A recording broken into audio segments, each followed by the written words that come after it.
Chapter 205, Crazy Kitchen Knife. After the world had changed, a large number of species had all started to mutate and plants were no exception. The wild vegetables that were edible by humans before the world had changed instantly became very scarce. At the same time, wave after wave of poisonous plants grew unbridledly from the ground. If those poisonous plants were eaten, the human would be poisoned and die. Subsequently, scouring for wild vegetables was also a technical activity. Without sufficient knowledge, there was no way of finding wild vegetables that were edible. In the surroundings of this tooth village there were many plants, but those that could actually be eaten were few in number.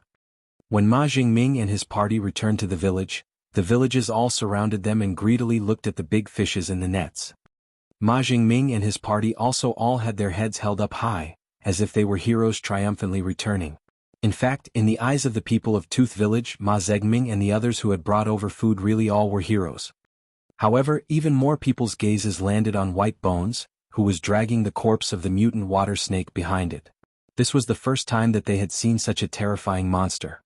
Many children curiously extended their hands to touch the scales of that mutant water snake. All along the way Yu Zhong had been looking at Tooth Village, only to see over 40 women of different ages and around 10 children. The only men left were Ma Jingming and the 5 others. Ma Jingming led Yu Zhong, White Bones, Lu Erei, Blackie, Kai Wen, Lu Qing, Zhang Er and He Guang into a compound. As soon as Ma Jingming entered the compound, 6 women walked out. The oldest was 46, whilst the youngest was only 16. Apart from that 46-year-old middle-aged women, the rest of the women all had slightly dark skin, but all of them still looked quite pretty and they were regarded as beauties in this village. Ma Jingming threw down a bucket of fish and shrimp before that middle-aged woman and said forthrightly, "Wan Zi, bring those few over to prepare some good food. Also, bring that divine spring tea over, I'm going to have a good drink with these brothers." That middle-aged woman received that bucket of fish and shrimp, then brought the other 5 women over to the kitchen. Plate after plate of boiled prawns, steamed carp, sashimi, stewed fish soup and all sorts of other delicious freshwater fishes were placed onto the table. Apart from that, each of the men also received a cup of green-colored tea. Lu Erei raised his cup of tea to smell it and a surge of fragrance wafted out from it, making him startled. His body felt extremely comfortable and he hurriedly asked, "Old secretary, you've really hidden it quite deeply, what treasure is this?"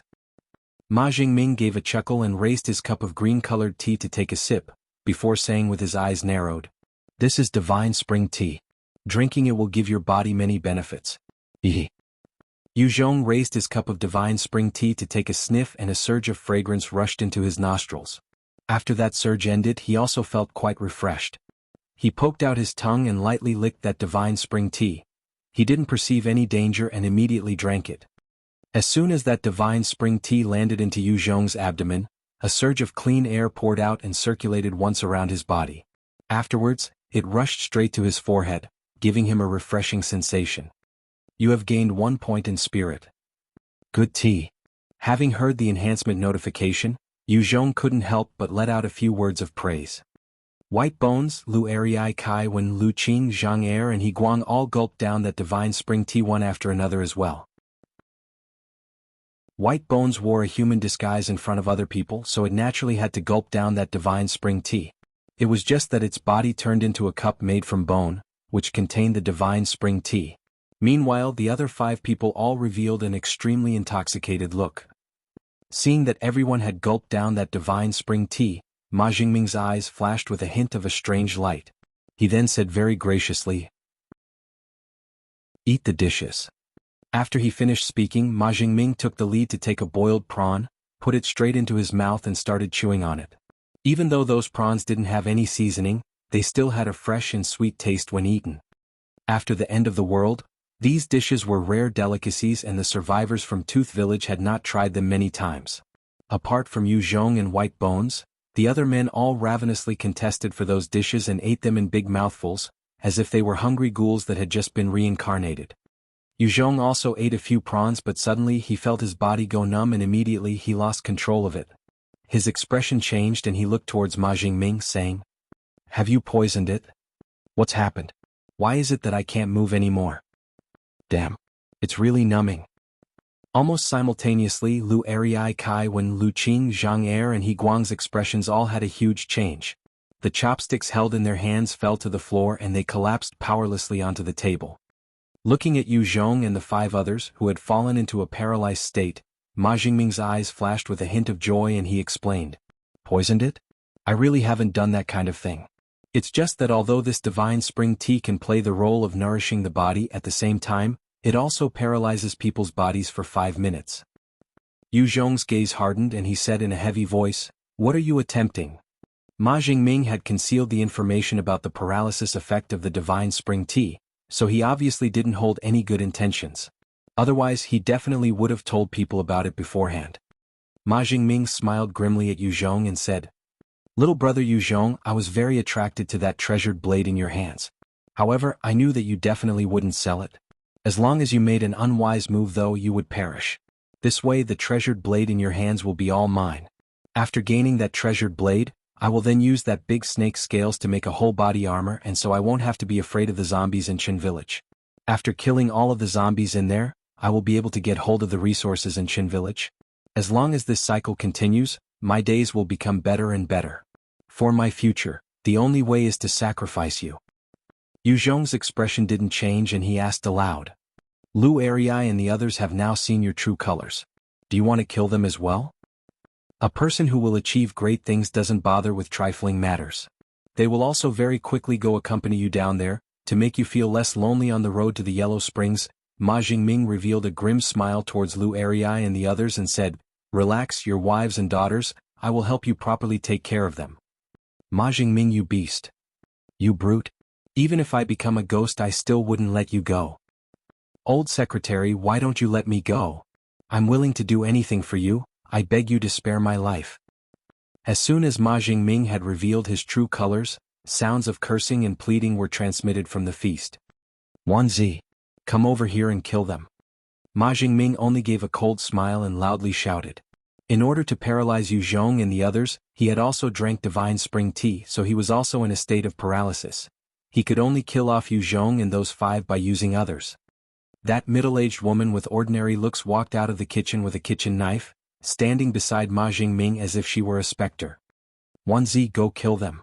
Ma Jingming ordered loudly towards that middle-aged woman. However, she merely stood beside him like a rock, not moving at all. "Wanzi," Ma Jingming said as his eyes flashed with a hint of puzzlement. "Ma Jingming, we have already been married for 27 years. Ever since that day we married I have always put up with your bad temper. I have put up with it for a whole 27 years. Even if I only express a tiny bit of dissatisfaction, you beat me. Do you take me as your wife or as your sandbag? I thought that I would always put up with it and properly live out the rest of my life. Yet after the world changed, you found one woman after another right in front of me. Have you considered my feelings before? The women you found were each younger than another. Xiaohong is so young that she could easily be your daughter. You haven't even let her go. Are you still human?" Wanzi's words revealed an incomparable chill, making Ma Jingming feel as if his bones had frozen. He couldn't help but argue back, saying, "I had to put my own life at risk to frantically look for food outside, only by doing this was I able to keep you fed. Xiaohong followed me of her own volition. I have done nothing wrong. Yes. I have always put up with you because you are able to find food from outside to feed us. However, right now the situation has changed. That monster residing in the small brook has already been killed by this person. As long as I kill you, I can go fishing in the small brook with a bunch of women in the same way. Tooth Village already has no need for you foul men." Wanzi's eyes flashed with a hint of craziness as she lifted the kitchen knife in her hands up high and crazily chopped down at the back Ma Jingming's neck, right where it connected with the head. Wanzi was a woman of the countryside and often did farm work in Tooth Village, so her strength was greater than many of the men from cities. Ma Jingming was badly mutilated by Wanzi very quickly and he let out a maddened yell, the blade over halfway through his neck. Seeing Ma Jingming being badly mutilated, the 6 people sitting down all felt a wave of horror emerge in their hearts. Ma Jingming's other wives all crouched in the corner, looking fearfully at this very bloody scene. After frenziedly killing off Ma Jingming, Wanzi took a small breather. She had a grim look on her face and her whole body was covered in blood. As if she were an evil spirit that had come out of a horror film, Wanzi walked up to Yu Zhong and her eyes flashed with an ominous light. Without saying anything, she chopped down at Yu Zhong's head. "Subdue her," Yu Zhong ordered in a low voice. At that moment, White Bones shot out a bone spear from its palm that instantly penetrated Wanzi's right arm in which the knife was held, pinning her against the wall.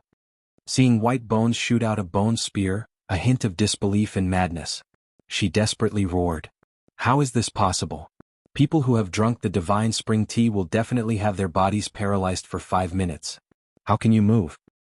Under the gaze of the others, Yuzhong slowly stood up and coldly said, How is it impossible? Not only can he move, I can also move. The divine spring tea really did have a paralysis effect, but Yuzhong's 87 points of vitality played a very big role. He was only paralyzed for 30 seconds before he recovered his ability to move. It was just that he had continued staying at the side letting the show play out, since he might as well watch the carnage between the husband and wife. Wanzi looked at the upright Yuzhong and her eyes flashed with a hint of dimness, as she knew that it would be difficult for her to escape death. Chapter 206, Mother and Daughter. Yuzhong looked at Wanzi coldly and said, Where's the divine spring tea? Bring me to it and I will spare your life, but you'd better get lost from Tooth Village. Is that for real? Wanzi's eyes flashed with anticipation. Nobody would want to die if given the choice. White Bones retracted his bone spear and Wanzi immediately fell from the wall. She looked at White Bones, which was capable of shooting such sharp spears, and her eyes had a hint of fear. Yuzhong coldly called out, Lead on. Wanzi gazed once more at the both of them and started to lead the way with big strides. It is this type of tea. Wanzi brought Yuzhong along many turns before arriving at a burial site. Right behind, there grew a small tea tree of not more than 30 centimeters tall with 7 forked branches, each branch growing 10 green tea leaves. Yuzhong walked towards the tea tree and an exotic fragrance wafted through the air, that was precisely the same fragrance as that of the divine spring tea he had drunk before. He pondered for a while before suddenly asking, Are there many zombie corpses buried under here? Wanzi's eyes flashed with surprise. That's right. There are indeed many corpses buried here. How did you know that? Previously, the lifesaver grass, which had contributed to the recovery of many subordinates under Yuzhong, was also discovered near a burial site. In the process of cultivating the lifesaver grass, Yuzhong found out that the meat of mutant beasts and also zombie corpses, basically diseased meat, acted as a sort of effective fertilizer for the lifesaver grass, encouraging its growth. If it did not have any nourishment from the meat of zombies or mutant beasts, its growth was unbearably slow. It was because of this that Yuzhong came to the conclusion that the divine spring tea was likely of the same circumstances, growing on top of corpses. Yuzhong ordered White Bones, Dig it out, be careful not to damage the roots. Upon receiving the order, White Bones bent its frame, 10 fingers pierced into the earth and it began digging frenziedly. With White Bones' efforts, the divine spring tea tree that could strengthen one's body was dug up together with a sizable amount of soil, before being wrapped in a big piece of cloth. Wanzi saw that White Bones had finished its task and asked meekly, Can I go now? She was not willing to stay with Yuzhong or White Bones for a moment longer than necessary. After all, she had wanted to kill them earlier. Being by their side was extremely stressful. Yuzhong glanced at the vicious woman and blandly said, I promised you before and I won't go back on my word. Go back first. Wanzi saw that Yuzhong had no intentions of killing her and could not help but heave a sigh of relief. Her eyes flashed as she quietly walked behind Yuzhong. Upon returning to the village, Lu Erei and the rest had recovered their mobility. However, they still remained in the room where Ma Jingming had been hacked to death. Tooth Village was very small, so Lu Erei and the rest did not know where else they could turn to. Prior to this, their leader was Ma Jingming, yet he had been killed. For the time being, they could only stay in the room blankly, with their hearts full of fear and unease over how Yuzhong was going to deal with them. Seeing that Yuzhong's party of 3 had come back into the house, their heartbeats accelerated, not knowing how Yuzhong would deal with them. Since I promised you that you can live after helping to find the divine spring tea, I naturally would not go back on my words. Yuzhong looked at Wanzi and spoke slowly. Hearing Yuzhong's words, Wanzi's originally pale face regained some of its color. At that moment, a cold glint flashed in Yuzhong's eyes as he took one swipe with his sword down towards Wanzi's shoulder, cleanly dismembering her entire right arm. However, while I did promise you're leaving alive, I did not say you would be leaving in one piece. Wanzi screamed in a miserable voice, crying loudly as the stump of her shoulder bled profusely. Yuzhong coldly barked, Get lost immediately. Otherwise I'll kill you. With regards to those who had intended to harm him, Yu Zhong was never lenient. This time, if it was not for the location of the divine spring tea, he would not have left Wanzi alive. The outside world was now filled with zombies and mutant beasts everywhere. For someone as ordinary as Wanzi, unless some fortunate incident were to occur, she would either starve to death or be eaten by the zombies and mutant beasts. With the words from Yu Zhong, Wanzi glared at him with venomous hatred, before gritting her teeth and rushing out of the garden towards the outside world. Seeing this scene, Lu Ariai's party of 5 could not help but tremble, their faces pale as they looked at Yu Zhong and awaited their fate. Yu Zhong eyed the 5 of them and coldly said, "From now on, Tooth Village belongs to me. All the people are my personal belongings. You are all my property. Are there any objections?"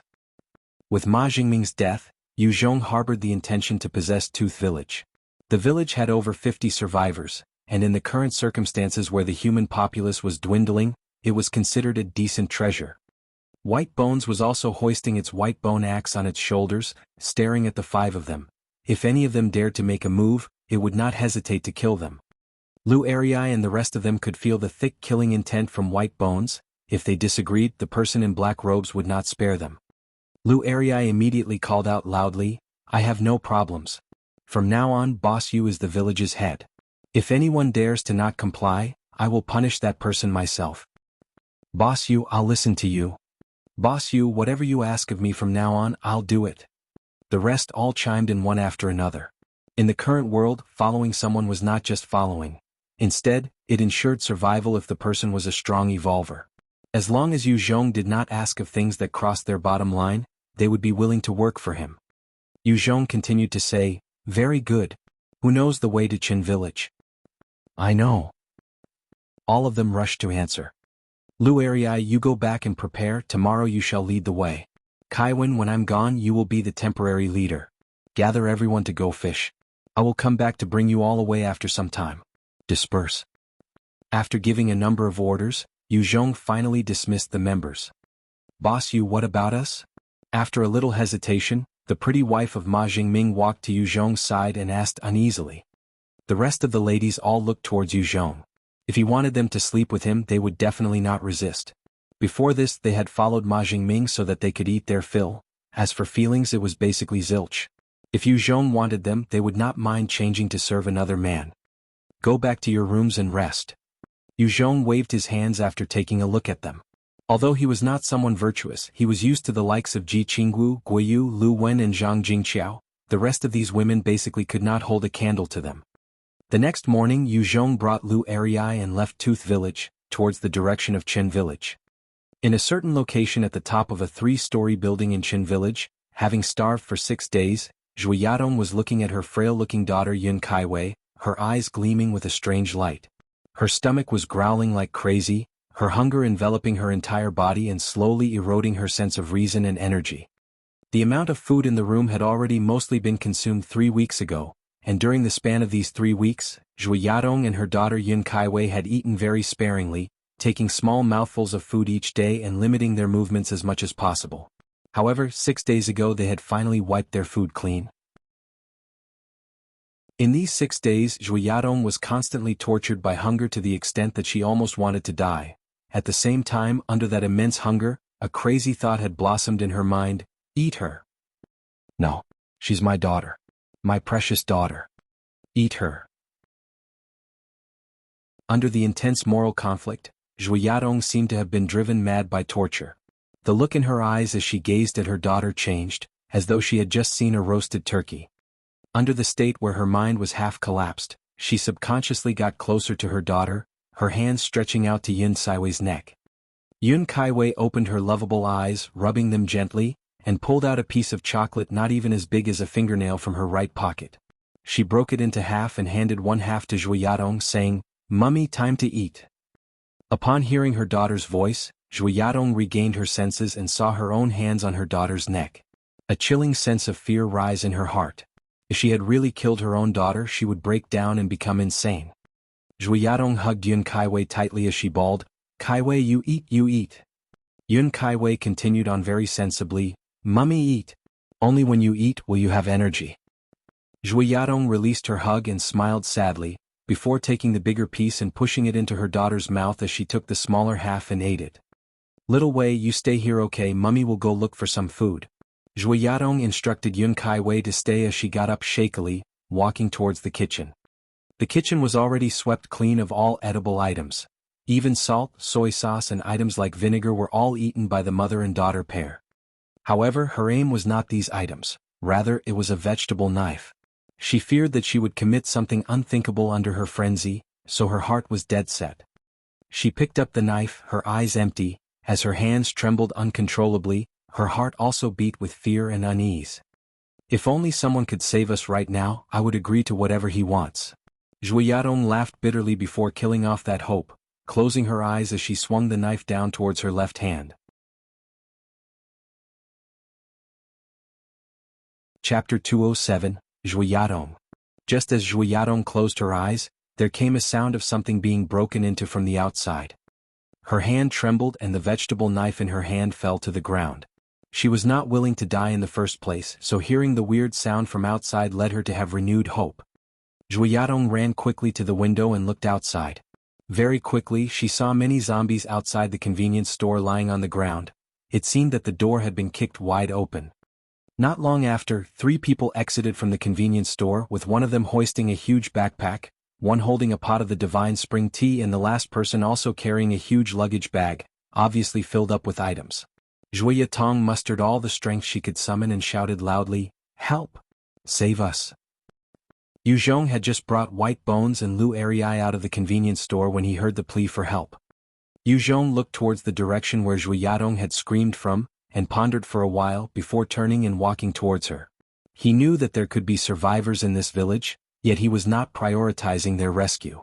However, if it was convenient he would not mind lending a hand. Lu Erei continued following Yu Zhong closely. While the trip in Shin village was considered smooth sailing for Yu Zhong, it was fraught with dangers for someone like Lu Erei. Without Yu Zhong's protection he would not be able to walk beyond 100 m from this place. The convenience store was only 10 m away from the Zhui Yadong's residence, and the zombies that littered the way were disposed of easily by Yu Zhong. Arriving in front of that small bungalow with just the swing of his blade, the huge door was cleaved in two and he kicked with strength, barging right in.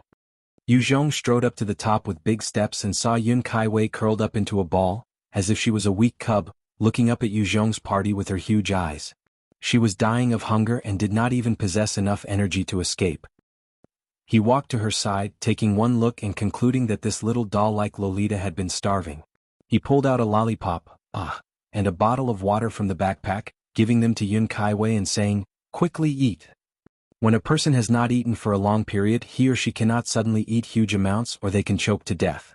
That was the reason for why Yu Zhong only gave this girl a high-calorie lollipop. Yun Kai Wei did not seem to mind that the food was from a stranger. She immediately put it into her mouth and started sucking it. The sweet taste of the lollipop seemed to give her a sense of revival. She felt as if it was the best thing on earth right at this moment. Yun Kai Wei was captivated by the lollipop, and after eating it for a few moments, before using her strong willpower to suppress the desire to keep eating the lollipop, she used those huge eyes of hers to plead pitifully, "Big brother, Mummy's inside. Please go save her." "Got it?"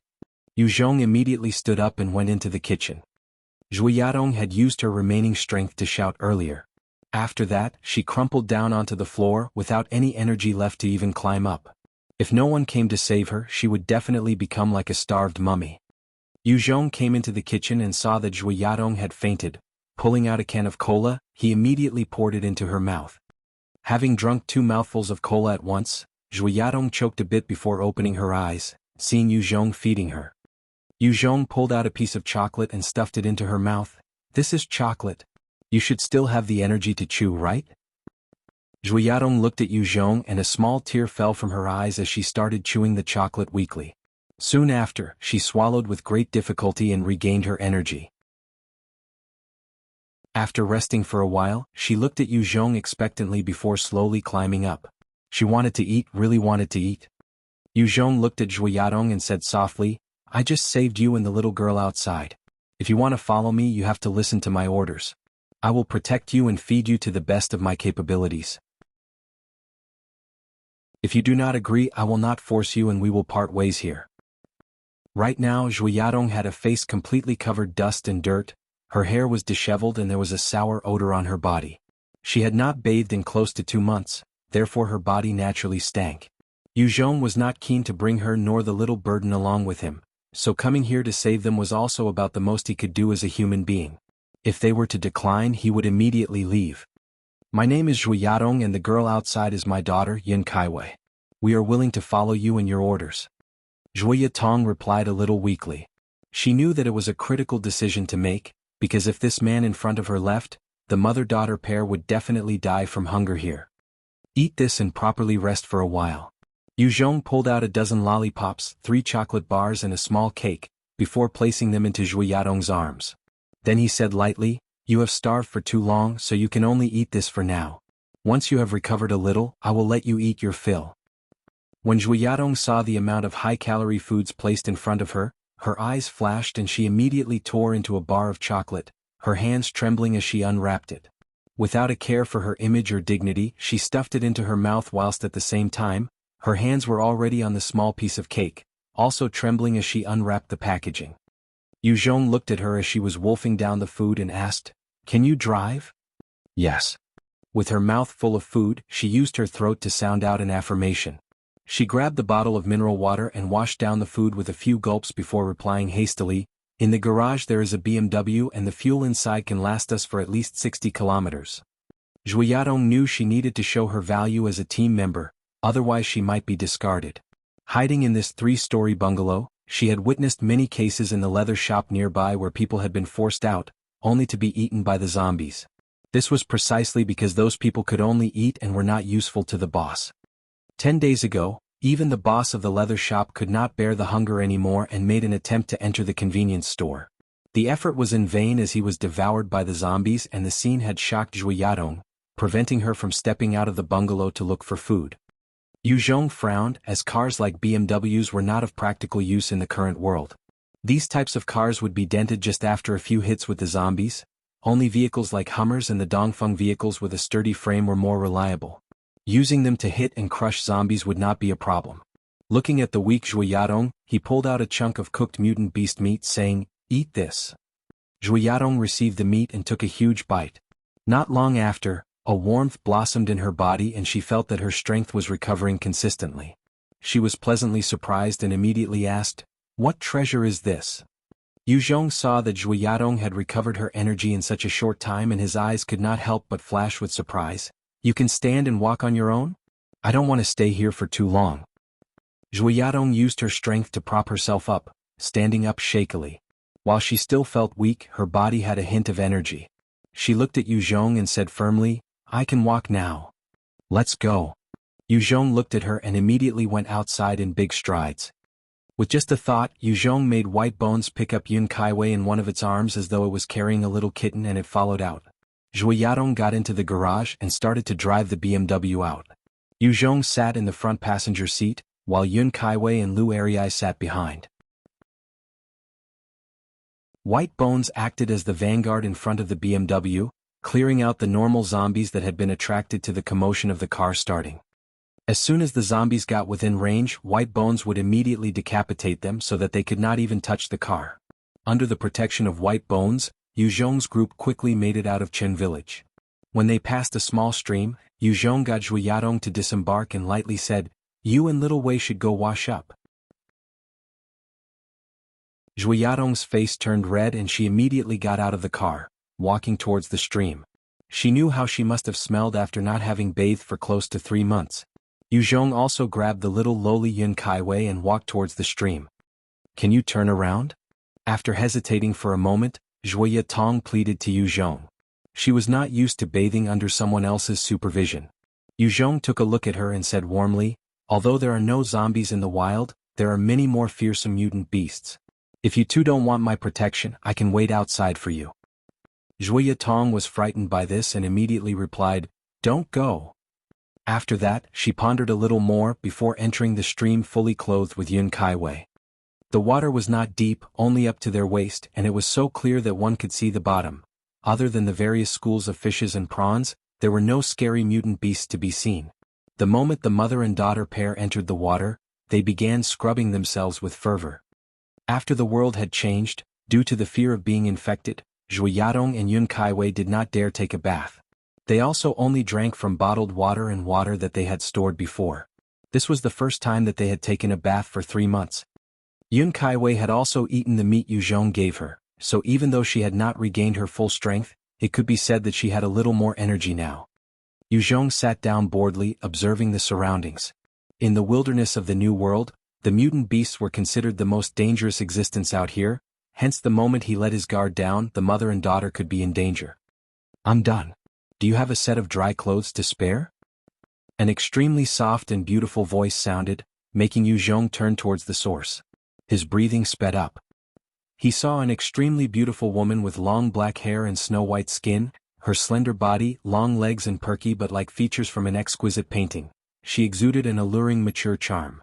Her clothes were all wet and transparent and she was standing right there in front of him.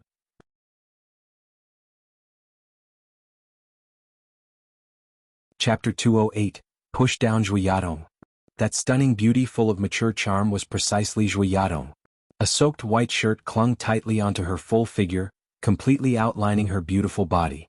Yu Zhong could even see her black lace bra and sexy little black, full of mystery and maturity. He was dumbstruck and stared at the woman in front of him. His throat was slightly dry and an evil fire gushed out from his groin, making his flag suddenly rise up. Up until now, he had constantly been busy fighting, searching for resources, approving documents and thinking about how he should go about improving his power in the future. Every day he was dead tired from all this business. He had already gone for many days without satisfying his own desires. This time, place and scene had given birth to a strong urge inside him, making him want to take possession of this beautiful woman, whose body was extremely pretty all over and was full of a mature charm. Zhu Yadong also felt Yu Zhong's aggressive gaze. She was very familiar with this sort of gaze, since before the end of the world, there were many men who had once eyed her with the same aggressive gaze. It was just that due to fearing her family's background, those men didn't make a move. Instead, they behaved courteously and gentlemanly to conceal their inner desires. Yu Zhong suddenly took a big stride forwards and directly hugged Zhu Yadong. Zhu Yadong let out a cry and anxiously exclaimed, Don't do it here, little Wei is watching." She had already begun to make preparations for becoming Yu Zhong's. However, she didn't want her daughter to see the shameful scene. Yun Kaiwei opened her innocent eyes wide as she watched Yu Zhong hug Zhu Yadong and her eyes flashed with a strange light. "White Bones?" Yu Zhong let out a low growl like a wild beast. White Bones' right hand extended up to Yun Kaiwei and grabbed onto her clothes. The bone shrunk back and took Yun Kaiwei away. Yu Zhong flipped over Zhu Yadong's body straight away and grabbed onto her ample buttocks, entering her like a naughty puppy might jump into one's embrace. An incomparably comfortable feeling surged into Yu Zhong's heart as he wantonly violated the stunning beauty below. It also made her constantly let out captivating cries from her cherry lips. Only after sex did Yu Zhong carry Zhu Yadong into the little stream for her to fully cleanse herself. "Change into these." Yu Zhong rummaged around in his backpack, taking out a pair of jeans and a white shirt before tossing them to Zhu Yadong. In his storage ring, there was only this type of clothing and no women's clothes.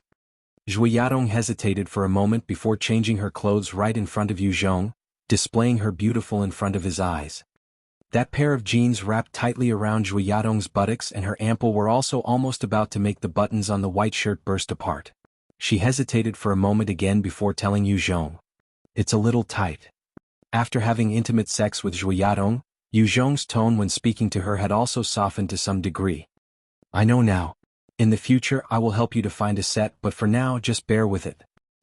Zhu Yadong gently nodded and said, Looking at the sexy and impressive Zhu Yadong, Yu Zhong suddenly took her into his arms and his big hand slipped into her clothes, grabbing onto that extremely ample pair of jade rabbits full of elasticity.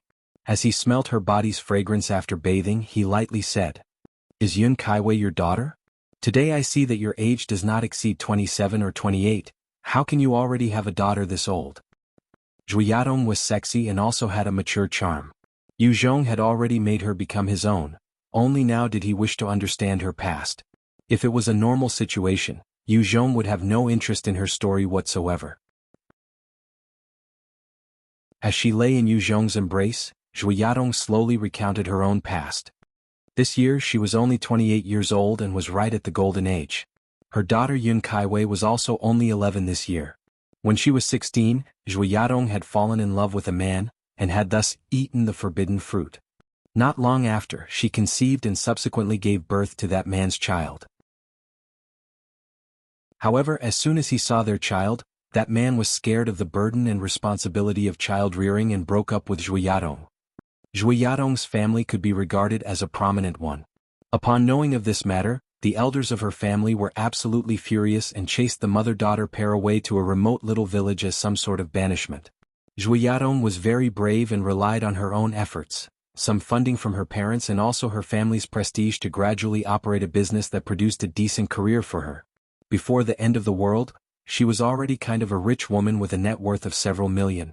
At the time Z-Day had commenced, Zhu Yadong had just been preparing for a birthday party with her daughter. They had stored a large amount of grain, cakes, pastries and drinks in advance.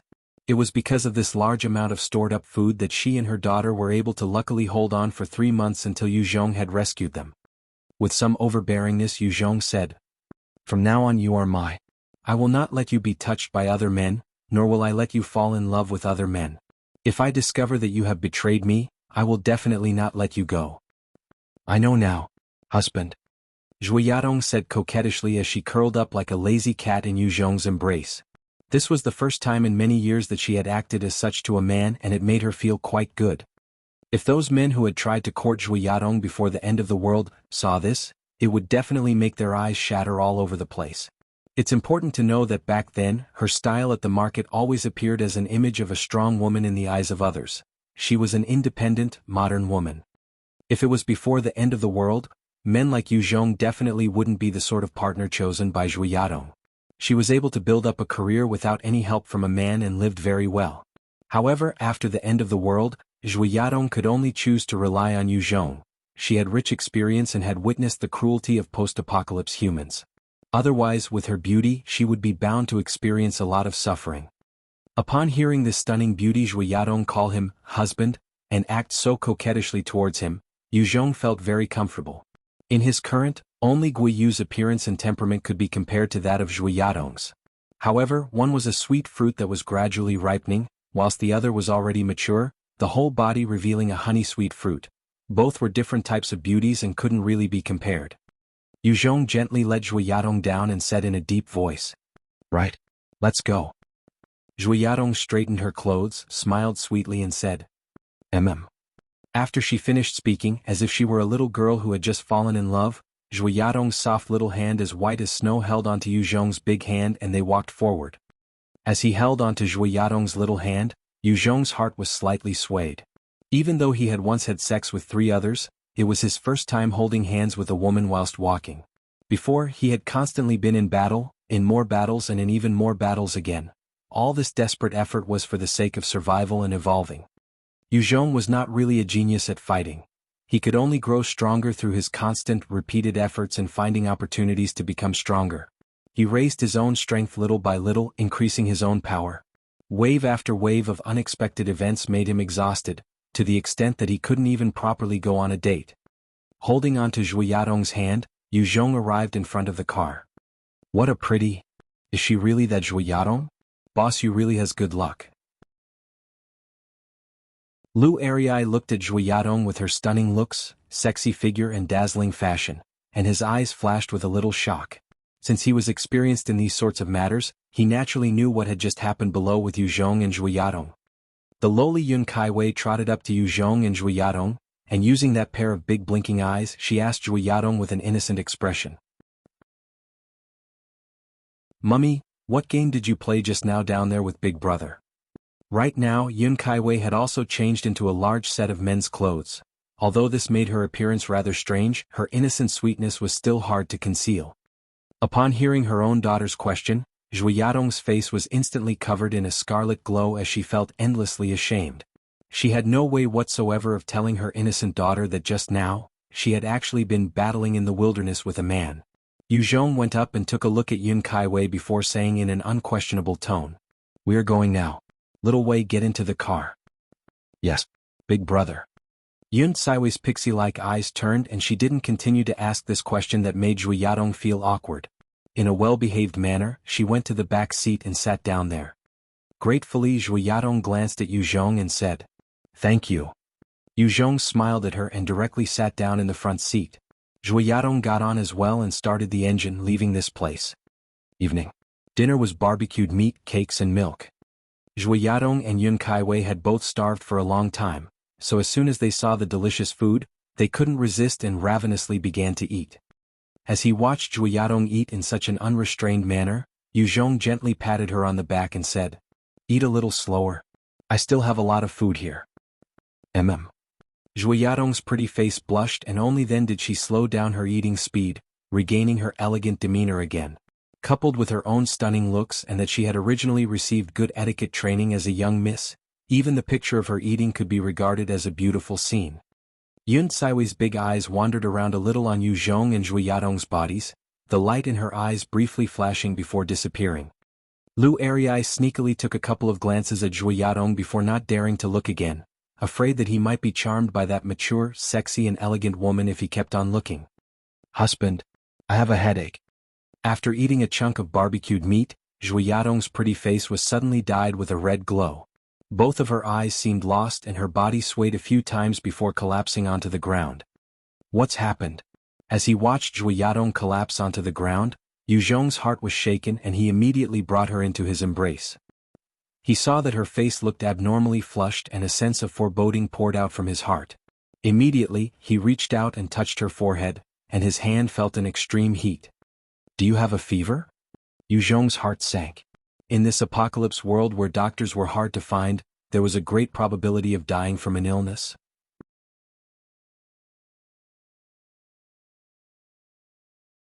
Chapter 209, Zhu Yadong Evolves.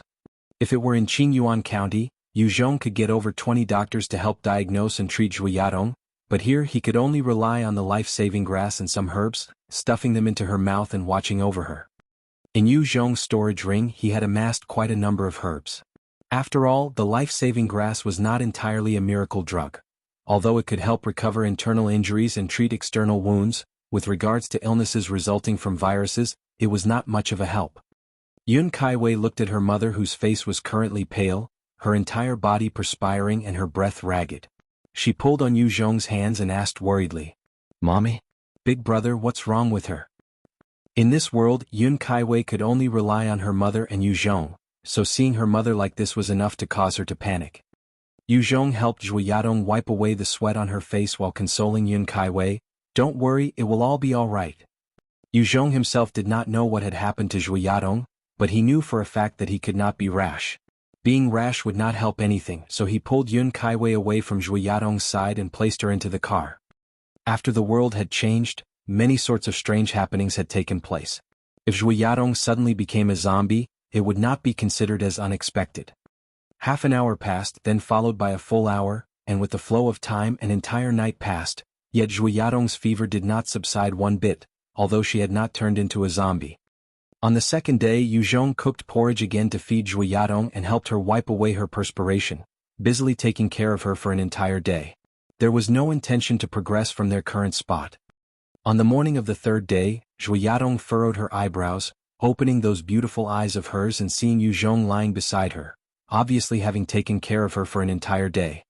Emotions rushed up in Zhu Yadong's heart, and at this moment, she fell in love with this youth younger than her by 8 to 9 years. Women were usually emotional creatures.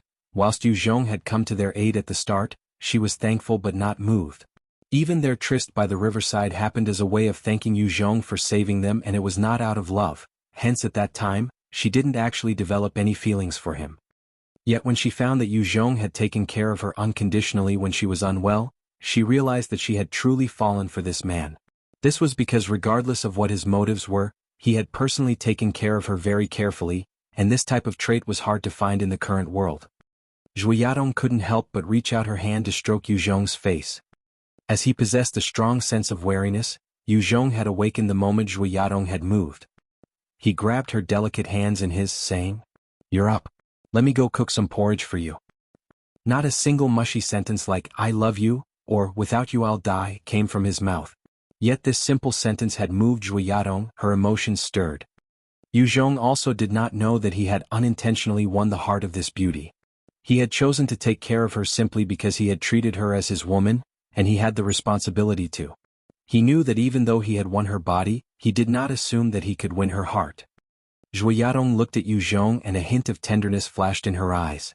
She said, "I'm fine now, let me prepare the food." Looking after her man is a woman's basic duty. After which Zhui Yadong sat up. The moment she sat up, she was full of mature charm and her entire body seemed as though it was free of unnecessary weight. That pair of voluptuous mounds that were full yet soft at the same time seemed to push her unbuttoned blouse out even further, exhibiting her tender, snow-white skin to Yu Zhong. It was breathtakingly beautiful. Yu Zhong only took in the scene for a few breaths, but it made everything else seem just as beautiful too. It was just for a few moments, yet he felt the surge of desire. Should he continue looking, he was afraid he would leap on top of her again. He was deeply attracted to her mature body and demeanor. Zhui Yadong saw Yu Zhong's gaze sweep over her body and her mouth curled upwards. She was clearly delighted. With regards to her attractiveness, she was very confident. Yu Zhong looked toward the corner of the tent and said lightly, "Are there any changes in your body?" Zhui Yadong became silent for a while before she suddenly responded in alarm. "Husband, I think I've become an evolver." An evolver?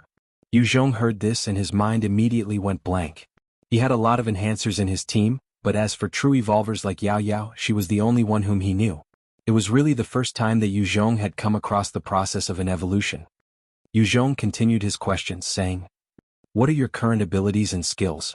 In other words, did you gain anything during the evolution?" Yao Yao was considered an agility-based evolver. Yu Zhong had tried asking her before, right after her evolution and obtaining a huge boost in agility.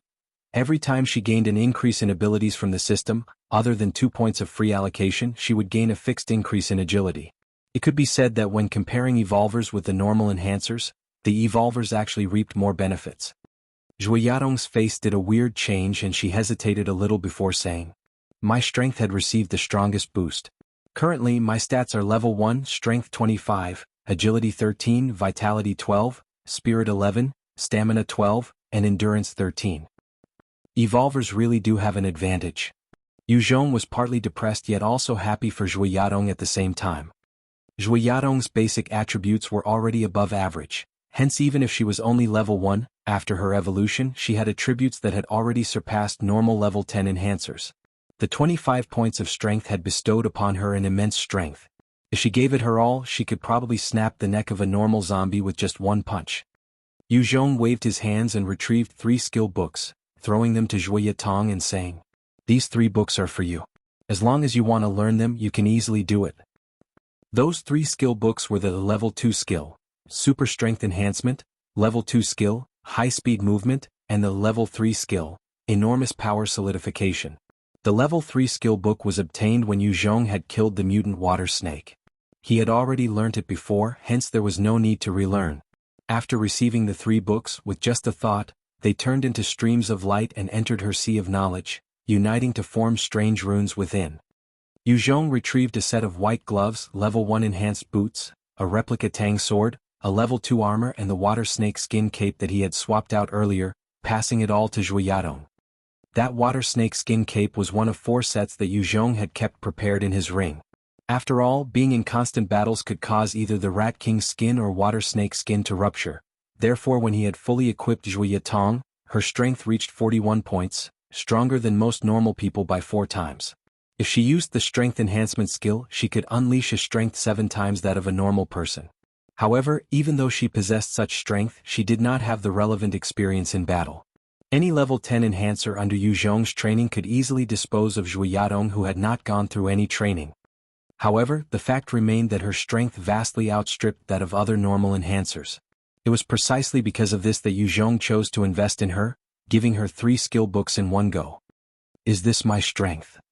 Zhui Yadong casually lifted up Yu Zhong's backpack that weighed a few dozen kilos and she couldn't believe that she, who looked so frail, could actually possess such strength.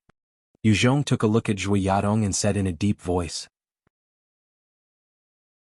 "Yadong, you are now an evolver and your abilities have vastly surpassed normal zombies. Now you possess the strength but still lack the actual experience to battle a zombie.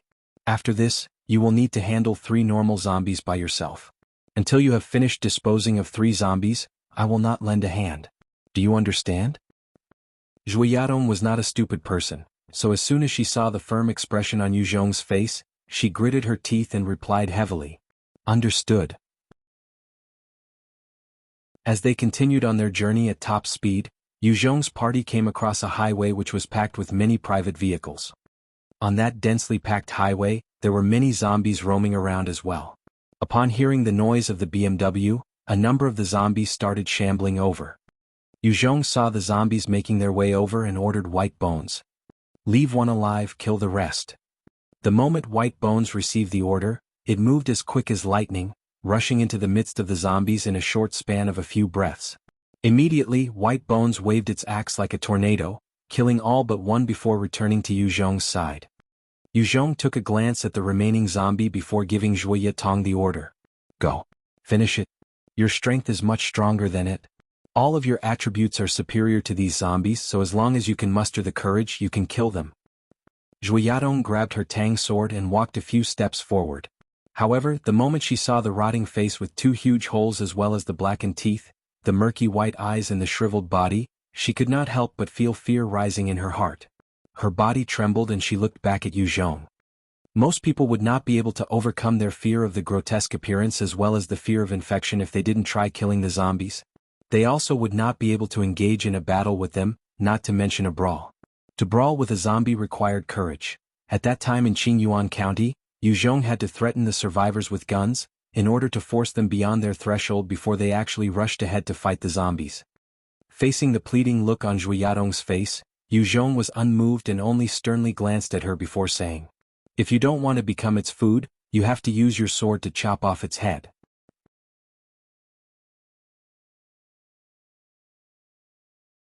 Chapter 210, Sea of Zombies, Dead End. Why are you still hesitating? After being scolded by Yu Zhong, Zhuoyadong gritted her teeth, turned her head around and gripped her tang sword tightly, approaching the zombie carefully. With just a thought from Yu Zhong, White Bones used its fiery demonic eyes to keep a close watch on Zhuoyadong. As soon as there was something wrong, it would immediately shoot out a bone spear to save her life. Although he said he would not care about her life or death, in truth, Yu Zhong was not willing to let a woman whom he had a relationship with die here. Zhuoyadong could already be considered an independent woman before the world had changed. Under the pressure of Yu Zhong, she was now forced to show her potential. She edged carefully towards the zombie and to her surprise, she found that the zombie's speed was extremely slow. She routed around the zombie at a quick pace before stopping behind the zombie and bringing down her tang sword swiftly, beheading it. This zombie is only SOSO. After beheading her first zombie, Zhuoyadong felt a surge of pride and her fear towards the zombie lessened. She smiled at Yu Zhong as she walked back haughtily to his side. Yu Zhong looked towards White Bones and ordered, "Go and lure 3 of them here." White Bones shot forwards like an arrow and once again attracted the attention of 6 zombies. After luring them away from the other zombies, it casually disposed of 3 of them. Yu Zhong pointed towards the 3 zombies and gave an order to Zhuoyadong. "Go finish them. Remember, the snake skin pelt on you can block even bullets, so as long as you don't let them reach your head, you will be safe." Listening to Yu Zhong, Zhuoyadong's original pale face regained a bit of color. She was still confident of dealing with 1 zombie, but 3 in one go seemed to be beyond her capabilities and she had not succeeded at something like that before. Gritting her teeth and taking a huge breath, Zhuoyadong rushed towards the zombies with huge steps. However, she maintained her guard and the moment she arrived in front of them, she started circling them constantly, looking for an opportunity to strike. The 3 zombies could only helplessly move around shakily on the spot as they tried to get closer to Zhuoyadong. However, their movement speed was slow and they were clustered together, giving Zhuoyadong the feeling that she was like a mouse leading some tortoises around. After circling the zombies 3 times, she could not take it anymore and rushed towards one of them. At this moment, one of the other zombies had just turned around, exposing the horrors of its face that had been bitten off as it reached out for Zhuoyadong. She took a look at the zombie's face and clamped up in fright, which allowed the zombie to claw at her body. "I'm dying. I'm dying." At that moment, Zhuoyadong's mind only had this thought and she frantically used her tang sword to hack mindlessly at the zombie. With strength that was 4 times that of normal humans wielding the sharp tang sword, the 2 zombies were hacked into several pieces by the desperate Zhuoyadong. The last zombie had just neared Zhuoyadong before it immediately entered the range of her frenzied attacks and was chopped into pieces. After killing the 3 zombies, Zhuiyadong took ragged breaths and her face was pale. With her current enhanced self, beheading 3 zombies wouldn't actually consume much stamina, but under the stressful situation she had expended quite a bit of it. Lu Arii was watching Zhuiyadong cut through the 3 zombies with ease and his eyes opened wide with shock. He did not expect that the woman who was saved by Yu Zhong, who looked so frail and delicate at the time, could deal with zombies on her own, which was something that not even most men could accomplish. Lu Arii's eyes glowed as he looked at Zhuiyadong. It's too amazing. What exactly did boss you do? He actually managed to raise this woman's abilities to this extent in these few days? If only I could be this strong as well. Wait a moment. He said before that the snake skin pelt that I'm wearing can withstand scratches from the zombies. After a few breaths, Zhuiyadong remembered what Yu Zhong told her and looked at the spot where the zombie had attacked her. She saw that other than a hole in the village clothes, the snake skin pelt was without a scratch. I shall guide you on killing the zombies more efficiently. Watch closely. Yu Zhong walked up to her and spoke lightly before taking big strides towards the horde of zombies. He arrived in front of the abandoned cars and lashed out viciously with his leg, causing a loud sound. A number of zombies started moving towards the source of the sound. Yu Zhong entered the zombie horde, his blade flashing as though he was training, and one by one the zombies that approached him only saw death. When he was surrounded by dozens of zombies as they attacked him simultaneously, he would retreat back a step, dodging a huge number of attacks. He allowed a few to reach his body before a single flash of his blade struck out, beheading all of the zombies as if he were harvesting wheat. In just a few moments the zombies were all killed by Yu Zhong and not a single one remained. Zhuiyadong saw how easy it was for Yu Zhong to dispose of all those zombies without batting an eyelid, and she recognized the vast difference between her combat abilities and his. At the same time though, she felt overjoyed. Seeing as such a powerful man was her husband, she would naturally feel proud. After slaughtering those zombies, Yu Zhong returned to Zhuiyadong's side and started telling her about the various tactics and strategies to employ when dealing with different situations regarding zombies. After the talk, Yu Zhong once again threw Zhuiyadong into the midst of a zombie horde. She had the snake skin pelt, so as long as she did not come across an evolved zombie or any other major issues, she would not be in danger. Furthermore, White Bones was constantly on guard beside her to provide protection should the need arise. As she continued her training, she improved quickly and her speed of killing zombies became faster. Originally her abilities exceeded those of normal enhancers by 10 times and she was also well equipped. The moment she overcame her fear of zombies, killing them became an easy feat. After an entire morning, the zombies in the whole area were cleared by her and there was even an L1 amongst those which she killed. After killing such a large number of zombies, Zhuiyadong rose to level 8 and obtained a huge amount of enhancement points. Her strength was not lacking but her stamina was one of the weaker points, therefore Yu Zhong guided her to allocate 14 points entirely to her stamina. At the same time, in accordance with Yu Zhong's conjecture, Zhuiyadong, being a true evolver, gained a fixed point in strength every time she leveled up. It was clear that she was a strength-based evolver. After the zombies in this area had been cleared, Yu Zhong brought Zhuiyadong and traveled along the highway, making their way towards Qingyuan County. After traveling for about 2 kilometers, Yu Zhong came to a stop as a huge sea of zombies suddenly appeared in sight. Their numbers stretched for miles on either side and they cut off the intended road to Qingyuan County, making it so that he couldn't even see the horizon. Sitting inside the BMW, Zhuiyadong and Lu Arii looked towards the sea of zombies in the distance and their faces turned pale. It was their first time coming across a horde of such magnitude. Against such a number, an individual's strength seemed so negligible. Yu Zhong looked at the zombies and was lost in thought for a while, before swiftly climbing up a tree by the side of the road. He stood atop the tree over 10 m tall and took in the sight. He could see that the zombies had literally filled every place for up to a distance of at least a few kilometers away. Beyond that, the zombies had formed a sort of dam blocking the road back to Qingyuan County. Unless he made his way alone through the mountains that were devoid of any human activity, he would not be able to break through the sea of zombies.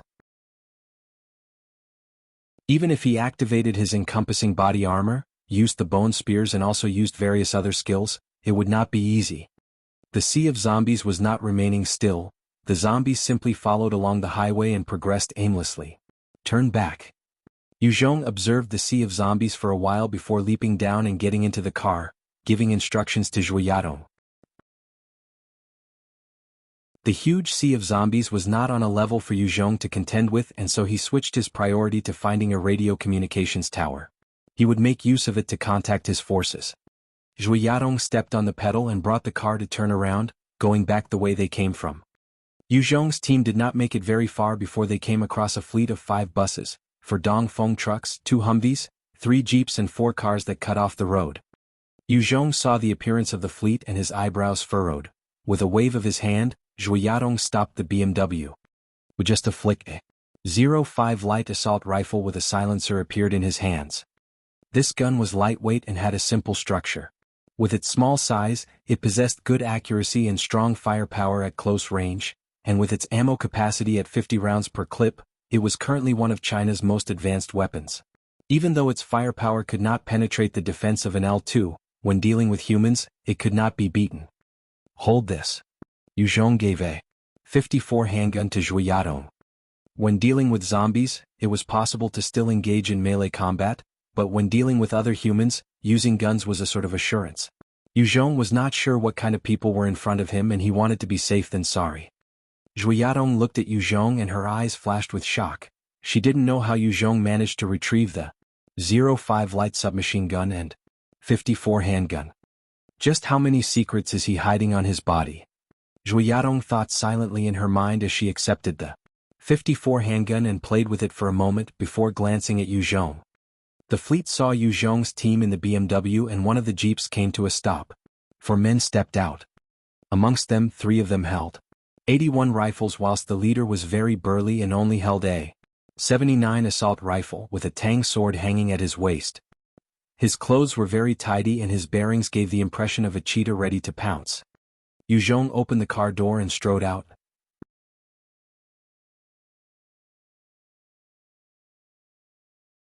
Chapter 211, Survivor Fleet. The 4 men saw that Yu Zhong was approaching them with the dark magic sword by his waist and a 05 light submachine gun in his hands. Their eyes narrowed as they raised their caution towards him. Someone who was well equipped and prepared in the current world was not simple, and they didn't want to offend such a person needlessly. The well-built man carrying the 79 assault rifle with the gait like that of a cheetah, smiled at Yu Zhong and said, "How are you? I'm Niu Jiang. I'm not sure how I should address you, the little brother here." "I'm Yu Zhong."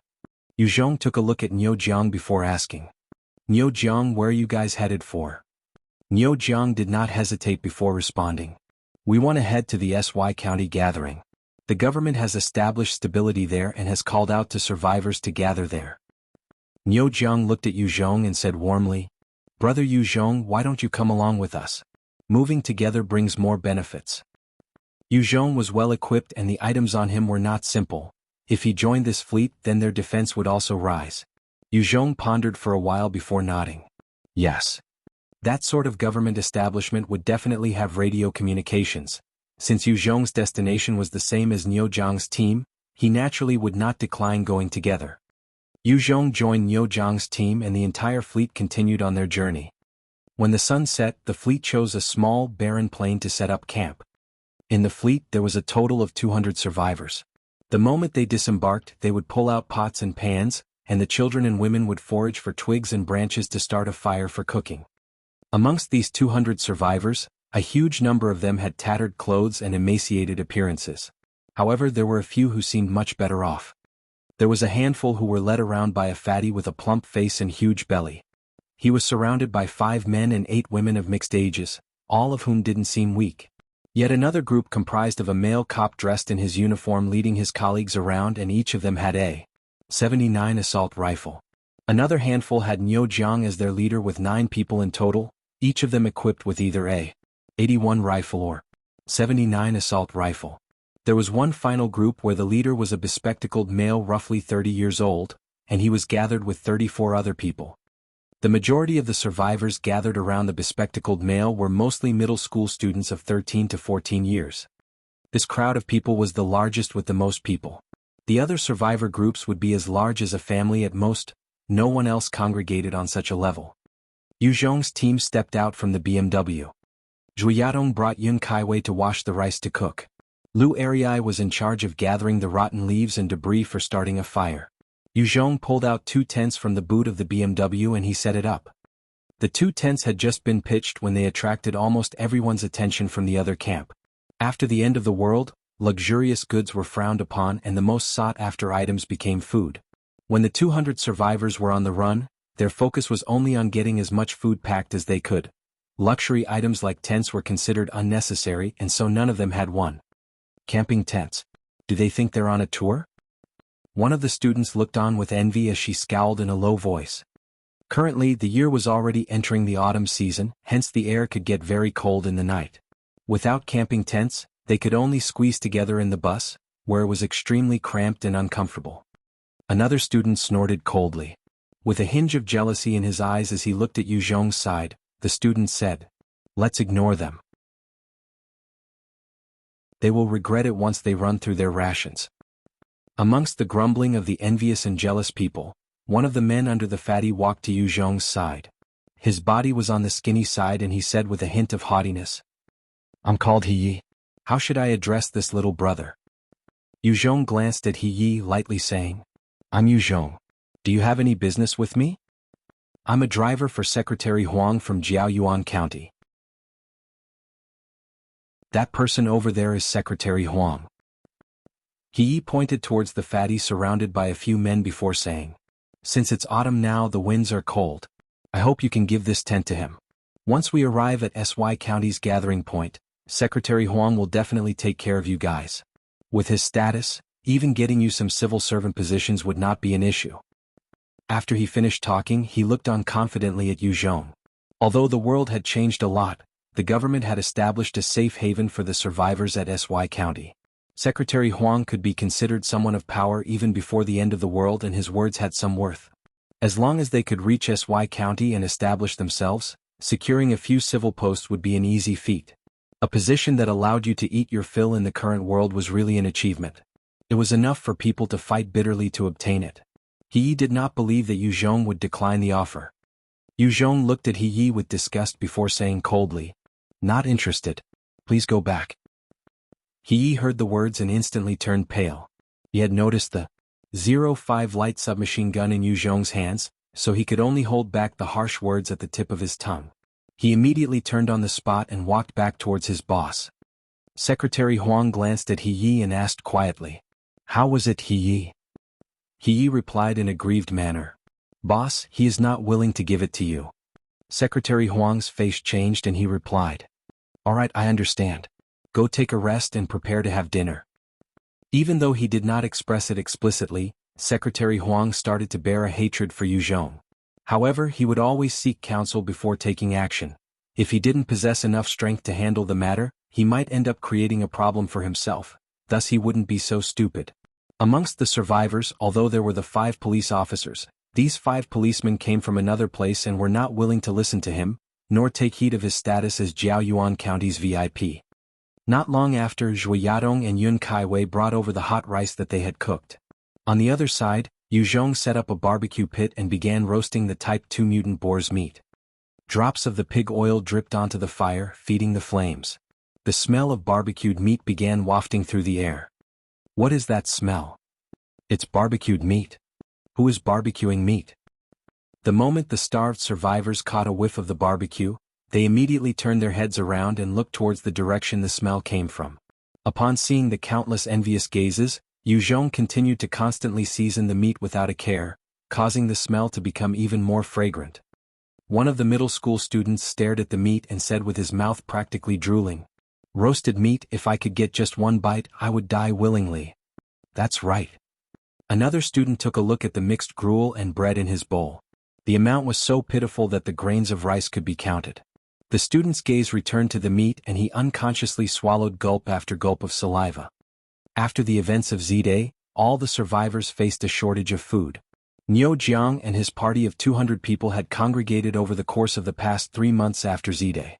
They were constantly on the move and searching for food and had lost quite a number of people. Their equipment was running low and many were starving. Only those who were constantly on the front lines fighting and the government officials could eat their fill at the expense of others. Niu Jiang walked to Yu Zhong's side. Looking at Zhui Yadong sitting beside him, he was stunned and a strange light flashed past his eyes. Then he said, "How fragrant.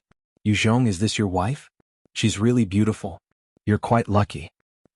Niu Jiang had seen many beautiful women on his countless travels before Z-Day, yet he had seldom seen someone with the demeanor and aura of Zhu Yadong, and also her beautiful looks and body. Hearing Niu Jiang's sincere praise and calling her Yu Zhong's wife, Zhu Yadong couldn't help but smile.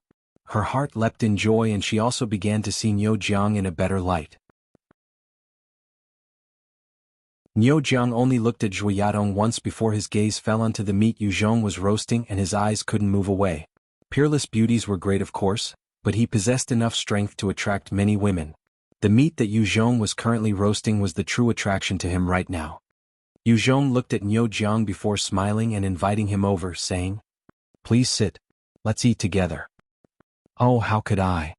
Niu Jiang was courteous, yet he did not hesitate to sit down with his eyes fixed on the piece of meat and his saliva already dripping.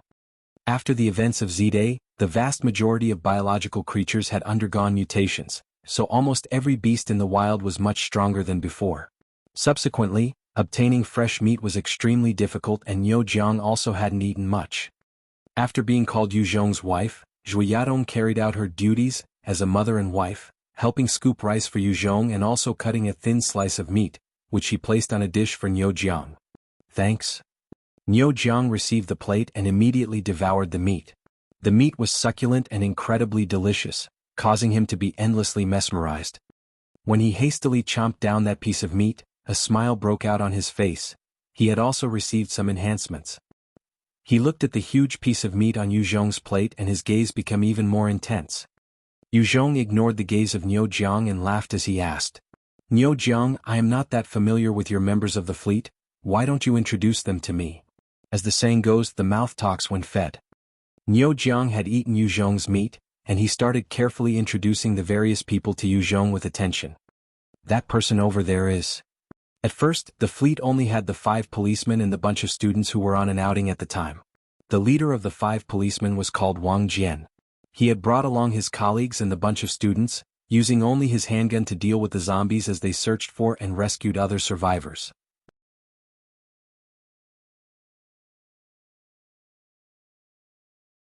Chapter 212, The Charm of Roasted Meat. With Wang Jian's constant efforts to search for resources with his colleagues and rescuing survivors along the way, a small fleet was gradually formed. They roamed where they could, hiding from the zombies and searching for usables. Secretary Huang's actual name was Huang Weian and he was the county head of Jiaoyuan County. He and his group of people were all rescued by Wang Jian. As for the group made up of students at the beginning of Z-Day, only 12 of them had turned into zombies. Although most of them had actually thrown away their novice staff, the teacher and 13 other students had held on to their weapon. After that, when an enhancer joined the fleet, he told them about the benefits of enhancements. With Wang Jian as the leader, all 4 of the other policemen and himself became enhancers by only using the novice staffs. The students also became enhancers one by one with the help and guidance of Wang Jian and Lu Jin.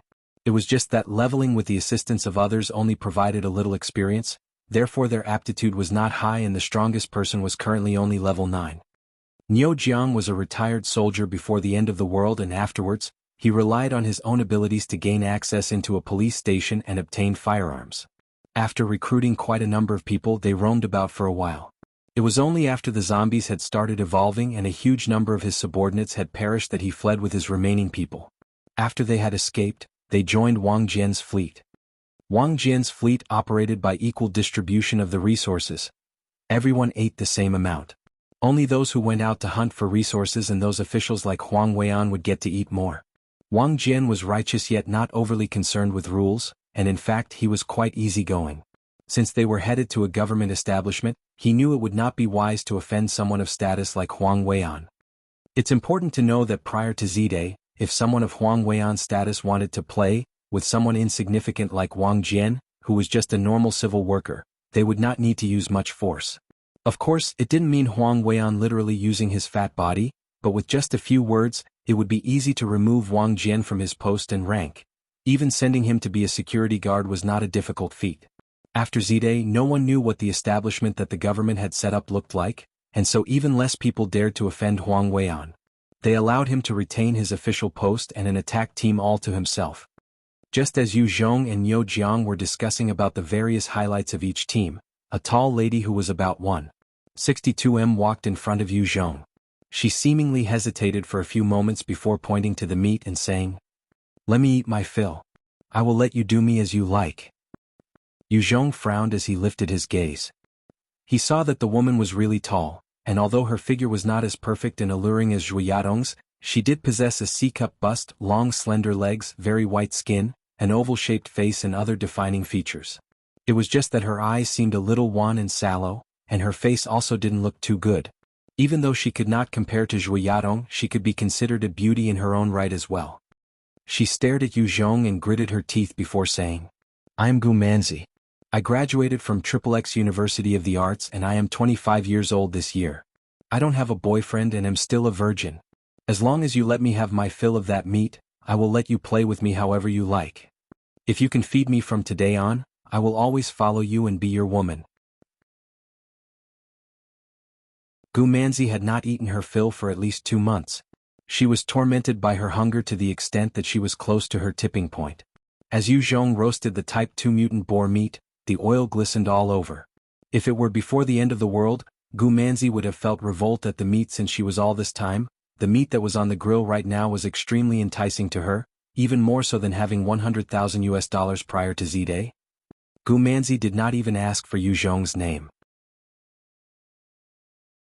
All she knew was that he was carrying a 05 light assault rifle. He had a dark magic sword at his waist and he also had 2 pretty ladies by his side, one of them mature and the other still young.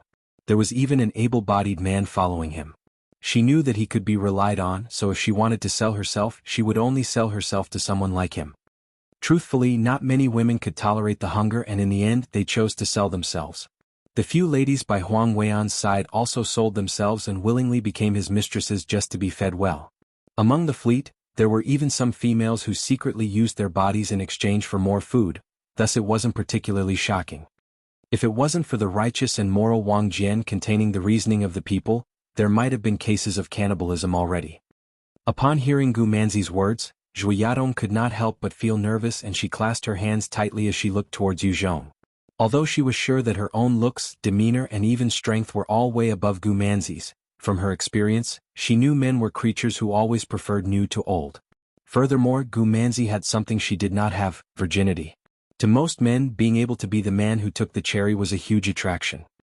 It was just that Zhu Yadong knew she had no way of controlling the man in front of her, and if she chose to interfere with his decision, while he might listen to her temporarily, he would slowly generate a sort of dislike for her. Her wisest choice would be to use her own abilities and charm to slowly win over his heart. Yu Zhong looked at Gu Manzi and asked coldly, "Can you cook?" "No." Gu Manzi came from a well-to-do family. Before the events of Z-Day, she was living like a princess. Other than ordering takeouts, she would go to various restaurants and dine there. With regards to preparing meals, she had not considered doing that before. Yu Zhong continued to say softly, "Do you know how to wash clothes?" "No." Gu Manzi's expression was turning ugly. Every household had a washing machine before Z-Day and so a princess like her would not even know how to wash manually. However, after Z-Day, washing clothes by hand became an important task, as a huge amount of clothes had to be washed. Yu Zhong grabbed Zhu Yadong's hands, before looking towards Gu Manzi and asking, "Are you as beautiful as her?" Gu Manzi looked at Zhu Yadong jealously, then with an expression that seemed as though she was about to break down, she said, "No." Gu Manzi was very confident in herself, yet she knew that she could not compare to Zhu Yadong's beauty, elegance or aura. With her hand held by Yu Zhong, Zhu Yadong felt a sweetness in her heart and she smiled at Yu Zhong. Yun Kaiwei saw that Yu Zhong was holding her mother's hand and her bright eyes lit up as she ate her meat with gusto. The Type 2 mutant boar meat was really a delicacy and its taste was amazing. She was also afraid of going hungry, hence until she had eaten her fill, she would not think about letting her mouth rest. "I do need someone to wait on me, so if you do want to stay, you will need to learn how to be a maid. If you aren't willing, you are free to leave now. If you stay, then sit with us and have a meal together." Just as Gu Manzi was prepared to leave, humiliated and holding back the tears, Yu Zhong's soothing voice resounded in her ears. Yu Zhong was not willing to take in some other girl that he would have to take care of. He only let Gu Manzi stay because he needed a maid. Zhu Yadong was already his woman, so he did not want to treat her like a maid and order her around.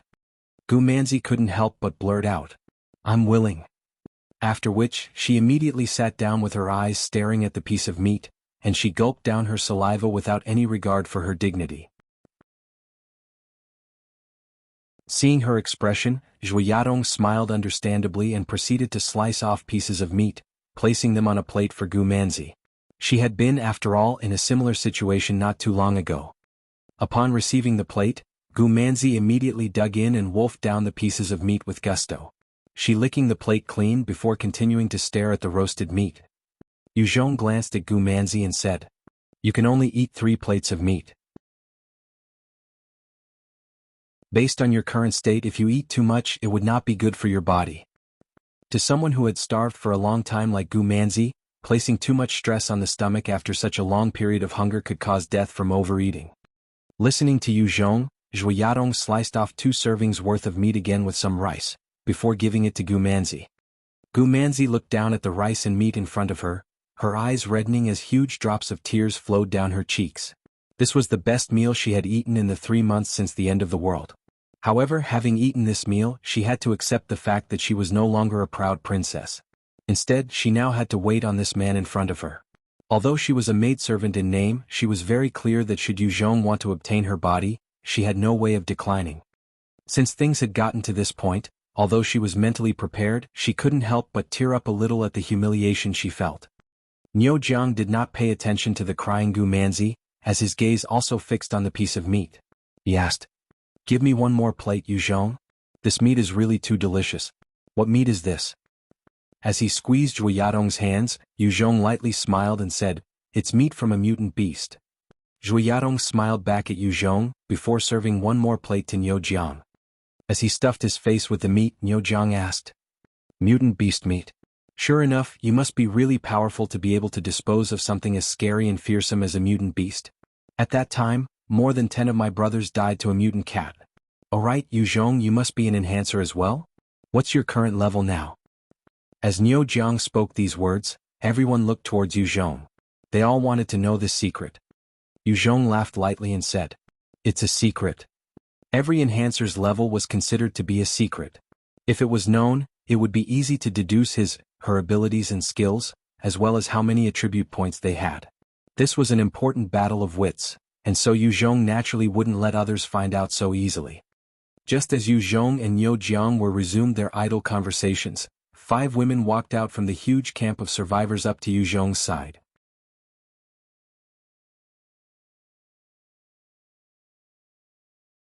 Chapter 213, Huang Weian's Plot. "Sir, please let us have some. I haven't eaten properly for a month already. As long as you feed me, I will do whatever you want me to." A somewhat pretty yet haggard-looking lady spoke as she combed her hair in an attempt to look more presentable, while her eyes were fixed on Yu Zhong. Another plain-looking, yet the youngest of the remaining female survivors also pleaded to Yu Zhong, "Please give me some. 2 slices. If you just give me 2 slices, I'll let you have your way with me for the night. Please, let me have just 1 slice." The 5 of them continued staring at Yu Zhong, pleading and begging. Gu Manzi had earned a place with Yu Zhong, and that gave all of them hope. They were all going crazy from the hunger. If they could just eat their fill, they were willing to forsake their dignity and face. Hunger could drive anyone mad. In the history of mankind, during periods of famines, it was not uncommon for people to eat their own kin. In the most recent famine, there was an actual case of a father eating his own son's flesh. From this, it could be seen how scary hunger was. The 5 poor women were also almost driven crazy by starvation, and so there was no point considering their dignity or face when their hunger was much more urgent. Even someone like Gu Manzi, who came from a prestigious background, disregarded her dignity and came to beg Yu Zhong for food. They naturally also had no hesitation. Seeing the 5 women who were willing to sell their bodies for food and were begging Yu Zhong pitifully, Zhu Yadong trembled in her heart and unconsciously grasped Yu Zhong's big hands. She had experienced the terror of going hungry to the point of torment. If not for the appearance of Yu Zhong, the only road for her then would be death. Having experienced the cruelty of the current apocalyptic world, it reinforced her decision to follow Yu Zhong and led her to realize that she was so lucky to have him. Yu Zhong looked at the 5 ladies and his eyebrows furrowed as he pointed to Gu Manzi and lightly said, "If your conditions are better than hers, I will allow you to stay. Otherwise, please leave by your own accord. Don't force me to act." The moment Yu Zhong finished talking, the silent 2 m tall white bones stood up. Holding an axe the color of black gold, it started circling the 5 women with its demonic fiery eyes constantly staring at them. Under the effect of the camouflage skill, the people there only saw White Bones as a huge man of 2 m, and the 2 m long metallic axe in its hands gave a huge oppressing aura to anybody who saw it and made people feel uneasy. The 5 of them looked at Gu Manzi, who was busy devouring the meat, and they immediately felt saddened. Although they were quite pretty, they could not compare to her. 4 of them took one last look at White Bones and its axe, and their eyes flashed with a hint of fear, before they turned around and made their way back to the normal campsite. After Z-Day, normal society order had collapsed and humanity was also slowly eroding away. They did not know what would happen if they were to annoy Yu Zhong. They did not want to offend a strong person. The remaining person was tall and fair-skinned. She had a round face as well as other beautiful features, and she started promoting herself to Yu Zhong. I am a fellow student of Gu Manzi, and I also graduated from the XXX University of the Arts. I am 24 this year. I can dance, sing, cook, and even wash clothes. Sir, please keep me with you. My worth is certainly not below Gu Manzi's. As long as you let me eat my fill, I am willing to do anything. Gu Manzi suddenly lifted her head and looked at Wang and I before commenting coldly. Wang and I, you lost your virginity when you were in university, and after that, you still changed boyfriends 4 times. How can you compare yourself to me?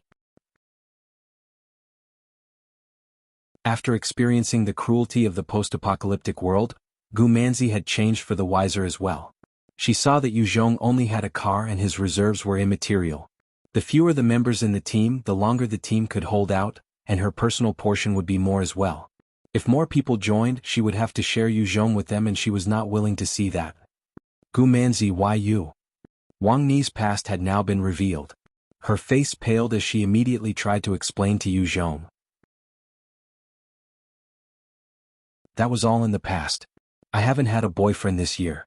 I can cook, wash, and do basically any household chores. Yu Zhong looked at Wang and I before coldly retorting, Go away. Wang Ni's face turned the color of ash as she looked towards Gu Manzi with a gaze full of hatred and cursed. Gu Manzi, from today onwards you are not my friend anymore. You will get your just desserts. I curse you to have a horrible death. Yu Zhong frowned and he made a gesture with his hand. White Bones immediately leapt forward and gave a huge slap across Wang Ni's face, causing it to swell. He looked at Wang and I coldly before saying, Gu Manzi is one of my people. The only one who can scold her, beat her, or teach her a lesson is me. Wang and I covered her face. Huge drops of tears rolled down her cheeks and she immediately turned and left as she cried. After Z-Day, she had been dumped by her new boyfriend who left on his own. Now, even one of her girlfriends had stabbed her in the back, causing her to feel even more hurt. Gu Manzi looked at Wang and I from afar before lowering her head and continuing to eat her meat carefully. As of now, she had cut off ties with one of her friends, just so she could lead a better life for herself. Huang Weian saw these events from afar and he lowered his head in thought, before first walking towards Wang Jian and whispering something. Then he walked amongst the survivors to invoke some emotions. Not long after, under the encouragement of Huang Weian, a huge number of survivors stood up and slowly walked towards Yu Zhong's campfire. As the crowd of over 200 people started moving, there was an extremely oppressive force, as if Mount Tai was looming over and pressurizing Yu Zhong's camp. Seeing the approaching forces, Lu Arii became restless and nervous as he stood up immediately. He took out the 54 handgun Yu Zhong had given to him and fired a shot into the sky, before calling out loudly, What do you think you're doing? With the bang, the 200 survivors immediately halted their steps, too frightened to advance. They saw the gun in Lu Ariai's hands and their eyes were full of fear. As a commoner, it was normal to fear guns. It was only those who lived constantly on the edge or were on the wrong side of the law, who wouldn't be afraid of Lu Ariai's actions. All the gazes filled with fear, indecision and hesitation naturally fell onto Huang Weian. After all, they had all been motivated to act by his doing. If no one were to lead them, they also didn't dare stir up trouble. Under the gaze of so many people, Huang Weian sighed in his heart before standing up and calling out in a self-righteous voice. Yu Zhong, you have joined our vehicle fleet so you can be considered one of our family members. We hope that you can take out all your rations and share them with us along the journey. After that, his greedy eyes roamed over to Zhui Yadong and Gu Manzi, who were both sitting beside Yu Zhong. Even though he kept a number of decent-looking ladies with him, compared to Zhui Yadong and Gu Manzi they were not much. Huang Weian retracted his gaze and fixedly stared at Yu Zhong while thinking to himself. It's okay, as long as I gain control over the food, they will not be able to escape from the palm of my hand. I do have food here. Yu Zhong looked at Huang Weian and he coldly laughed, before directly opening his backpack and showing the contents inside. Inside there was a huge pack of rice, milk, cakes, candy, instant noodles and various other foods. Seeing the huge amount of rations in Yu Zhong's open bag, all the survivors turned green with envy. They clenched their fists tightly and their breathing becoming ragged. After Z-Day, gold was useless. There was only food. Food was the true bargaining chip.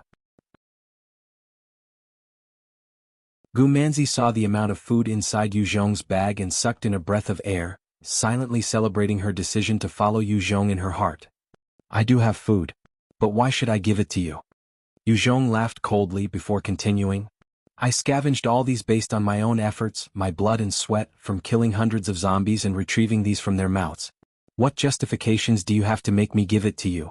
Did you guys even contribute any amount of effort into obtaining these? So shameless. Facing Yu Zhong's rebuke, a large number of the survivors immediately felt ashamed, yet they continued staring at the rations in his bag. Huang Weian looked towards the rations and his eyes flashed with a strange light as he spoke in his self-righteous voice again. Yu Zhong, it can be considered that we are in a national crisis now. Everyone should be working together to get past this together. You should not prioritize your own self-interests above others, you should think for the masses instead. Do you know what your current actions are tantamount to? Selfish. Fine, let me represent the group, the government as well as the people to borrow your food and rations. When the country has overcome this obstacle, I will return it to you by 10 times. I also promise that when I have the rations, you will get your fair share. No one will starve as I bring you all into SY County. Yeah. Bring out the rations. Everyone should share. Give the rations to Magistrate Huang. Under the pretentious act of Huang Weian, the 200 survivors got riled up and started calling for Yu Zhong to surrender his rations. If it weren't for the fact that they feared the firearms in Yu Zhong's hands, they would have already attacked and taken everything. After all the bullshit, the survivors were just after Yu Zhong's rations. Huang Weian was making use of their psychological states to provoke and rile their emotions. Hearing the agitated calls of the survivors behind him, Huang Weian wore an extremely satisfied expression on his face. As long as he gained the control over the rations in Yu Zhong's hands, if he wanted to bet a woman, then he would be able to get the woman. Otherwise, they would be driven to insanity by their hunger.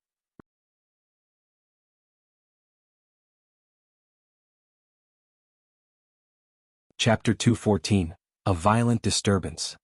Seeing the crowd of restless survivors, Niu Zhang's face changed slightly. After hesitating for a while, he stood up and smiled apologetically to Yu Zhong. Sorry? I am a member of this fleet after all.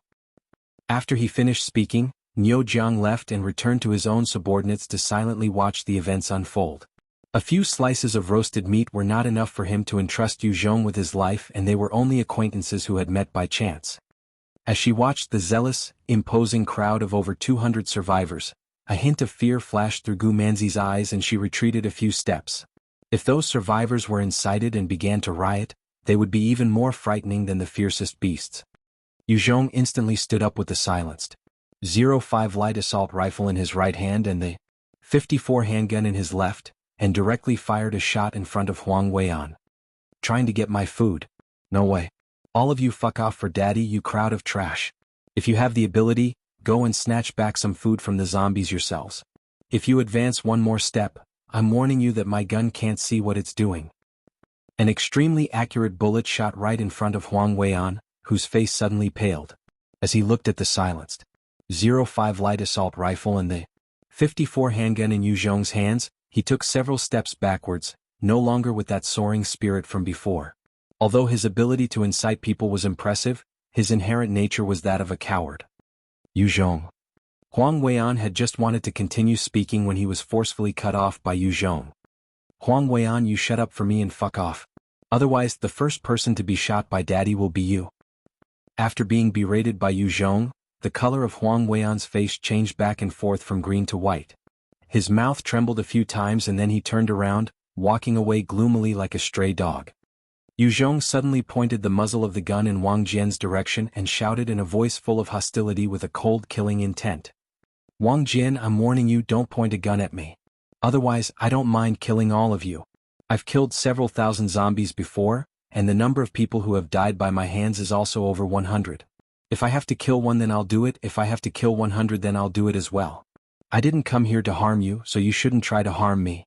If you make me mad, none of you should think of surviving. Put your gun away carefully, otherwise you'll definitely die. Wang Jian and the 4 other policemen had rescued 200 survivors and maintained order in the camp as well, letting the survivors here still have some humanity in them. This made Yu Zhong greatly admire their characters in his heart. However, if a conflict began between the two sides, Yu Zhong would still kill them without any hesitation. After all, this was an apocalypse world where human lives were only worth as much those of ants, and Yu Zhong only wanted to properly survive. Even if they were saints, he would still kill those who blocked his path to survival without error. Of course, if there was no need, Yu Zhong didn't wish to get rid of the 5 policemen. Without the protection of them, very quickly, there might be heavy casualties in this fleet of over 200 survivors. The only remaining order and humanity would also completely collapse. Yu Zhong had no interest in taking control of this fleet and becoming its leader because it didn't have a stable base like Big Cliff Village, Stone Horse Village or Qingyuan County. If he did take in this fleet, he could very well end up having to worry about their food supplies every day. If it wasn't for that, he would have long gotten rid of an unreliable official like Huang Weian. In the brutal apocalypse world, Yu Zhong was able to kill his enemies without even blinking an eye. Nevertheless, he wasn't willing to carry out any senseless killings, and he also wasn't willing to watch the few remaining survivors die for no reason. Wang Jian and the other 4 policemen had originally wanted to use their guns to subdue Yu Zhong, except Yu Zhong's speed vastly surpassed theirs. Wang Jian was just about to take action when Yu Zhong silenced. 05 light assault rifle had already locked onto them. He was able to feel Yu Zhong's powerful killing intent. If they moved in the slightest, the opposition would definitely kill them without any hesitation. This made Wang Jian not dare to move at all. As he endured the extremely strong pressure from Yu Zhong, Wang Jian slowly said, I understand now. Please put down your gun first. We promise not to point our guns at you. If you are unwilling to take out your food and share it with everyone, please leave our fleet. The other 4 policemen also didn't dare to make any moves. Although they had a very strong sense of justice, they were not madmen. They weren't willing to sacrifice their own lives in vain for no reason. Pointing the silenced 05 light assault rifle directly at the crowd, Yu Zhong said in an icy voice. Tomorrow I will leave. Right now all of you guys go back to your camp for me. I will count to 10. Those who don't go, just lie down here for the better. 10. 9. After being threatened at gunpoint by Yu Zhong, those survivors with no backbone immediately fled desperately in the direction of the camp. Amidst the chaos and trampling, 3 frail-bodied female survivors were knocked down by the other survivors, then were trampled into meat paste. Cries, cold voices and shouting sounded out throughout the crowd. Not a single person looked back at those 3 female survivors who had been trampled to death. In this apocalypse world, deaths were very common. Every day there were humans who were killed, starved or committed suicide. After witnessing enough of this, people would naturally become insensitive to such matters. As long as the people who died weren't their relatives, none of them would care. Yu Zhong glanced at the chaos in the crowd, then said lightly to Gu Manzi and Lu Erei, It's all right now. Gu Manzi, Lu Erei and Zhui Yadong all gazed at Yu Zhong with awe. Just now, the 200 survivors who had all been instigated by Huang Weian and formed an extremely imposing force were now all very frightened. They would never have thought that Yu Zhong could resolve the crisis so easily, making Huang Weian go back to his own camp in the manner of a stray dog. How overbearing. Niu Jiang watched as Yu Zhong drove back those 200 survivors all by himself, and a hint of radiance flashed past his eyes. He let out a sigh. Just now he wasn't determined to stay on Yu Zhong's side, and now he felt a slight regret. Truthfully, if Yu Zhong had been weak and cowering just now, Niu Jiang probably would have gone and trampled on him as well, stealing away everything that he could steal from him. In the apocalypse world, every survivor knew about the cruel law of the jungle. As soon as you revealed some weakness, the surrounding wolves would all pounce on you and take away everything you had. If Yu Zhong had given his food to Huang Weian just now, after receiving the food, Huang Weian would immediately request Yu Zhong to join the armed forces. This way he would receive unified command. He was compressing Yu Zhong's survival space, step by step, forcing Yu Zhong to become a chess piece in his hands. Only Huang Weian didn't think Yu Zhong would have such a fierce and decisive reaction, leaving him with no way of escape. After Yu Zhong had exposed his vicious fangs, those survivors naturally didn't dare to come provoke him again. Yu Zhong and his party thus cheerfully finished their dinner. After dinner, Gu Manzi obediently took the initiative to do the washing up. Meanwhile, Yu Zhong made Zhu Yadong start doing shooting practice with the 54 handgun. Within Yu Zhong's storage ring, there were 1,300 rounds of ammunition for the 54 handgun, so Zhu Yadong could shoot as much as she wanted. Hearing round after round of gunshots, those survivors' bodies were all trembling slightly.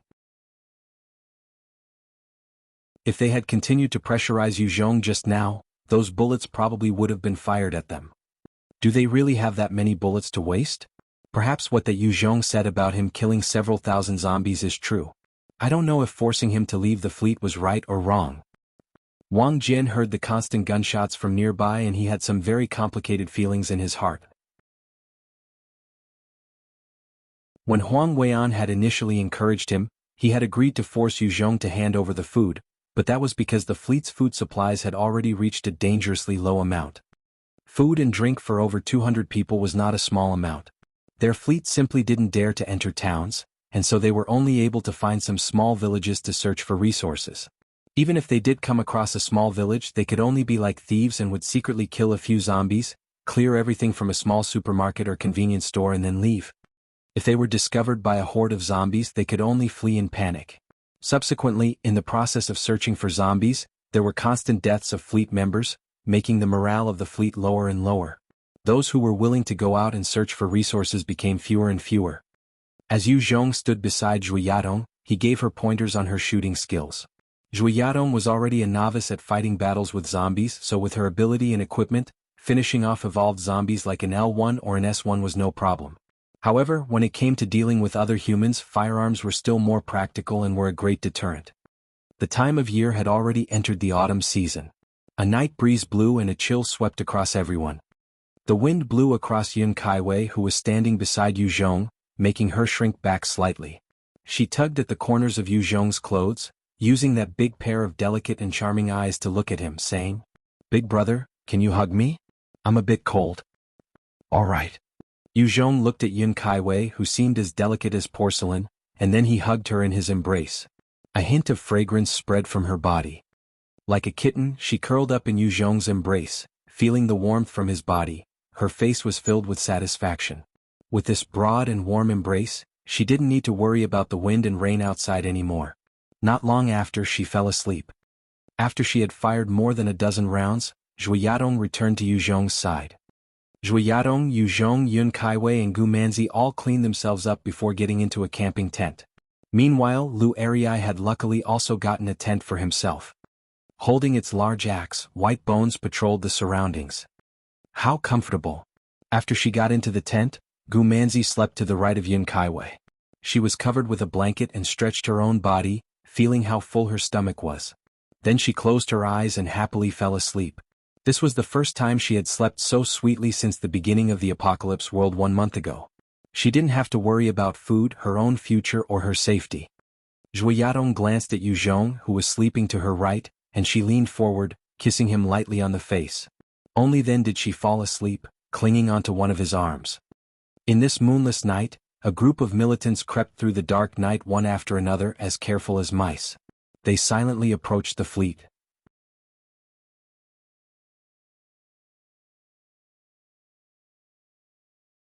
Chapter 215, Night Raid. In the darkness, a militant accidentally triggered a trap mechanism as he advanced. Not far from him, a few beer bottles dropped, hitting the rock floor and shattering with a loud crash. In the lonely and quiet night, the sound was amplified. Enemies. A bus filled with night guards who were half asleep awoke and shouted loudly.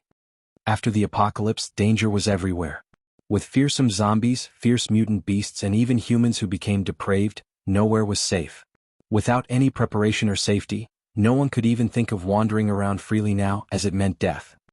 The survivors in the buses awoke with a start as they looked out into the dark with fear, and sat helplessly in their own seats.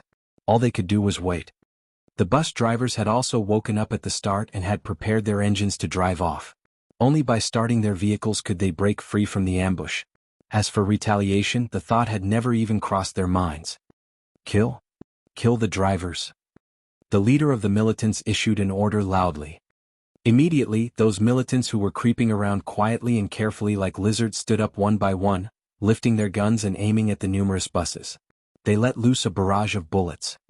The barrage of bullets penetrated the windows of the vehicles, making glass shatter everywhere and rain down inside the vehicles. All the survivors inside the buses crouched down in fear. Most of them could not help screaming to vent their inner fears. Under the sudden attack of these militants, 3 unfortunate bus drivers were shot to death, collapsing limply in their seats. Some of the other vehicles managed to start and began to make their way into the distance.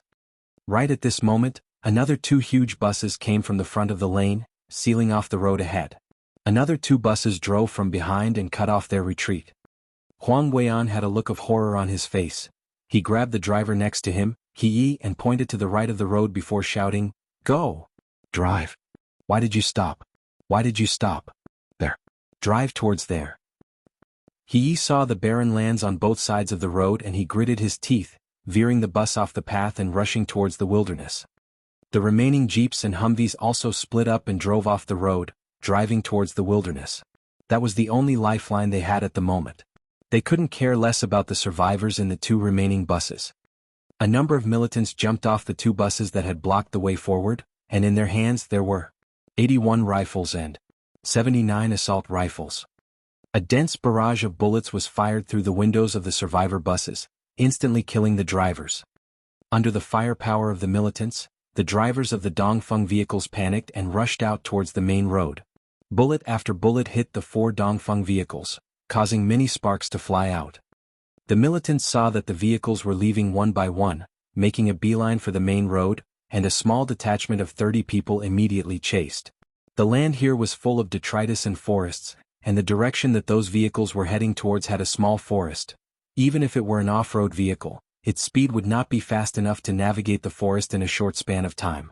Sooner or later, the militants would catch up. Another team of 12 militants strode towards the 3 buses. To them, the buses were already their spoils. Right at this time, 5 policemen jumped out swiftly from one of the buses. The moment they disembarked, they rolled onto the ground and raised their 79 assault rifles, beginning their counterattack on the 12 militants. Caught off guard and under the rapid fire of those assault rifles, 3 militants took heavy damage, with one of them instantly dying when a bullet penetrated his head.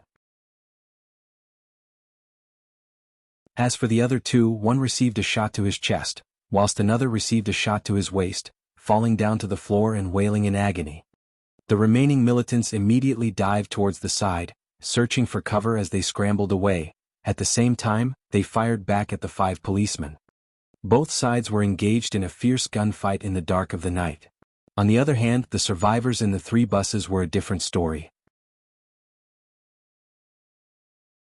They were panicking yet staying still like wooden chickens, feeling jittery as they watched the gunfight, waiting for their fate to be decided by the winners. "Get up all of you, don't make a single sound." The moment the beer bottles had smashed, Yu Zhong had jolted awake and he immediately patted the 3 ladies sleeping beside him awake. Zhu Yadong, Yun Kaiwei and Gu Manzi all woke up and stared at Yu Zhong mutely. Although they were a little shocked, they knew that the man in front of them was reliable. As long as he was not panicking, they were not afraid. "Stay here. I will go take a look at what is happening. My orders." Yu Zhong then swiftly left the tent, immediately rolling onto the ground and looking into the distance as he lay there. Not long after, fierce gunshots rang out from the survivor camps. Due to the events that had occurred the previous evening, when Yu Zhong had set up camp, he had set it up further away from the main camp. It was because of this that his danger perception did not act up, and he did not manage to catch on to the militants' actions. "Kill them." Yu Zhong saw 3 militants approaching and immediately gave an order to White Bones. Upon receiving the order, White Bones' eyes flashed with a demonic fire. Pulling out its huge white bone axe, it rushed towards the 3 militants like a tank. The 3 militants saw White Bones rushing over and their faces had a hint of ridicule on them as they raised their guns and fired at it. "What a stupid enhancer. Actually using a system weapon to charge at us, do you think we're zombies?" A militant thought in his heart as he was firing at White Bones, laughing coldly. They knew that the current world had given birth to many enhancers who were stronger than normal human beings, yet even their stronger bodies would die if they were to be hit by a bullet. There was nothing for the militants to fear. However, their faces turned pale when they realized that the bullets were bouncing off White Bones' body, merely causing sparks to fly out and not doing anything to impede its charge. Seeing that their guns were ineffective at hurting White Bones, the three militants were frightened and immediately turned around, starting to run back in a frenzy. An existence that could not be damaged by bullets was not something they had prepared for, and the huge axe in its hands was obviously a close-range weapon. They did not want to be dismembered by it. White Bones saw the escaping militants and immediately stopped in its tracks as it raised its left claw. At that instant, 3 bone spears shot out from White Bones' left claw, piercing through the 3 militants' heads and killing them instantly. After going through various enhancements, White Bones was able to act independently, and it was now able to accurately manipulate 3 bone spears at once within a range of 100 meters. Subsequently, it could easily shoot out and control the bone spears, finishing off the 3 normal enemies. Yuzhong saw that White Bones had disposed of the 3 enemies who were approaching, and he called out in a low voice to those in the tent, "Come out now!" Zhui Yadong, Yun Kaiwei, Gu Manzi and Lu Erei all walked out of the tents. They had heard the gunshots from nearby. There had obviously been an intense battle going on out there. Upon realizing that fact, their faces turned pale. Gunfight. They had only seen scenes like this before in the movies. Now that it was happening to themselves, the fear of the stray bullets that might randomly hit them struck deep into their hearts. The moment Zhui Yadong and the rest saw Yu Zhong, their panic was quelled a little, as his face had not a single tinge of fear to it. Instead, it was endlessly calm. "Follow me." Yu Zhong pulled away Zhui Yadong and the rest. Under the cover of the dark night, they arrived quietly at a small forest. "I will leave Iron Bones," Yu Zhong's chosen moniker for White Bones, "to stay behind and protect you guys. Don't leave this place. As long as Iron Bones is not dead, you guys will be fine." Yu Zhong threw a huge pile of ropes and a .54 handgun to Lu Erei before saying lightly, "I'm going to go take care of those guys. Lu Erei, follow behind me and help me tie up some prisoners."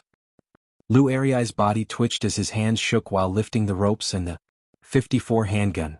He had a pleading look on his face as he gazed at Yu Zhong. He was not willing to take part in such a dangerous operation because he was certain that if he was careless, then he would die. Yu Zhong stared fiercely at him, and Lu Erei knew that he could not change his mind.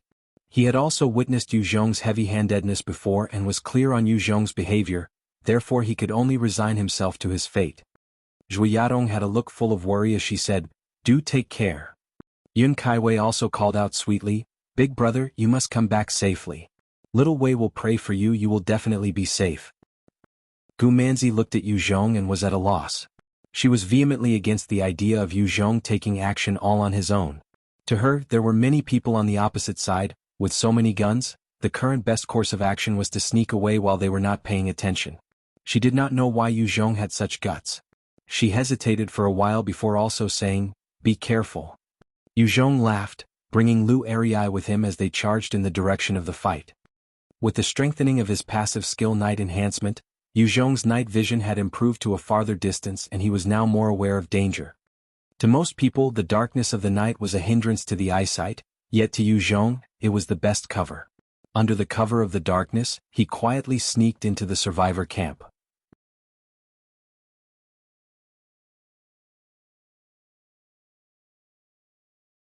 Chapter 216, Tong Xiaoyun. A dozen militants had already surrounded the 2 buses. Under the threat of the militants' firearms, the survivors in the bus had no choice but to exit the bus one by one, with fear written all over their faces. Amongst the 70-plus survivors that disembarked, the 30-plus students were part of them as well. All of them looked at the militants with their guns and their faces were filled with fear and panic. "This time, our harvest isn't bad at all." One of the militants looked at the survivors, as if he were gazing at a flock of sheep. "Yeah. This time there are a lot of quality goods." Another militant swept a look over the survivors and his eyes brightened as he pulled out Wang and I from the crowd. He laughed before saying to the rest, "I shall have my fun first, I will let you guys have a turn later." As Wang and I was dragged out by the militant, although she was shocked, she did not resist. She knew that it would come to this sooner or later, but she couldn't care less. Anyway, she was not some virtuous lady, she just wanted to live on. Resisting the militant could result in her death. Qinjian. Fuck your mother. Who wants to play with your leftovers? Another militant scoffed jokingly as his eyes flashed with an obscene light and also roamed across the survivors. At last, his gaze landed onto one of the students and his eyes lit up. He dragged out a female student of around 13 to 14 years old with an oval face and snow-white skin, as well as a seemingly very pure and beautiful appearance. The student who was dragged out was called Tong Xiaoyun. She was both delicate and beautiful, her character was quiet and well-behaved, and she consistently received good grades. She was considered the dream first love for many of the boys in the class. The moment the militant pulled Tong Xiaoyun out, he stirred up the hornet's nest as many of the students called out emotionally and agitatedly. What do you think you're doing? Let go of Xiaoyun. Go die. Facing the ire of these middle school students, the militant's face turned hideous and he immediately pulled out a gun, firing 6 shots at 2 of the boys who were especially agitated. At such a short distance, one of the boys received a bullet to his brain and his eyes flashed with a hint of disbelief as he lifelessly crumpled to the floor. The other student had multiple shot wounds in his chest and flecks of blood splashed out as he also fell to the floor without another word. Seeing this miserable scene, the rest of the survivors immediately wailed in fright and chaos was about to ensue once again. With a sweep, the militants aimed their guns at the survivors and all of them shivered. They stood still, not daring to move. The militant leader looked at the survivors with scorn before shouting out overbearingly, "Damn it! All you measly pieces of shit, you must be tired of living. If daddy wants to play with some women, what's it to you? Do you believe that I will slaughter you and make you into human sausages?" After being hollered at by the leader of the militants, the survivors quietened down and looked at him in fear. "Bah! Cowards!" The leader laughed coldly as he spat out a mouthful of phlegm directly onto the face of the most agitated student earlier. That student was called Jianghu. He had always been secretly admiring Tong Xiaoyun. Earlier, when she was dragged out, his emotions went into a disarray.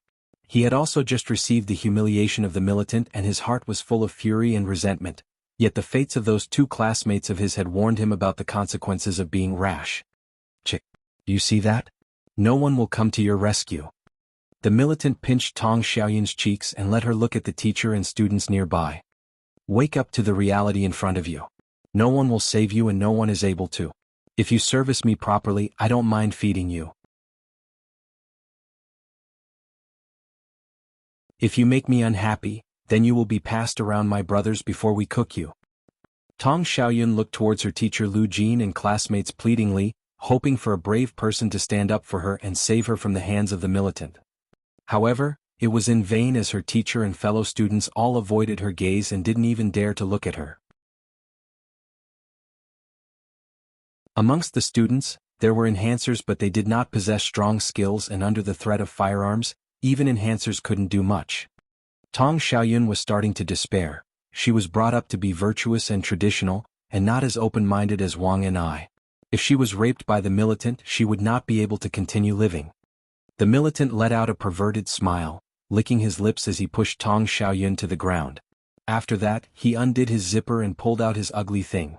While holding his gun to Tong Xiaoyun's head, he laughed pervertedly and said, "Lick it."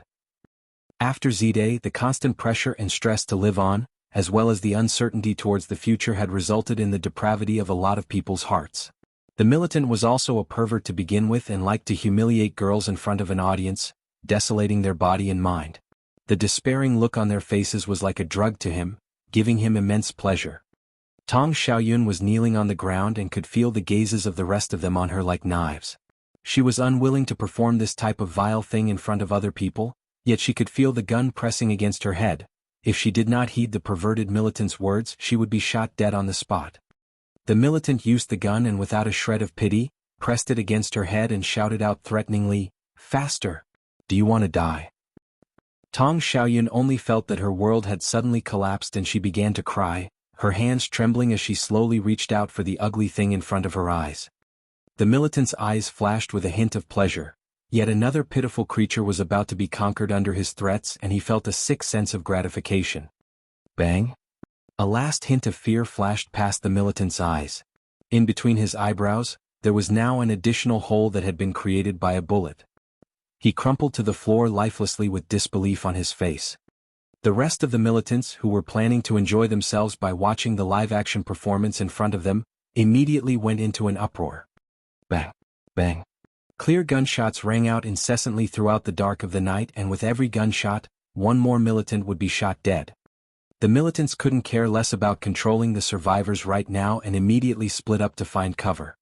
Taking advantage of the chaos happening among the militants, Jianghu ran to Tong Xiaoyun's side and urged, "Tong Xiaoyun, hurry, let's escape." Tong Xiaoyun looked at Jianghu, her pale face suddenly smiling and saying, "Escape? Where can we escape to? Everywhere out there is filled with zombies, mutant beasts, and even scarier humans. Even if we make use of the chance to escape without rations nor a vehicle, where can we run to?" Tong Xiaoyun was a smart child to begin with, it was just that she was well taken care of and had been sheltered all her life. She had never had the chance to fully utilize her brain. Humans were like that, if not forced into a corner, people would not be able to exhibit their strongest traits. Under the earlier threats, she had begun to think a lot in the ugly situation. Watching at the pitiful-looking Tong Xiaoyun, in a moment of hot-bloodedness, Jianghu couldn't help but cry out loudly, "Tong Xiaoyun, come with me. I will use my life to protect you." Tong Xiaoyun only looked at Jianghu coldly. If it was before, she would have been grateful, maybe even fall for him. However, she knew that his words were just that, words. When she was feeling despondent earlier, Jianghu had chosen to keep quiet to one side, looking on powerlessly. Whatever he said now, she could not believe even if she wanted to. At this time, a huge number of the survivors were fighting to escape in other directions. The militants were obviously not decent human beings, especially the leader who mentioned human sausages. It was obvious that this power was not a proper one in any way, and so the survivors were not willing to stay any longer. "I'm leaving. Take care of yourself." Tong Xiaoyun looked towards the darkness and her eyes flashed as she mustered her courage and determination, before running in the direction where the bullets were being fired from. Jianghu looked at the departing back of Tong Xiaoyun and his face fell. In the end, he still turned around and ran back towards his classmates.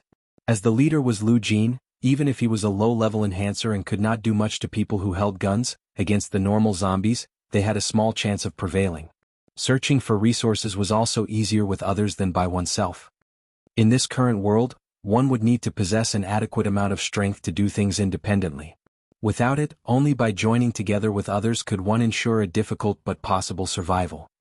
The one who was disposing of the militants was precisely Yu Zhong, who took to the darkness like a fish would to water. By himself, he had pressured the many members of the militant group in such a way that they couldn't even catch their breath. In the dark of the night, the militants had no way of seeing anything beyond 20 m into the distance, whilst Yu Zhong's vision remained accurate even over distances of 2000 m. Yu Zhong's body flashed about like a specter shuttling about in the dark. In his hands was the 03 rifle, exhibiting his firing skills that he had honed tirelessly. Every shot accurately found its target and blew apart a militant's head. After each shot, Yu Zhong would immediately change his position. A huge hail of bullets would fire randomly at his previous position, yet they wouldn't hit anything. The militants could not even see where Yu Zhong was and could only helplessly fire in the general direction. They even tried to use suppressing fire to force him out, but it was to no avail. As he hunted down the militants one by one, Yu Zhong kept on changing his position. Watching their comrades die one after another from the bullets appearing out of nowhere, the militants lost their morale quickly. They scrambled into their two buses, afraid to even stick their heads out, waiting for aid to come.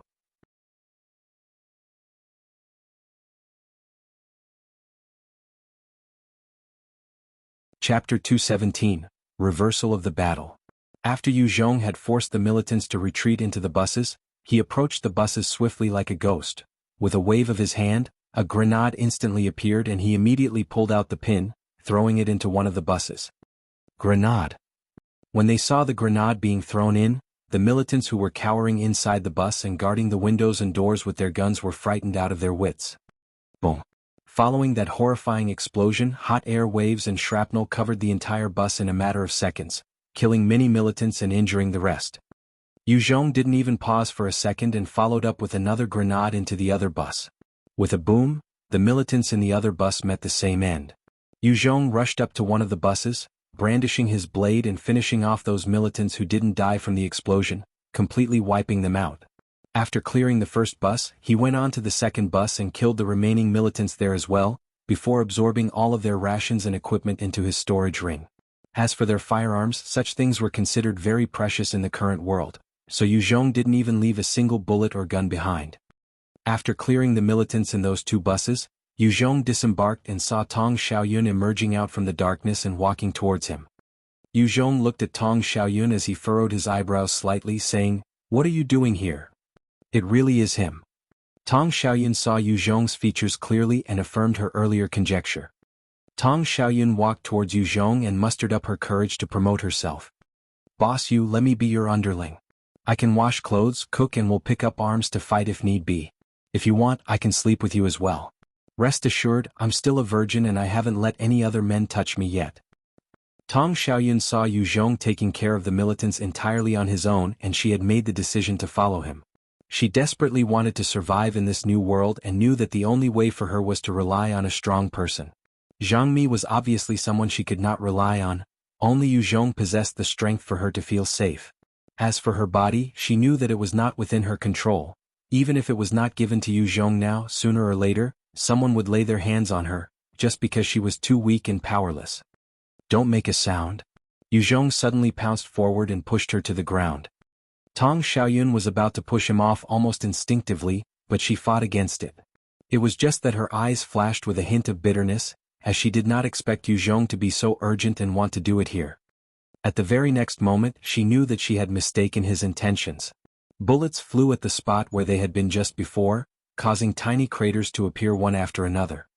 The militants who had gone on to give chase to the other fleeing survivors had returned, and upon hearing the explosions of the grenades, 12 of them had immediately rushed back to provide assistance.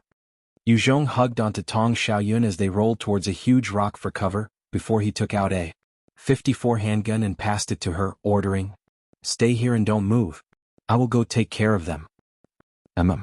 Tong Xiaoyun was scared witless by the sudden hail of bullets, to the point that she could not stop her body from trembling. She held on tightly to the gun that Yu Zhong had passed to her. She was just a 13 to 14-year-old girl after all, and had not experienced any sort of life-changing event before, not to mention that she was suddenly now part of a gunfight. Yu Zhong took a deep breath before he rushed out like a cheetah.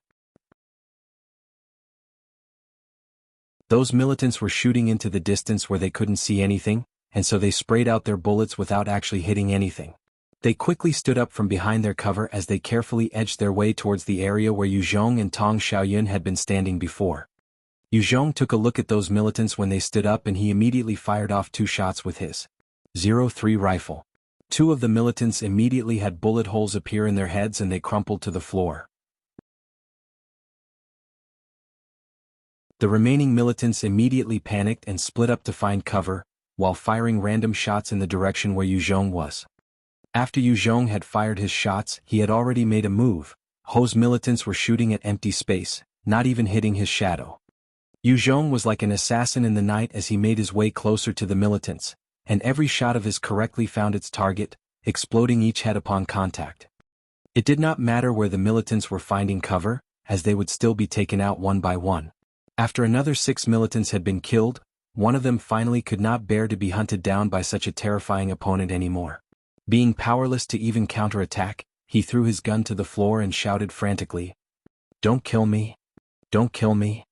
I surrender! Don't kill me!" Yu Zhong had actually already aimed at that militant. When he saw that the militant had surrendered, he immediately fired a shot to the militant's side. With a bang, the militant saw his comrade right beside him die with a bullet penetrating through his brain, falling lifelessly to the ground.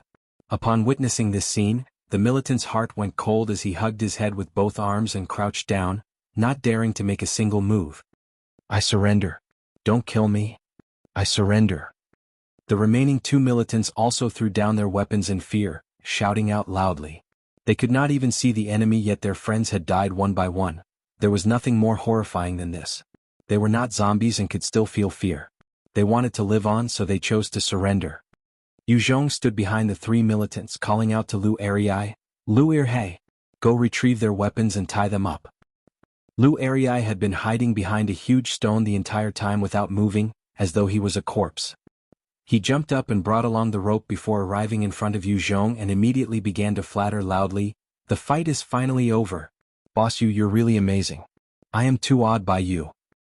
Yu Zhong looked at the lazy Lu Arai as he frowned and spoke sternly, "Tie them up properly. We don't have any time to waste." After killing 12 of the militants, the matters on hand were not yet finished. There were still over 20 militants who were still engaged in battle with 5 policemen. Yu Zhong had to hurry over and kill them as well.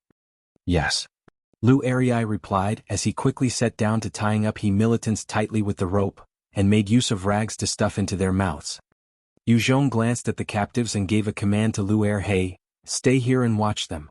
If they dare to make a move, then shoot them down." Hearing those words, the 3 captives shuddered and did not dare make any more unnecessary movements. The current era was not a period of human rights or peace, so killing captives was not something people could be bothered to punish you for. If someone died, it was simply too bad. After handing over the 3 captives to Lu Arai, Yu Zhong once again made his way swiftly like a cheetah towards the location of the gunfight. At night, the situation was not favorable at all for gunfights. Under the cover of the darkness, the hit rate would be very low unless the fight was at a close distance. It was only under the cover of the night that Wang Jian and his team of 4 policemen could continue to hold their ground against the 20-odd militants. In this wild barren land, the gunshots were numerous, yet the death count was low. The gunfight had gone on for quite a while. Wang Jian's side only had 1 person who had been careless and received a wound to his arm from a random bullet, yet no one else had received an injury. It was just that with the flow of the gunfight, Wang Jian's side was slowly running out of ammunition. Without their ammunition, they would soon be powerless to resist the advance of the 20-odd militants. Right at this moment, Yu Zhong had already routed behind the militants and he fired 2 shots all of a sudden, killing 2 of the militants immediately. An expert. There is an expert who can fight in the night. The leader of this team of militants saw his 2 subordinates' heads explode and his heart went cold. It must be made clear that during the gunfight with Wang Jian's team, his team had expended over 200 bullets. Other than a bullet grazing the other side and 3 of his own team members suffering injuries, no one had actually died. 2 militants had suddenly met their deaths, hence it was obvious that an expert had arrived. In the dark of the night, someone who possessed such fearsome night vision and a good aim was truly a killing machine to be feared. Even with their numbers, they might not necessarily be able to win over the enemy. The expert out there. My name is Xiong Zheng. This time, our fierce tiger team recognizes our loss. Please grant us your mercy and let us leave with our lives. Women, food, weapons, any request that you have, just say it and we will definitely do our best to provide you with ample compensation. The leader of the militants called Xiong Zheng called out loudly into the dark night. The fact that Xiong Zheng could lead this small team was not just based on his battle abilities, but also his power of observation and judgment. He had already guessed that the explosions from the grenades were caused by Yu Zhong, and the team that had gone to provide reinforcements must have either perished or been captured. He could only negotiate for terms now, otherwise the only thing that awaited them was death. Yu Zhong called out coldly from the dark, "All of you put down your weapons and surrender to me. I can leave you with your lives, otherwise you will all die. You have only 3 seconds to consider. After 3 seconds I will kill all of those still holding onto their weapons." Yu Zhong. That was Yu Zhong's voice. Has he come to rescue us?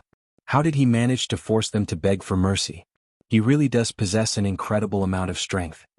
Wang Jian heard Yu Zhong's voice and his heart was shaken until he gradually calmed down. Regardless, with Yu Zhong's arrival their lives were safe. If Yu Zhong hadn't arrived, when Wang Jian and his team ran out of bullets, they would have been shot dead or captured by the militants. Upon hearing those words from Yu Zhong, Xiong Zheng and his company hesitated for a while before dropping their guns. They were about to hand over their own fates like livestock. "Who the hell are you? Let Daddy send you to your death." A militant with an overbearing nature shouted loudly as he raised a knife-type assault rifle and began to fire wildly towards Yu Zhong's direction.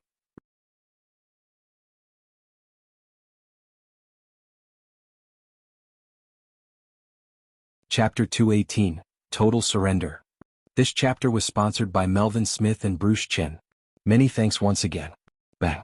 The militant had not even finished a magazine of ammunition before a bullet found its way into his head. His body crumpled lifelessly to the ground. Upon seeing this, the morale and courage of the militants took an even further dive, and everyone's faces were filled with fear. Not a single one of them wanted to die. The 3 seconds are up. Those who have not released their weapons yet, die. Yu Zhong's ice-cold voice resounded throughout the area, as though it was hammering into the hearts of the militants. With a bang, yet another militant who was still wielding his weapon received a bullet through his brains, falling lifelessly to the ground. Watching another comrade die before them, the militants had faces filled with fear and they immediately threw their weapons to the ground. Xiongzheng saw his subordinates surrendering their weapons and he lightly sighed before doing the same with his 79 assault rifle. At death's door, it was something even trained soldiers would do and choose over honor. They were not bandits after all, facing the threat of death, surrendering was a normal course of action. Most of the militants had thrown their guns down, but there were still 2 remaining militants who lay prone on the ground, using their comrades as a cover and awaiting Yu Zhong's appearance. The moment he showed up, they would immediately make a move to kill him. However, they never expected that Yu Zhong had already grasped each and every militant's location clearly. Seeing that the 2 crafty militants still held the notion of retaliating, Yu Zhong fired 2 shots that directly penetrated their skulls. After the 2 militants were picked off by Yu Zhong, Xiongzheng's backup plans were entirely quelled. In the darkness, Yu Zhong coldly ordered, "All of you get out of the cover. Walk to the bus and squat down with your hands above your heads. Those who don't comply will be dealt with immediately." After all, Yu Zhong was acting on his own. If he were to reveal himself and get ambushed, he would have to worry about the militants making use of the opportunity to escape one by one. At that time, it would be very troublesome to deal with them. If he could gather them together and keep an eye on them, if they did want to escape, then it would be much easier to take care of them. One by one, the militants walked out from the cover, towards the direction Yu Zhong had indicated. All of a sudden, one of the militants made a break for it, wanting to use the cover of the night to escape. With a bang, the militant did not even make it past a few steps before receiving a bullet through his brain, becoming a corpse collapsed on the ground. Witnessing this, the fear of Yu Zhong only grew even more in the militants' hearts as they made their way to the bus and squatted down with their hands above their heads. No one else made a further attempt to disrupt anything. In fact, Yu Zhong was only by himself. If the militants all started running in different directions, he could at most kill 7 or 8 of them, and he wouldn't be able to give chase. However, under the power of fear, the militants could only comply with his orders and they didn't try to escape. "Lu Arii, come out. Tie them all up," Yu Zhong ordered in a deep voice. "Yes, boss you." Lu Arii, who wasn't far away, answered immediately. He pushed the other 3 captives to join the rest in front of the bus, then pulled out the ropes, proceeding to tie up the militants tightly. Yu Zhong then came out from the dark and called out towards the policemen hiding behind the cover, "Wang Jian, the rest of you come out as well." Even if the 5 of them harbored any intent to make a move against Yu Zhong, he was confident of dealing with them in the dark of the night, which was why he emerged from the darkness. Wang Jian heard Yu Zhong's voice and hesitated for a moment, exchanging glances with his colleagues. Only then did they step out from behind the cover. With the earlier display of Yu Zhong's strength, if he wanted them dead, they would have died already. Yu Zhong took a look at the 5 policemen before pointing to the captives and ordering, "Watch them, I will go deal with the rest." With that, Yu Zhong immediately retreated into the darkness. In the night, Wang Jian's team had neither any special abilities nor sufficient strength, so he would rather have them keep watch. One of the policemen took a look at Wang Jian before saying, "Old Wang, what do we do? Are we going to just stay here and wait for him?" Among these 5 policemen, Wang Jian was the quickest and at the same time, he was a level 13 enhancer, thus the small team all treated him as the leader. Wang Jian gritted his teeth as he said, "We shall wait." He understood the intentions of the other policemen. It was to take advantage of the time when Yu Zhong was busy dealing with the rest of the militants, and escape with a car on their own. After all, Yu Zhong was temporarily on their side, but having someone else be in control of your life didn't leave a good taste in the mouth. Once Yu Zhong was back, they would be at his mercy. In the dark of the night, they had no way of overcoming him in a fight. Furthermore, from his performance in the daytime earlier, he was not a hot-blooded youth and didn't make any rash decisions. Wang Jian was very clear on all these, yet he still chose to wait.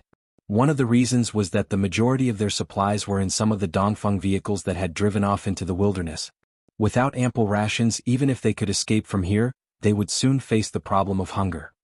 Yu Zhong was running all the way and soon he saw the other group of militants pushing the captured survivors towards his direction. There was a total of 17 survivors and each one of them was carrying a huge load of supplies on their back. It seemed that the militants had ordered for the survivors to transport the supplies out of the Dongfeng vehicles. Those Dongfeng vehicles were actually filled with various items, but the militants had only allowed the survivors to carry the necessary fuel and rations, abandoning the rest. The amount of rations the vehicle fleet had was already alarmingly low, with not more than 50 kilograms of rice left. Other than that, there were some other consumables, and due to the fact that there weren't many rations left, the 17 survivors could easily transport the items from the Dongfeng vehicles. Yu Zhong looked at the militants from afar and cocked his rifle. With a bang, one of the militants immediately died with a bullet through his brain. The rest of the militants were shocked and immediately split up to find cover, whilst at the same time, they returned fire in the direction that Yu Zhong was at. The survivors made use of that momentary freedom to escape towards the darkness whilst carrying the rations. Only 4 or 5 of them chose to abandon the rations. All of the survivors were very clear on how valuable the rations were. Many would not be willing to leave the rations even as they were escaping for their lives. If they threw the rations away should they escape from the current crisis, they would face the imminent problem of hunger right afterwards. In the dark night, all the attacks of the militants came to naught. Yu Zhong easily picked off the militants one by one all by himself, aided by the cover of darkness. I surrender. Don't kill me. I surrender. After 5 or 6 of the militants' heads had exploded, the remaining militants could not withstand the fearsome pressure anymore and began to surrender one by one. In the dark, Yu Zhong coldly called out, "All of you come out. Pick up the rations from the ground and walk to the bus. I have my eyes on you." The militants came out from behind their cover, carrying the 4 bags of rations that had been thrown to the ground by the survivors. They did not know how many guns were aimed at them currently and this fear filled their hearts. Yu Zhong absorbed all the guns that the militants had put down into his storage ring and continued observing from the dark. After killing the 2 militants who had tried to escape, the rest of the militants resigned to their fate and they fearfully transported the rations to the bus. By this time, there were already many survivors gathered near the bus. Upon seeing that the militants had been rounded up and captured, many had returned when the gunfight had come to an end. Compared to the outside world, it was much safer here. Too amazing. He's really too terrifying. Too strong. Seeing that Yu Zhong had chased the militants from the dark as though he was rounding up ducks, the survivors were all shocked beyond belief. As they thought about how they had tried to extort his supplies under Huang Weian's incitement earlier in the day, they now felt deep regret. If Yu Zhong had blew his top, they might have already died by then. He's too powerful. If only he was my man. Wang and I stood amongst the survivors, watching Yu Zhong come out from the dark as her eyes filled with a complex gaze. The moment the militants had arrived in front of the bus, they were tied up by Lu Arii and pushed to one side as he maintained his vigilance. Yu Zhong saw that the situation was calming down and called out loudly, "Iron Bones! Bring them over. Tong Xiaoyan, you come out too." Not long after, under the protection of White Bones, Zhui Yadong and the rest as well as Tong Xiaoyan, gathered in front of the bus. Did he subdue all these men by himself? It's too amazing.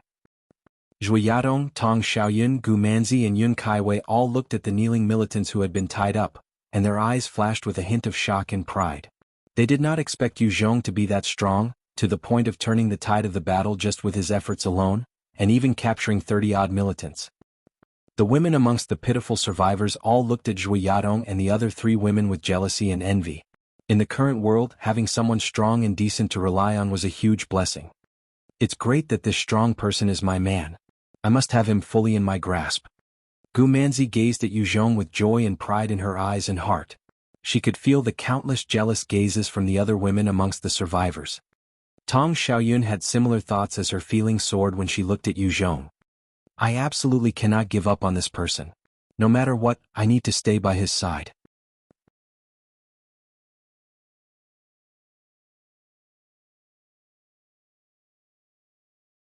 Chapter 219, Choosing Sides. At this moment, what Gu Manzi and Tong Xiaoyun were feeling for Yu Zhong could not be considered as love. They wanted to possess him, purely for the sake of living a better life in this cruel post-apocalyptic world. Love was considered a luxury that only the strong possessed the right to enjoy. The weak could only focus on surviving, much less talk about love.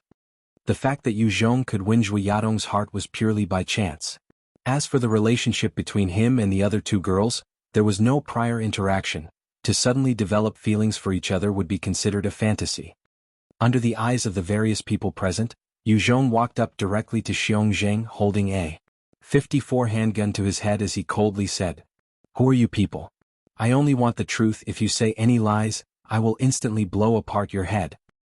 Seeing how aggressive Yu Zhong was, the survivors looked at one another and their fear towards him in their hearts increased by yet another notch. They knew that he was heavy-handed and could kill without blinking, but this sort of fierceness really made them feel cold in their hearts. "Don't shoot. I'll say whatever you want to know. As long as I know, I will tell you." Xiong Zheng broke out in cold sweat the moment he felt the gun pointing at his head. From the very start, he hadn't been some heroic warrior who did not fear death. Being threatened by Yu Zhong thus caused him to panic. One of the militants suddenly called out loudly, "Xiong Zheng, our boss has not neglected you, yet you still dare to betray him. Don't tell me you're not afraid that he will kill you and your woman." Yu Zhong did not even let him say another word before changing his aim towards that militant's head and pulling the trigger. With a bang, the militant's head exploded. Bits and pieces of his skull, brain and blood splattered everywhere, causing the timid survivors to let out screams of horror. Wang Jian and the other policemen frowned. They could not bring themselves to totally agree with Yu Zhong's methods as they had a strong sense of justice. However, while they were righteous, they were not pedantic or over-scrupulous. Prior to the apocalypse, they had already known the dirty side of society. There were even instances where as long as their threshold was not crossed, they would obey orders to carry out certain orders that might go against their moral code. If they had been too concerned with minor things and proceeded to lodge complaints, they might already have lost their rice bowls. Seeing the death of that militant who had suddenly spoken out, the rest of the militants became fearful and did not make any further sounds. Yu Zhong coldly let his gaze linger around the militants, saying, "Those who still want to be loyal to their benefactor, just come out now. I will give you a chance and send you on your way to be loyal to him."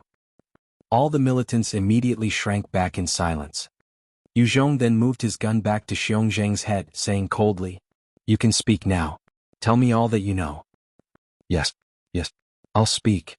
Xiong Zheng was also thoroughly frightened by Yu Zhong's killing without hesitation. He spoke like a jar of spilled beans, giving out all the information on the militants that he knew. Xiong Zheng and the rest were from a gang called the Clear Wind Camp. After the apocalypse had occurred, there were simply too many zombies and also evolved zombies.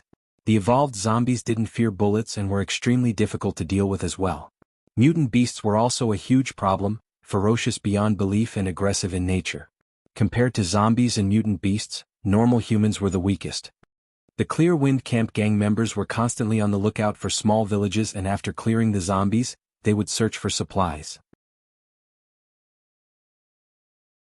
On the other hand, they would also make their move against other human survivors, absorbing the human survivors into their ranks and also taking possession of their food and other supplies. The Clear Wind Camp's boss was called Lai Tianyang. He was an incredibly strong evolver. Under his leadership, the gang had been constantly absorbing various smaller groups and grew in number to about over 2,600 people, with over 400 able-bodied fighters. After the apocalypse, food sources had become scarce. Most of the seeds sown before Z-Day had been unable to germinate. Under these conditions, even though the gang had rounded up many survivors from different villages, they had barely managed to gather a small amount of food. In order to alleviate the situation, Lai Tianyang had actually ordered the massacre of some of the human survivors to be used as food to solve the food shortage problem. Upon listening to Xiong Zheng's words, Wang Jian and the other survivors turned pale. If Yu Zhong had not acted against these militants, they would have been caught and dragged to the Clear Wind Camp to become food for their own species. There was a total of over 100 survivors now. It used to be over 200, but some had escaped. By now, most of them had already witnessed the cruelty of the apocalypse world, with the frequent rapes, murders, robbery and other acts of debauchery. However, the very thought of cannibalism was something that definitely went way past the threshold of the many people present, and it was something they had yet to come across. Yu Zhong's expression turned livid as he coldly asked Xiong Zheng, amongst you people who has consumed human flesh. Xiongzheng hesitated for a while, as he had already understood the underlying meaning of Yu Zhong's words. He did not want to betray his comrades who had gone through many battles with him. Yu Zhong cocked the gun at Xiongzheng's head as his killing intent rose and he shouted, "Say it. If you don't, I will still interrogate the others one by one." Xiongzheng shuddered as he hastily pointed out a few of the militants. Him, and him. These people have all consumed human flesh before. Xiongzheng. Fuck your mother. Xiongzheng. You deserve death, you piece of trash. Those who were pointed out by Xiongzheng immediately turned pale as they loudly cursed at him. Yu Zhong glanced at those militants before ordering the 5 policemen. Bring them away. Question them separately. Wang Jian, they are under your control now. Whatever you do, make sure you get the information quickly and inform me. Understood. Wang Jian was swept along with Yu Zhong's fury and impulse as he answered resolutely, before dragging the militants away and beginning to interrogate them. Without any limitation to the interrogation techniques, the 5 policemen quickly got the information they wanted and proved that everything Xiongzheng had said was true. The militants were quickly brought back and those who were confirmed to have consumed human flesh had expressions the color of ash, whilst those who did not were similarly petrified, unsure of how Yu Zhong would deal with them. Yu Zhong separated the militants into 2 camps, one consisting of those who had committed cannibalism and the other camp consisting of those who had not. He handed a replica Tang sword to Xiongzheng, then pointed to one of the militants who had eaten human flesh and said, "I need subordinates. Cut off his head and from then on you will be under me. If you can't, then I will deem you to still be on his side." What a vicious method. He is forcing us to choose sides. Xiongzheng received the replica Tang sword and his body shuddered involuntarily. He was aware of Yu Zhong's intentions to make use of him. If he could kill his old comrades, it meant that he was willing to cut off ties with the Clear Wind Camp gang, whereas if he couldn't, he was choosing death together with his comrades. He gripped the replica Tang sword in his hands tightly and a ruthlessness arose in his heart, as he walked over to his comrade of days past. Xiongzheng slashed down ferociously and decapitated his ex-comrade. Fresh blood sprayed out and dyed his entire body red, giving him the appearance of an evil spirit. Xiongzheng had killed his own comrade. He put the replica Tang sword to one side, before kneeling down in front of Yu Zhong and loudly proclaiming his allegiance. Xiongzheng is willing to swear fealty to your lordship and will fight for you. Lord, please accept this subordinate. Yu Zhong looked at Xiongzheng approvingly. Very good. From now on you are the captain of my second team. Get up. Xiongzheng stood up and respectfully returned the replica Tang sword in his hands to Yu Zhong. Yu Zhong immediately gave a 81 rifle and 2 grenades to Xiongzheng. At such a close distance, Yu Zhong could take care of him easily, so he wasn't worried about Xiongzheng revolting. Yu Zhong once again handed the replica Tang sword to another militant who had not touched human flesh, saying coldly, "It's your turn. Do you want to kill him or die with him?" The militant's heart went cold and in the end, he accepted the replica Tang sword.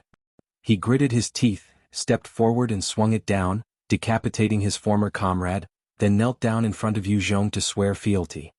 In a cycle like this, the militants began defecting to Yu Zhong one by one.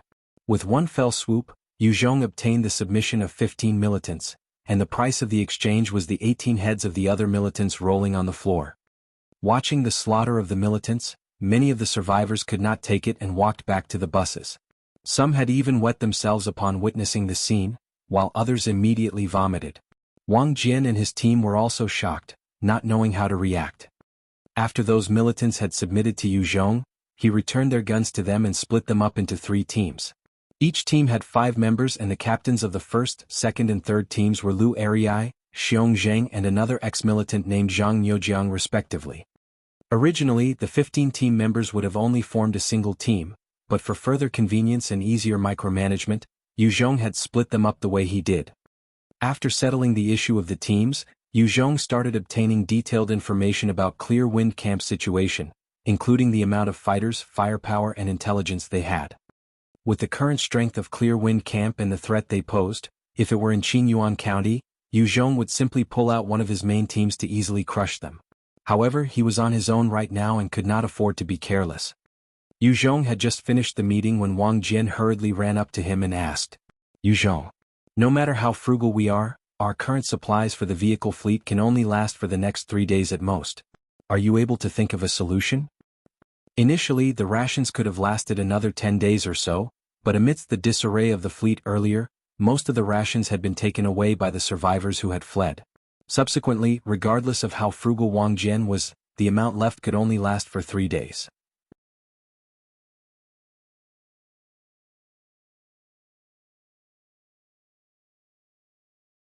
Chapter 220, Surprise Attack on Clear Wind Camp. Yu Zhong glanced at Wang Jian, raising an eyebrow as he said lightly, That's your problem, what do you need me for? Didn't you already ask us to leave the fleet? We will be on our way tomorrow morning. As for this matter, you'd better sort it out on your own. Hearing Yu Zhong's words, Wang Jian felt incredibly embarrassed as he had asked Yu Zhong to leave not even 10 hours ago. He was now regretting his choice to follow Huang Weian's advice and try to force Yu Zhong to hand over his supplies. When Huang Weian had wanted to use the masses to try and oppress Yu Zhong, Wang Jian had silently consented to it. He had also hoped to obtain the rations from Yu Zhong to distribute equally among the survivors. The reason was purely that the amount of rations that the vehicle fleet had was too little. Without enough food, the whole fleet would eventually collapse. Yu Zhong, today's matters were my fault. If you are still offended, you may shoot me and I still won't blame you. But those 100 survivors are innocent. Out here, only you have the ability to lead them to survival. Take it that I'm begging you, please help them. As long as you are willing to lead them, you are the leader of this fleet. My team and I will listen to all your commands. As long as you don't make us do anything that crosses our bottom line, we will be willing to do anything. Wang Jian gritted his teeth as he said loudly. After this night's gunfight, the policeman had very little ammunition left. Wang Jian himself was a level 13 enhancer and his strength was decent, but the current situation was not like the initial stages of the apocalypse anymore. Currently, even level 13 enhancers would find it hard to protect themselves. Meeting any Type 2 evolved zombies would mean certain death. The pressure on Wang Jian to ensure the survival of over 100 people was massive. Wang Jian had led this fleet of survivors for quite some time, and had slowly begun to feel the difficulties of being an upright and moral leader. He had to bear the burden of searching for food, mediating on any conflicts that arose, distributing the food and many other tasks, making him feel quite suffocated. Yu Zhong looked ruthless and vicious, yet he did not mindlessly slaughter the innocent, nor was he without empathy. It was because of this that Wang Jian wanted to rely on Yu Zhong, and thus pass the burden of 100+ survivors onto him. Yu Zhong glanced at Wang Jian then asked in a deep voice, Listen to me? If Huang Weian comes back, who will you listen to, him or me? Wang Jian hesitated a moment before gritting his teeth and saying, As long as you don't make us do immoral or despicable things, we'll listen to you. Yu Zhong continued to pressure him. If we get to SY County, will you listen to the government's orders or mine? It was rare to find that people like Wang Jian and his team could preserve their morality and righteousness in times of cruelty like this. Yu Zhong did want to keep and make use of people like them, who had a sense of justice and adhered to their own principles. However, even though the apocalypse had finished its 3rd month, the influence of the government had not yet diminished, and in many people's hearts, the government was the proper entity to lead and govern. Especially for those who worked in civil posts such as Wang Jian and his team, to abolish the influence the government had left in their hearts would be much harder than imagined. Otherwise, they would not have let Huang Weian have his way and enjoy the high life, nor would he have been of any use anyway. His original intentions were to follow SY County government's orders, yet right now, he also wanted to preserve the lives of the 100+ people in the survivor fleet. Yu Zhong looked at the hesitating Wang Jian and decided not to push him any further. Forget it. I just want you to promise me something. If SY County ever wants you to do something detrimental to my people, please decline. At the same time, you will have to bring your colleagues and leave my forces. This should be considered doable, right? Wang Jian heaved a sigh of relief. Yes. Yu Zhong then continued saying deeply. Fine. Go prepare yourself, we'll attack Clear Wind Camp shortly. Wrest it away from them. Xiong Zheng could not help but blurt out. Boss you. There are over 300 people standing guard at Clear Wind Camp. Are we really going to attack tonight? This time, Clear Wind Camp had dispatched about 60 people on this seize and kill mission. There were also 300 guards at Clear Wind Camp. Yu Zhong's side only had about 20 people including the 5 policemen. To Xiongzheng, wanting to get rid of 300 people with only this much strength was something too ambitious to accomplish. Yu Zhong replied deeply. Yes. Go make preparations. We shall obtain Clear Wind Camp tonight. The darkness of the night was a great aid to those who possessed the dark night profession like Yu Zhong. In the dark, he possessed eyesight far better than most. Others were usually impeded by the darkness and could only exhibit 20% of their battle prowess at most. If Yu Zhong had to attack 300+ armed people during the day, he wouldn't have a chance of victory in the slightest. However, at night, coupled with Whitebone's aid, he had around 70% confidence in conducting a sneak attack and overcoming the 300+ militants there. Under the strong influence and insistence of Yu Zhong, the militants he had just absorbed into his ranks began making their preparations. Yu Zhong, on the other hand, did not request for the policemen to assist in the operation. Instead, they were to stay behind and protect the survivors. Under the cover of the night, Yu Zhong boarded a bus very quickly with the 15 ex-militants, Lu Arii, the 4 ladies and Whitebones as well. The bus headed towards Clear Wind Camp. Although Wang Jian had agreed to obey him, Yu Zhong could not trust Wang Jian entirely, therefore he did not leave Zhui Yadong and his team with the rest of the survivors. After all, the human heart was unfathomable, the other survivors might capture the girls to use as bargaining chips against him. Not long after, the bus slowed down. Yu Zhong followed behind Xiongzheng as they approached Clear Wind Camp with the utmost caution. Soon, they came to a clearing which was about 50 m away from the camp itself. Clear Wind Camp was within a small town. Lai Tianyang might not be someone with values, but it was with no doubt that he was strong. After Z-Day, he had made use of his own strength to carve out a group for himself, as he stylized himself as Big Boss and occupied this small town. In the course of events, he had lost over 300 subordinates to the zombies. After gaining control over the small town, he started hunting for survivors everywhere, negotiating his way about, clearing the surrounding towns and absorbing their powers. This was how Clear Wind Camp had its current strength. After Yu Zhong and his team had gotten into the vicinity of the camp, they observed the situation carefully. They noticed that there was a timber fence surrounding the entire camp, with only a front and back door for entry and exit. At the 2 doors there were 4 militants on guard. At the same time, near the camp itself, there were 2 8 m tall towers erected that were equipped with machine guns. Atop the towers, there was a team of 2 militants in each tower, providing surveillance on the ground below. Right beside the camp gates, there was a small camp of 40 militants. If there was a disturbance near the gates, they would be able to swiftly provide reinforcements. After breaking past the perimeter, you would directly reach the normal survivors' living area. Moving further inwards to the center, you would then reach a small district where the wealthy and powerful stayed. That was where Lai Tianyang was currently staying. Surrounding his residence were the various living quarters of his most loyal soldiers, otherwise also known as the strongest of Clear Wind Camp, the Green Wolves Mount team. The warriors of the Green Wolves Mount accompanied Lai Tianyang on his crusades to hunt, kill and pillage. They received the best treatment in the camp, enjoyed the best women, drank the best alcohol and even feasted on the best food. They were loyal to a fault and extremely overbearing with their strength. Xiongzheng and the other militants had also once belonged to these elites.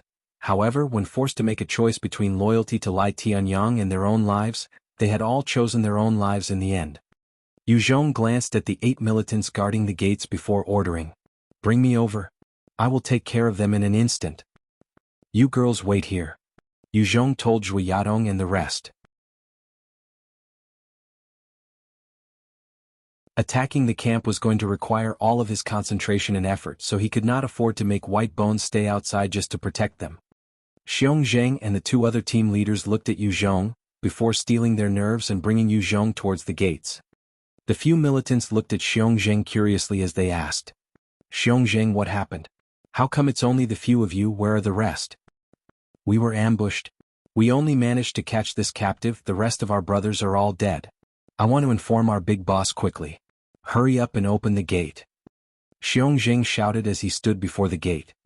The other ex-militants had expressions of shock and were feeling tense. If the militants inside those towers decided to crazily open fire, they would not be able to survive. Hearing Xiongzheng's words, those surveillance guards confirmed Xiongzheng's identity before giving the go-ahead for them to enter. The moment Yu Zhong entered the camp, His eyes lit up as he surveyed his surroundings, as he had discovered 2 sentries who were very well hidden. At the next moment he activated his Art of Fear skill. A hugely oppressive and menacing aura was emitted from him, and it thoroughly encompassed the whole area containing the sentries and watchmen atop the towers. Under that huge pressure all the militants immediately fainted. At almost the same instant White Bones had already shot out its sharp bone spears, piercing directly into the hidden sentries' skulls. In the space of a moment, without making any sound, Yu Zhong had seized the gates of Clear Wind Camp. And not even a single soul had yet to discover what had happened. White Bones made use of its bone spear, leaping onto the towers and immediately killing all the militants up there, after which it brought down the 2 heavy machine guns. Yu Zhong brought out a bottle of mineral water, with which he doused his subordinates who had also fainted under the heavy pressure, waking them up. "It's really been dealt with," Xiong Zheng exclaimed the moment he woke up. He looked around and his heart filled with shock. Yu Zhong pointed to the 2 heavy machine guns as he gave an order to Lu Erii. "Lu Erii, you take your men and stand guard here. Other than us, whoever passes by here, kill them with these guns." Lu Erii replied deeply, "Yes, boss. I will definitely not let you down. The rest of you follow me." Yu Zhong led the way, bringing White Bones and the other 10 militants with him as they rushed towards the army camp. In actual fact, the army camp was only a single-story building, guarded by 2 militants holding 81 rifles who were constantly yawning. They thought that it was just a formality because in their hearts, as long there was no trouble caused at the gates, they would be safe here. All of a sudden 2 bone spears shot out from White Bones' right hand, piercing through the 2 militants' heads and killing them before they even had a chance to let out a sound. As they followed behind, Xiong Zheng and the other ex-militants had looks of amazement and joy on their faces. The ability of White Bones was an extremely efficient tool in carrying out assassinations in the night. After taking care of those 2 militants, Yu Zhong brought his men as they swiftly made their way through each room, breaking open the locks and killing the militants in their beds, ending their lives before they even woke up. Some of the militants had faster reactions than the rest and wanted to counterattack, but before they could make a move, their heads would have already been penetrated by White Bones' bone spears. When it came to killing their old comrades, the methods of the traitors were the most vicious and cruel. This was because they had no other options and could only follow their new leader and slaughter onwards. Xiong Zheng and the group of ex-militants did not have a shred of mercy towards their old comrades, and every swing of their blades saw blood as they ruthlessly slaughtered all the militants. Under the command of Yu Zhong, Xiong Zheng and the rest quickly subdued the entire building without triggering any mass alarm. "Continue our advance."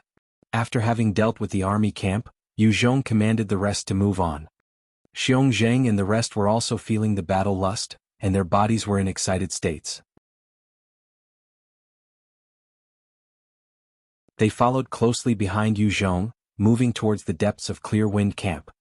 There were also some guards patrolling the living quarters of the normal survivors, yet under the lead of Xiong Zheng and his team who knew the place inside out, those poor guards never even saw what had hit them as they were mercilessly taken out by Yu Zhong and White Bones. With the guidance of the ex-militants, Yu Zhong managed to cross into the inner living quarters, killing all the way without causing too much of a disturbance.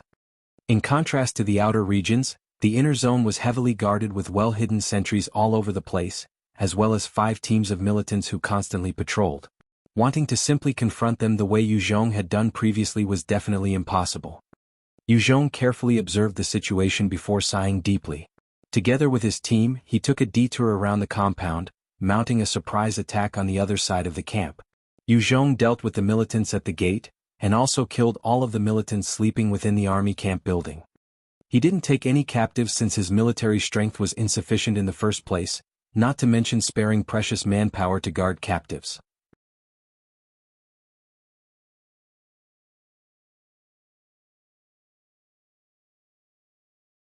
Chapter 221, Insta-Killing Scarface. After quietly disposing of over 100 militants on the outskirts of Clear Wind Camp, Yu Zhong quietly led his team of 10 back towards the villa compound. This time Yu Zhong carefully observed the militants in the compound. Lai Tianyang had engaged in many depraved acts of debauchery and was naturally fearful of his retribution. The compound had many sentries hidden all over, as well as 5 teams who were constantly on patrol. At every pass there were also machine guns and barbed wires, so wanting to sneak inside was virtually impossible. Even for someone of Yu Zhong's caliber under such heavy security, to be able to sneak past all of that without alerting anyone would only have about a 20% chance of success. However, if that was the case, then the certainty of killing Lai Tianyang would be even less. After all, those 200+ members of the Green Wolves Mount were not for show. If Yu Zhong had to deal with those 200 militants, even he would face his death with the slightest mistake. Yu Zhong lay prone on the ground, silently observing the militants for over half an hour. Eventually, a militant dressed in a black suit, with a scar running down his face, led 24 militants with him as they walked out of the compound. Xiongzheng looked at the man with the scar walking out, and he immediately went up to Yu Zhong and said, "That Scarface is the leader of the Green Wolves Mount and he is an enhancer. He possesses the ability to become a werewolf, and when he morphs, his strength is enhanced beyond belief. Normal bullets can only penetrate his outer hide and no further. His strength is astonishing. Stay here and keep watch. I'll go handle them." Yu Zhong watched Scarface and his 24 men of the Green Wolves Mount approaching, before his figure flashed and he ducked swiftly into an alley. One of the team leaders under Scarface complained, "Boss, where are we going this time? It was finally our turn to have some fun at the 100 Beauties Garden, but now you've mobilized us. The next time it's our turn, we'll only be able to enjoy all the used goods." The 100 Beauties Garden was thought up by Lai Tianyang. Inside, there were all the beautiful females that Lai Tianyang had grown sick of toying with. Every few days, there would be a new addition to the garden and the members of the Green Wolves Mount could take turns to enjoy pleasuring themselves with the women. This was one of the few things that they could look forward to after the events of Z-Day. Scarface's expression turned dark as he said, "Big Boss told me to go outside and take a look. Based on the time, Xiongzheng's team should have already come back with some spoils. However, they are not back yet, so there must be something amiss." Another team leader immediately began to curse loudly. "Those bastards must have started playing around with the goods first. Damn that motherfucker, they should have let this daddy here lead the operation." This bunch of militants from the Green Wolves Mount were not good people. Whenever they went out to hunt survivors, they would reserve the pretty ladies originally intended for Lai Tianyang's enjoyment first, while they would also take turns wasting the other women. Some of them couldn't resist and would immediately get to raping some of the more beautiful ones. If Lai Tianyang didn't find out, then it would be alright, but if he did happen to find out, then those who had engaged in the acts would be immediately skinned by him and burnt alive. Every time there was an operation to head out, all the members of the Green Wolves Mount and the other militants would scramble to be the ones sent out. Even if the all-pretty ladies were to be offered to Lai Tianyang, the other women could still be wasted and no one would care. Just as the Green Wolves Mount member cursed, Yu Zhong suddenly shot out of the alley like lightning and activated his Art of Fear skill.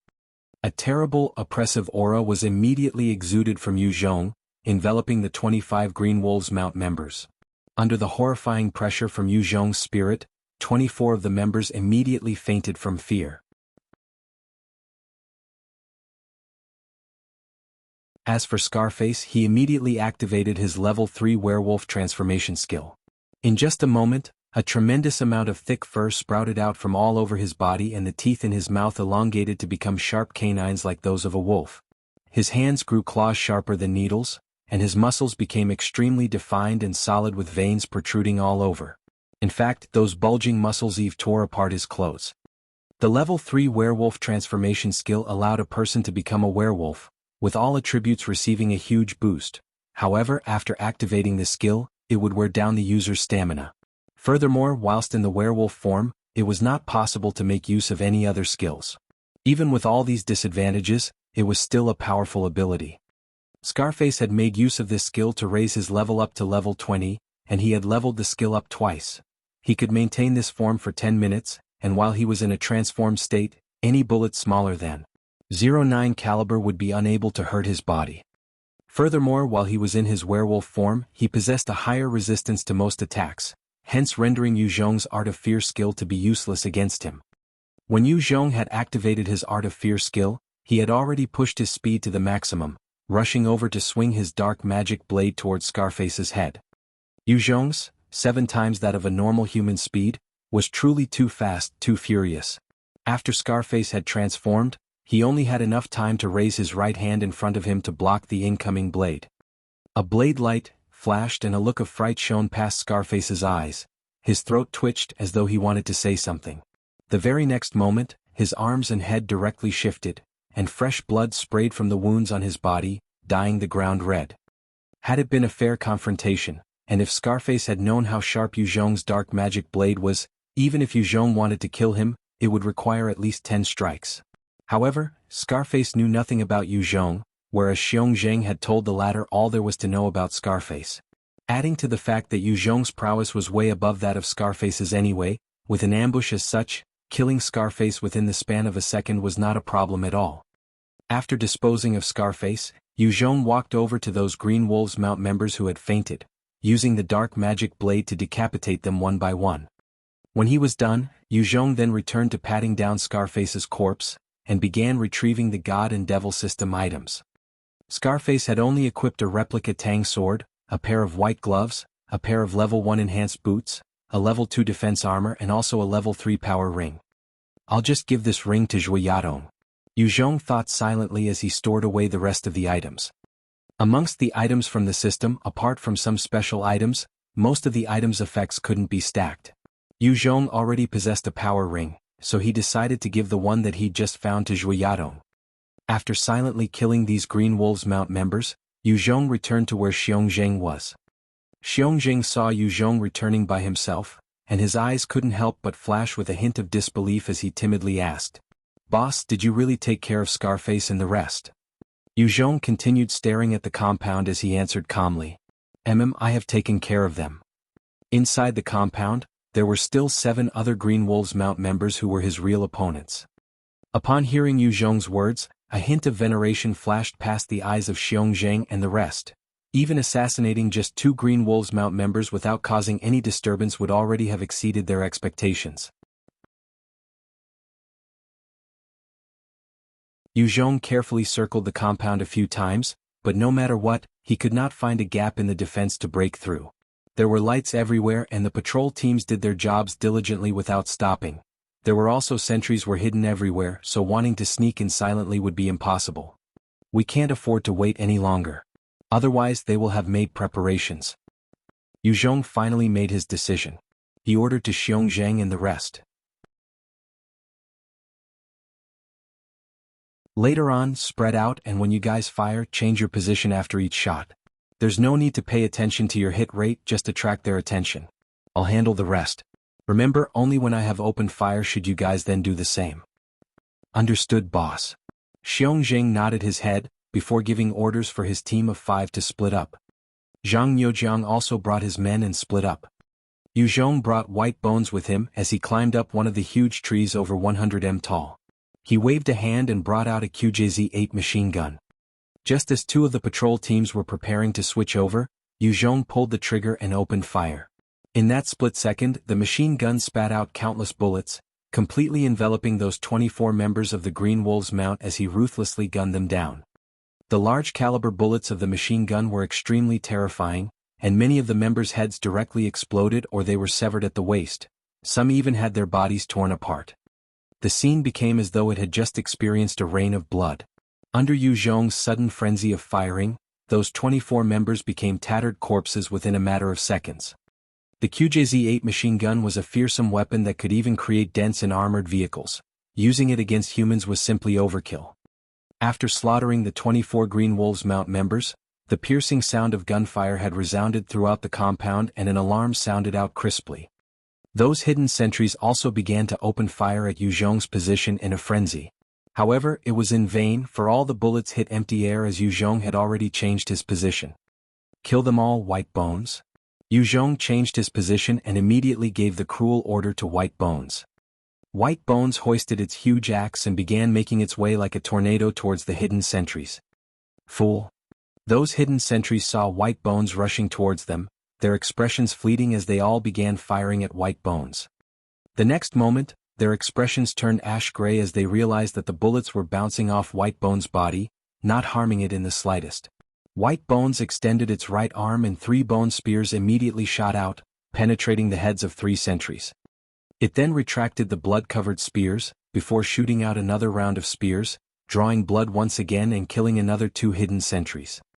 Xiong Zheng, Zhang Youjiang and the rest began to open fire at the compound.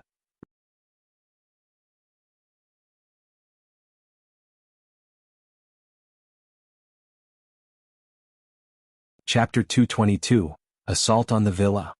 Amongst the militants, only Xiong Zheng had decent accuracy and managed to hit 2 targets.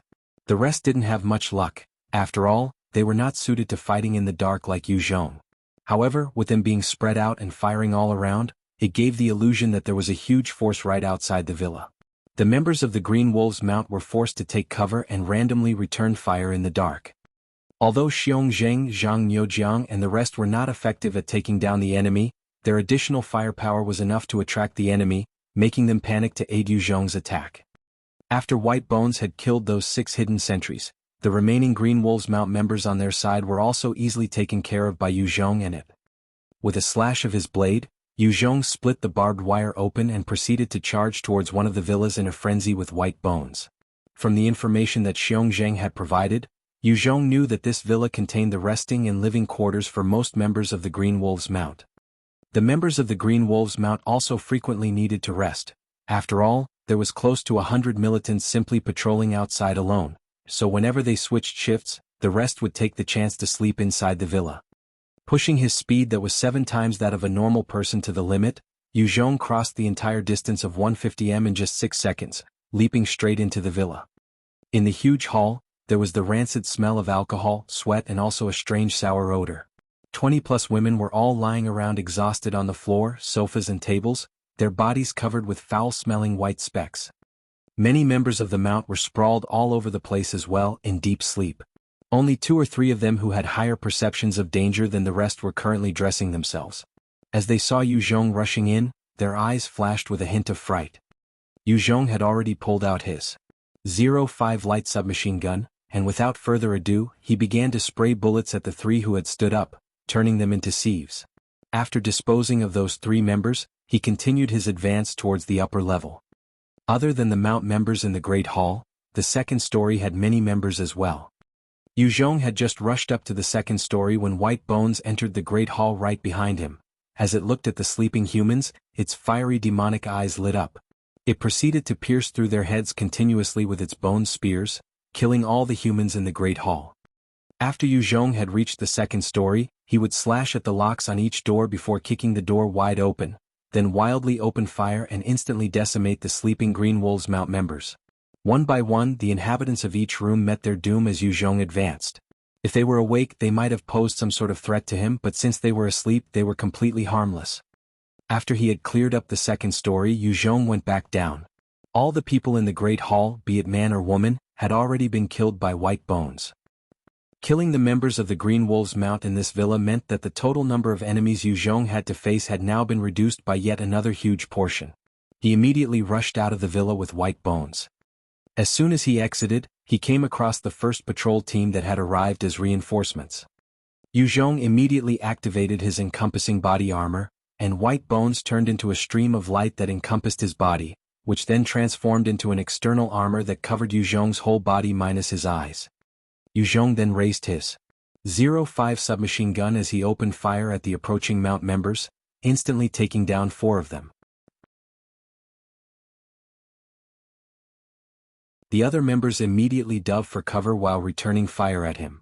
However, the bullets would bounce off Yu Zhong the moment they hit the bone armor, not injuring him in the slightest.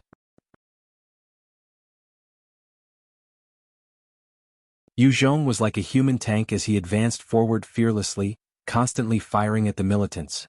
Every shot of his found its aim and within moments, the entire team was decimated.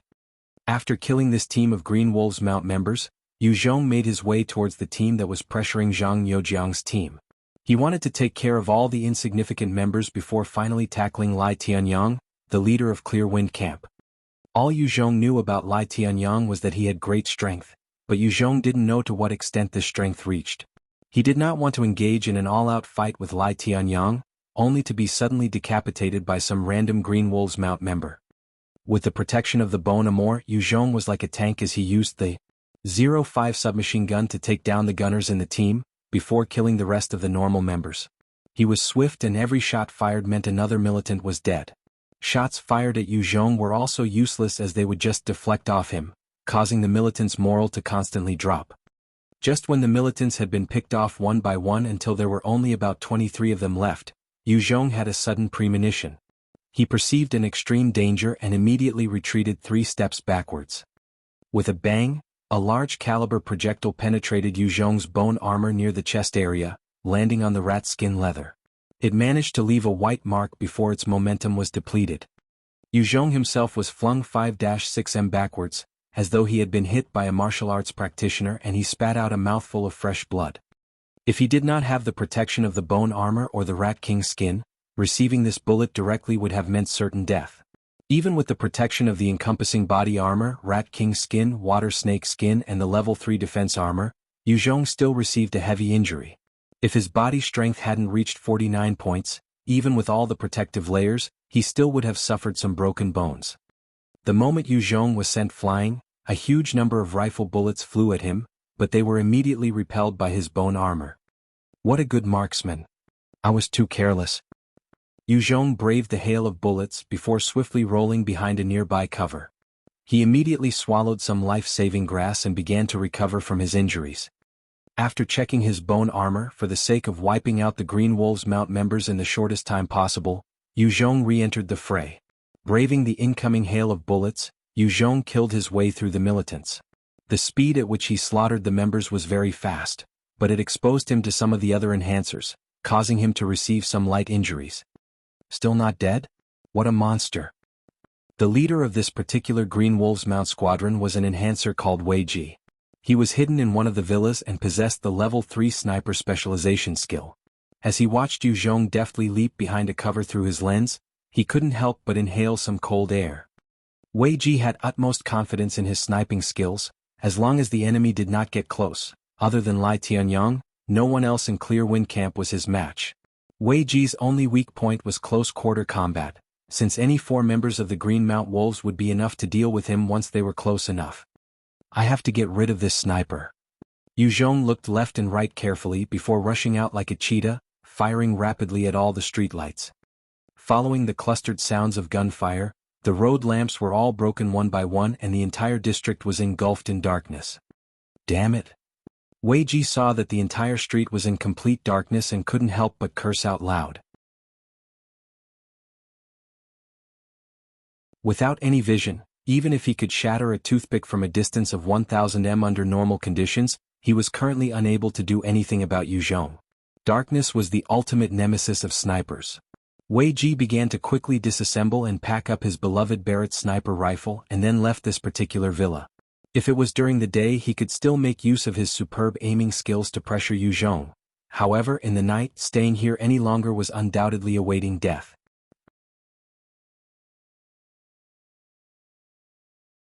Countless lamps were broken by Yu Zhong's shots, and the entire compound was soon shrouded in darkness.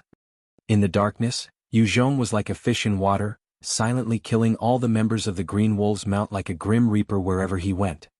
All members of the Green Wolves Mount were caught off guard by the sudden darkness. Since they had all started to panic, they simply could not put up any resistance, letting Yu Zhong take them down one by one with ease. What kind of an audacious person dares to come to my Clear Wind Camp and act wildly? Just as Yu Zhong was about to finish slaughtering the 5 remaining members of the mount, an enraged howl resounded out from one of the villas. A man who was wearing a black suit, a green hat, a green cape and green agility boots suddenly rushed out towards Yu Zhong like a meteor with a green staff in his hands. This person was precisely Lai Tianyang. Yu Zhong only took one glance at the man before he pulled the trigger, turning another 2 militants into sieves. In a flash, he appeared behind the last 3 mount members, raising his hand and shooting out 3 bone spears, which immediately pierced their heads and killed them. Other than those who had been acting as guards outside, all the members of the Green Wolves Mount had been killed by Yu Zhong. Bastard, you're courting death. Lai Tianyang was furious and a hurricane began to encircle him, increasing his speed by 3 times.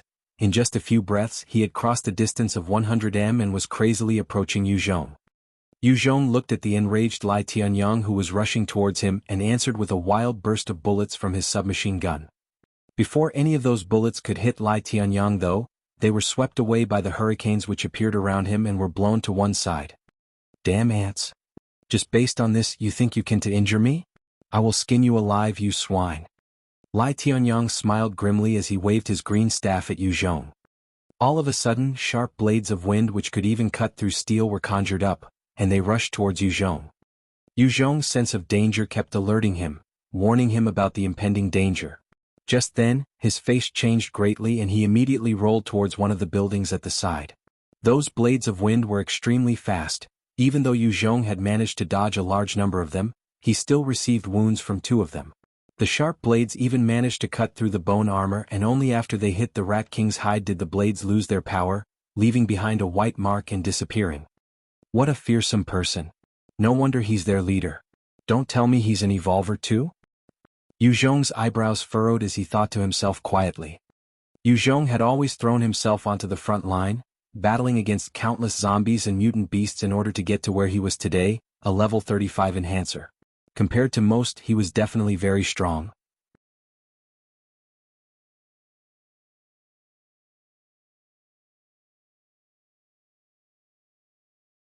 Chapter 223, Defeating Lai Tianyang.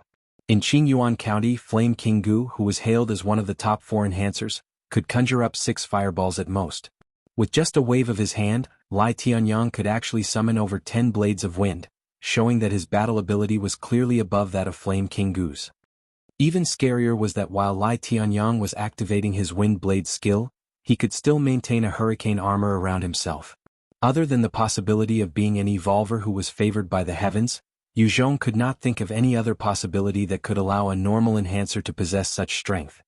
When comparing evolvers and enhancers, the former could be considered geniuses, whilst the latter were simply normal people. Geniuses could easily possess great power and abilities, yet for normal people to catch up to geniuses, they would have to put in at least 10 times the effort. Lai Tianyang's eyes were red with fury, filled with venomous hatred and killing intent. He laughed maniacally and said, "Hiding there is useless, you damn rat. You actually dare to destroy my green wolf's mount. I definitely will not spare you. I will tear your limbs away from your body and then toss them into a pit to let the maggots feast on." On this night, Yu Zhong had single-handedly wrecked the entire elite Green Wolves Mount division. Out of Lai Tianyang's top 4 subordinates, 3 had died at Yu Zhong's hands. Other than Scarface, who tried to put up a fight, the other 2 had died earlier in the villa's Great Hall. Excluding himself, Lai Tianyang's military forces had been wiped out in just one night, making him absolutely furious. If normal bullets are ineffective, how about those from a machine gun? Yu Zhong opened his right hand towards the ground and a bone spear shot out, propelling him to the rooftop of a villa. With a wave of his hand, a QJZ-8 machine gun appeared and he aimed it at Lai Tianyang. Surrounded by his hurricane armor, Lai Tianyang looked like a demon as he swiftly rushed to where Yu Zhong had originally been hiding. However, he did not see anybody when he got there. "Go die." From the rooftop of the villa, Yu Zhong pulled down on the trigger of the QJZ-8 heavy machine gun. Countless bullets that could even pierce through the armor of small tanks were fired towards Lai Tianyang like a torrent of water. Even someone as strong as Yu Zhong, who was wearing the bone armor, Rat King's hide, water snake skin and a level 3 defense armor, wouldn't be able to resist the firepower of a QJZ-8 heavy machine gun. Although the Rat King's hide would be able to stop the bullet from penetrating any further, the force exerted from the impact would not be fully negated. Those countless bullets bombarded Lai Tianyang in a frenzy. Like what had happened previously though, they seemed to be swept away by his hurricane armor. Yet their penetrative force far surpassed the previous bullets, and some bullets actually came close to Lai Tianyang's skin. Lai Tianyang's eyes flashed with a hint of shock. He shouted out and waved his staff, causing the hurricane armor around him to become even denser. The bullets were now swept away even faster by the force of the hurricanes. Lai Tianyang followed the machine gun's line of fire to discover Yu Zhong's position, and he snorted in anger, his eyes bloodshot and the veins bulging out on his body. He waved his staff towards the sky and a huge azure tornado streaked off in Yu Zhong's direction. The moment the azure tornado appeared, Yu Zhong's sense of danger reached the highest level and he immediately stowed the machine gun away. He covered his head with both his hands and rolled off to one side. The tornado reached the rooftop very quickly and Lai Tianyang immediately shouted out loudly, "Explode!" At that moment, the azure tornado instantly exploded, with countless wind blades raining downwards. 5 of the blades landed on Yu Zhong's body, splitting apart the bone armor and leaving many deep white marks on the Rat King's hide. Although the wind blades did not actually cut through Yu Zhong's skin, it was as if a Muay Thai expert had struck Yu Zhong's back viciously 5 times, causing his blood and internal energy to be unstable. After executing that huge move, Lai Tianyang himself had turned very pale and was gasping for air.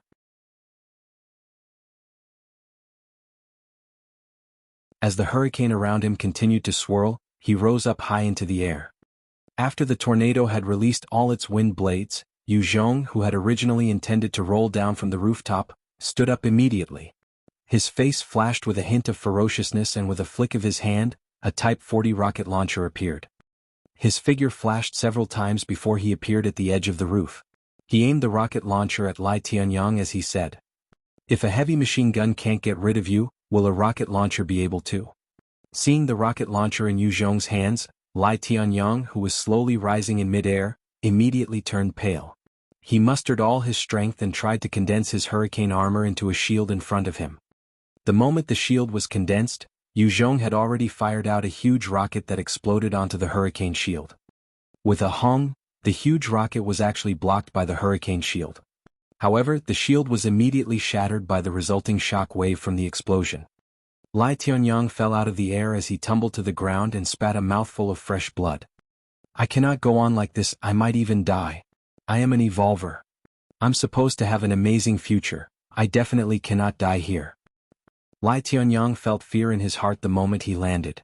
Prior to the apocalypse he was just a cowardly thief, but after going through the events of Z-Day he had actually gained powers after evolving. Everything had been smooth sailing. Today was the first time he actually felt that his life was in danger. Without any further hesitation, the hurricane began to revolve around him again and his figure flashed. He fled far into the distance, soon disappearing into the darkness. He escaped. Yu Zhong had just reloaded another rocket and was preparing to send him to meet his maker, when he discovered that Lai Tianyang had long since disappeared. Yu Zhong lightly furrowed his eyebrows. Those evolvers with special abilities were the hardest to deal with, since if they wanted to escape, Yu Zhong had no means of preventing them from doing so. With Lai Tianyang's escape, there was now no one else in the entire compound who was strong enough to withstand Yu Zhong's onslaught. He used the bone spears to descend from the roof, before making his way into the main villa. There were 4 Green Wolves Mount members guarding the entrance. The moment they saw Yu Zhong appear, they were frightened out of their wits and wanted to make a run for it.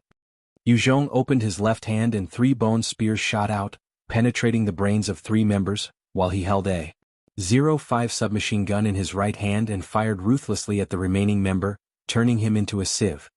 After killing those 4, Yu Zhong pushed open the villa's main gate. "We humbly welcome your visit, master." Yu Zhong had just entered the villa when he saw a butler-like person wearing a tuxedo together with 20 suave young men dressed in waiter suits and 20 beautiful ladies dressed in nurse uniforms. They knelt down on the ground and called out respectfully. Yu Zhong swept his gaze across the group as he said lightly, "I'm not your master, Lai Tianyang. Stand up and speak to me." The head butler wearing the tuxedo and the 40 other people all stood up on their feet. He looked towards Yu Zhong and spoke respectfully. "Honorable master, since you have won in battle with Lai Tianyang, you have now become our new master. We are willing to swear loyalty to you and contribute what measly strength we have." After Z-Day, whoever had the hardest punch was the boss. Other than the Green Wolves Mount, the majority of the people in Clear Wind Camp didn't really have much loyalty to Lai Tianyang. Yu Zhong looked at the head butler and asked, "What's your name?" The butler maintained his reverential manner and said, "Your slave is called Qin Ming." Lai Tianyang had liked people to refer to him as master, while referring to themselves as your slave. Qin Ming had wanted to get on Lai Tianyang's good side, and thus referred to himself as your slave. Qin Ming had no qualms about the term, he simply wanted to live on. Yu Zhong continued asking, "Are there any more Green Wolves Mount members here?" Qin Ming swiftly replied, "This is Lai Tianyang's private manor, so there are only Green Wolves Mount members standing guard outside. Other than us, there is no one else inside the villa." Lai Tianyang had an extremely powerful skill. If it was not for the fact that Yu Zhong possessed the storage ring and had kept so many types of arms, it would have been much more difficult to deal with Lai Tianyang. Since this was his private manor, there naturally wouldn't be many Green Wolves Mount members stationed here. Yu Zhong took out a .54 handgun and 2 grenades, handing them to Qin Ming. He said lightly, "You are now my new officer, keep guard here carefully. Whoever dares to cause any trouble, kill them. Qin Ming's heart rejoiced and he immediately replied, "Yes, master." After delegating duties to Qin Ming with just a thought, Yu Zhong deactivated the bone-encompassing skill, causing white bones to immediately turn into a streak of light and peel off him. Then, white bones coagulated into human form before the shocked gazes of the people nearby. Yu Zhong ordered white bones. "Stay here and keep guard. Other than me, whoever wants to go out or come in, kill them without hesitation." Within the block of villas, there was something extremely valuable, and that was the granary of Clearwind Camp.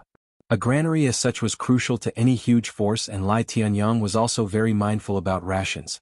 Hence the food source for the whole of Clearwind Camp was under his control in his private villa. As long as he held onto the granary, Yu Zhong would gain control of Clearwind Camp. Otherwise, even if he did chase Lai Tianyang away, wanting to gain absolute control would be tough. The problem of feeding over 2,000 people was enough to pressure him. Even if he took out all the food in his ring, he would not be able to provide for long. White Bone's demonic fiery eyes flashed and it nodded towards Yu Zhong as it quietly stood on guard. Yu Zhong then proceeded to meet up with Xiong Zheng and the rest. "Captain Yu, you managed to subdue all of the mount?" Xiong Zheng looked at Yu Zhong who had just appeared before him, his eyes filled with shock and disbelief. The four warriors beside Xiong Zheng had the same expression. Inside the compound there were supposed to be over 200 members of the mount. In addition to experts like Lai Tianyang and Wei Ji, Yu Zhong had still managed to completely subdue the enemy by himself, so they didn't dare to believe it. Yu Zhong then ordered Xiong Zheng and Zhang Youjiang. Bring all your men to the main town district. Whoever is taking advantage of the chaos to rob, rape or murder, kill them on sight. Maintain the peace and security." The intense gunfight in the villa compounds had definitely aroused the panic of the survivors in the main town. There were many people who had made use of the chaos to rob, kill and rape. The town had already been plunged into widespread panic and chaos. People who wished for there to be chaos were everywhere on earth. "Yes, boss Yu." Xiong Zheng and Zhang Youjiang replied with fervor. Being able to follow such an amazing and miraculous leader was an honor to them, and it filled their hearts with valor. Xiong Zheng and Zhang Youjiang brought their small teams and killed their way into the center of town, instantly executing any rioters who caused trouble. At the same time, they herded the masses back to their homes like sheep. After executing about 40 rioters, the chaos was finally suppressed and most of the survivors had returned back to their homes, albeit with anxiety in their hearts. Clearwind Camp has been captured just like that. Zhui Yadong and the other 3 girls had been led by Yu Zhong to the villa compound. Seeing the spacious and clean buildings, suave waiters and beautiful maids, it felt like a dream to the 4 of them. Not too long ago they were still unsure of their future out in the wild, yet just one day later, they had suddenly been thrust into a lavish lifestyle, staying in nice accommodation and being served by other people. It did not feel like reality to them. Qin Ming walked up to Yu Zhong's side and reported in a very deferential manner. "Master, the bath has already been filled with warm water, please head there to refresh yourself." Qin Ming was a man who knew how to read people. He knew that Yu Zhong's first priority would be to relax after such a huge battle, which was why he had prepared the bath in advance. Gu Manzi and Tong Xiaoyun's eyes lit up. They had been on the run for so long and hadn't bathed for several days. "Go ahead and rest if you want, let Qin Ming make the arrangements." Yu Zhong pointed to Qin Ming, before allowing himself to be led away by one of the maids towards the bath. "I want to go and rest." Zhui Yadong carried Yun Kaiwei as she spoke to Qin Ming. Yun Kaiwei had already succumbed to slumber after trying to stay awake the entire night. Qin Ming called a maidservant over and yelled, "Qin Lan, bring this ma'am over to room 203 for a good rest." "Ma'am, please follow me." A maidservant with a pretty oval face came up to Zhui Yadong and said respectfully.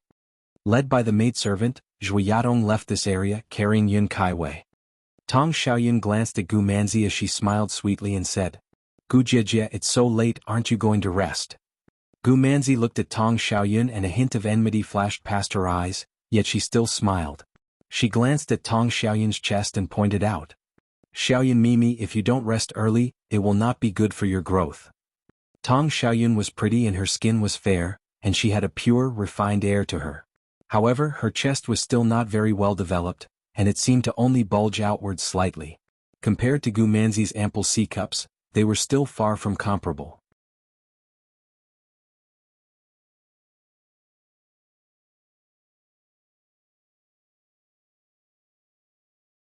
Chapter 224, Alluring Services.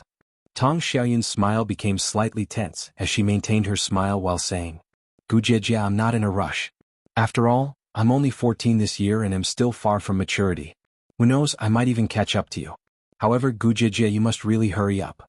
I heard that if a lady doesn't give birth before she is 30, it will definitely be harder to give birth after her 30s. Gujie, you must be 26 this year, right? You only have 4 years left, so you'd better hurry up. Hearing those words, Gu Manzi's expression froze. Her age was a big blow to her. After all, a lady's best years were usually from 18 to 30. After 30, her beauty would start to wither away just like a flower. Gu Manzi was already 25 this year and she was at the prime of her life, yet after a few years she would begin to lose her beauty. And the little girl in front of her who was like carved jade would become even more beautiful. To Gu Manzi, any mention of her age was a huge blow to her. Gujie, excuse me. Tang Xiaoyun laughed sweetly at Gu Manzi before she ran off in the direction of the bath. Damn that little vixen. Gu Manzi started to curse under her breath as she hesitated for a moment. In the end, she gritted her teeth and chased after Tang Xiaoyun. Being led by the maid, Yu Zhong strode into a bathroom made entirely out of marble. It was clean and bright. In the bathroom, there was a huge pool 10 m in diameter, and in the middle of the pool there was a man-made rock formation from which hot water flowed out. At both sides of the pool, there were two beauties of not more than 20 years of age kneeling down, dressed in white garbs made of muslin. One could make out their fragrant bushes and bright red cherries. Seeing Yu Zhong walking over, the two ladies immediately walked up to his side and helped him take off his clothes. That Lai Tianyang really knew how to enjoy life. Receiving such service from two beauties, Yu Zhong could not help but let out a sigh. When Yu Zhong was at Qingyuan County, he had always been busy and never had any time to enjoy himself. Yu Zhong looked at the two girls who were standing beside him, one to his left and the other to his right, before he slowly asked, "What are your names?" The girl to his left had a round face with skin as fair as could be, making her look very delicate. She was a 1.6 m tall beauty with curves in all the right places and she had long black hair. The girl to his right also had an oval-shaped face with healthy, beige-colored skin. Her eyes were full of vigor and she had red lips and pure white teeth. Her body was slim and she was a refreshing sight, a short-haired beauty. The round-faced girl with long hair said, "I am called Ma Lily. I am 18 years old this year and a freshman at university. I'm still a virgin." The oval-faced girl also looked at Yu Zhong before carefully replying, "My name is Zheng Fang. I'm 19 this year and I used to be a swimming instructor. I'm also a virgin." Chen Ming had always been good at finding the needs of other people, and so he had arranged for these two virgins to take care of Yu Zhong. Although there were other women who were prettier than these two, Chen Ming had only been able to arrange for these two girls in such a time-short span, who were most suitable for serving Yu Zhong the first time. Ma Lily and Zheng Fang were not absolute beauties, but they could still be considered the cream of the crop. Before the end of the world, they had many suitors as well. Yu Zhong stored his clothes and equipment into his storage ring before leaping into the pool. When he felt the warm water wash over his body, it was so comfortable that his eyes closed involuntarily. The night's battle had drained his spirit and stamina. If it wasn't for the power of the rocket launcher inside his storage ring, the victory over Lai Tianyang might not have been so easy. Other than Lai Tianyang himself, Wei Ji of the Four Kings had also left a deep impression on Yu Zhong. If the distance between them had been 10 m, Yu Zhong could have executed Wei Ji in a single move. Outside of 100 m distance though, Yu Zhong would have to exhaust all of his strength to get rid of Wei Ji. Seeing Yu Zhong entering the water, Ma Lily and Zheng Fang hesitated for a moment before following suit. Ma Lily lifted Yu Zhong's leg to one side, while Zheng Fang started massaging and washing Yu Zhong's other foot with her small hands. After a while, she lowered her head and placed his foot into her mouth. Although they weren't the most beautiful ladies Lai Tianyang had gathered, they were the best at servicing others. Chen Ming had taken a lot of effort to choose these two girls to serve Yu Zhong. Yu Zhong felt his foot entering somewhere warm and moist. At the same time, something soft started to lick his toes and he immediately opened his eyes, seeing Zheng Fang provide her services with great care. Zheng Fang felt Yu Zhong's gaze linger on her and her body froze for a moment, before her face then went scarlet in shame. She knew that what she was doing was shameful, but she didn't just want to survive. Rather, she also wanted a better life than most other women, and to achieve that, she was willing to do anything necessary, even if it meant falling into depravity herself. Under Lai Tianyang's rule, Zheng Fang and Ma Lili had witnessed the cruel fate of those who were not willing to serve. There were some top beauties who had figures and looks surpassing both of them, yet because of their stubbornness they had angered Lai Tianyang. He had tortured them to death and turned their corpses into human sausages. After witnessing the fates of those great beauties, Zheng Fang, Ma Lili and the rest of the women were frightened out of their wits. They did not dare to go against those who had control over their lives anymore. After Zheng Fang had finished servicing one of Yu Zhong's feet, she then lifted his other leg up and Ma Lili immediately lowered her head to do the same. Seeing this scene in front of him, Yu Zhong suddenly felt a rush of blood. Before the apocalypse, he would have immediately stopped them from doing these kinds of shameful acts, but in the depths of his heart, he instinctively wanted to see what other types of exotic service they would provide. Forget it.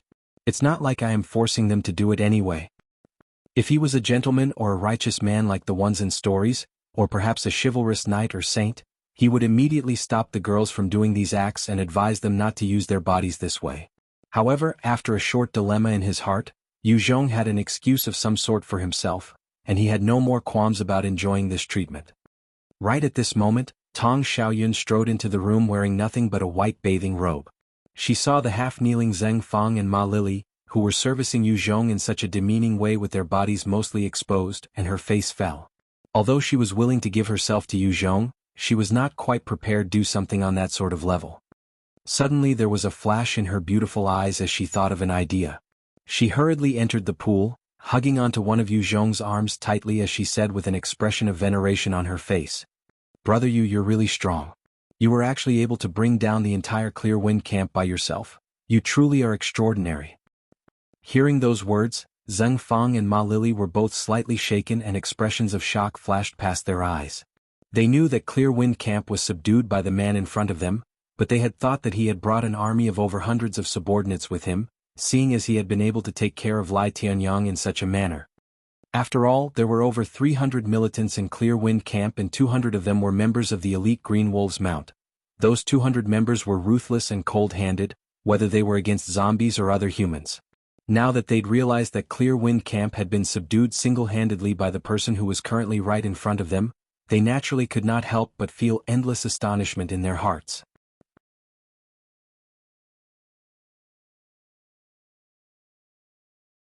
Yu Zhong had obviously made use of a brilliant strategy to attack at night and had used the ex-militants to create diversions. Tong Xiaoyun knew how to curry favor, which made him delighted. He extended his arms, bringing Tong Xiaoyun into his embrace before letting out a self-satisfied grin. When Tong Xiaoyun was brought into Yu Zhong's embrace, her face turned red and her slender, petite body also couldn't help but tremble as it turned slightly redder. She had already made the decision of giving herself to Yu Zhong, but at the end of the day, she was still inexperienced, and as the actual deed was looming ever so closer, she could not help but feel slightly apprehensive. Yu Zhong felt the trembling of Tong Xiaoyun as he lowered his head to look at her. Seeing that her face was flushed red with an extremely shy expression, he found her extremely cute. Yu Zhong lowered his head to plant a kiss on Tong Xiaoyun's lips as the traces of a young lady's fragrance constantly spread out from her body. Tong Xiaoyun's body froze after she was kissed by Yu Zhong. Only after a while did she stick out her tongue and intertwine it with Yu Zhong's. Just as Yu Zhong and Tong Xiaoyun started making out, Gu Manzi, who was also wearing a white robe, walked in and witnessed the scene. If it was before the apocalypse and her boyfriend had dared to kiss another girl, she would immediately give a strong slap to the bastard without a second thought, before breaking up with him on the spot. However, when she saw the scene in front of her, all that arose was a strong sense of jealousy as she cursed in a low voice, "She really is a little vixen, already knowing how to bait men." Gu Manzi swept an arrogant gaze over Zheng Fang and Ma Lili like a proud swan. After seeing her gaze, they were intimidated and quietly retreated over to the side. Zheng Fang and Ma Lili were very obedient, not daring to fight against the ladies Yu Zhong had brought. Furthermore, Gu Manzi surpassed them in terms of beauty, causing them both to feel a little inadequate. Gu Manzi entered the pool naturally as if she were a mermaid, before she started to hug onto the other arm of Yu Zhong, using her voluptuous mounds to press against his arm. Once his and Tong Xiaoyun's lips had parted, Yu Zhong saw the incredibly beautiful and sexy Gu Manzi beside him. Gu Manzi smiled at Yu Zhong charmingly before going underwater, using her snow-white hands to grab onto Yu Zhong's poisonous dragon, and delivering it into her mouth. Yu Zhong was immediately aroused. Nevertheless, Gu Manzi could not hold her breath underwater for too long. When she came back up, the hot water was giving her delicate skin a very pinkish hue, adding on to the fact that her figure was voluptuous. It gave her an extremely irresistible charm. She was in her golden years, plus she was very attractive to begin with. This time her attractiveness far surpassed that of Tong Xiaoyun. Gu Manzi cocked an enchanting eyebrow as she called out seductively. "Brother Yu, come and eat me up. Divina Celestial Being Glol, that's Kuan for you."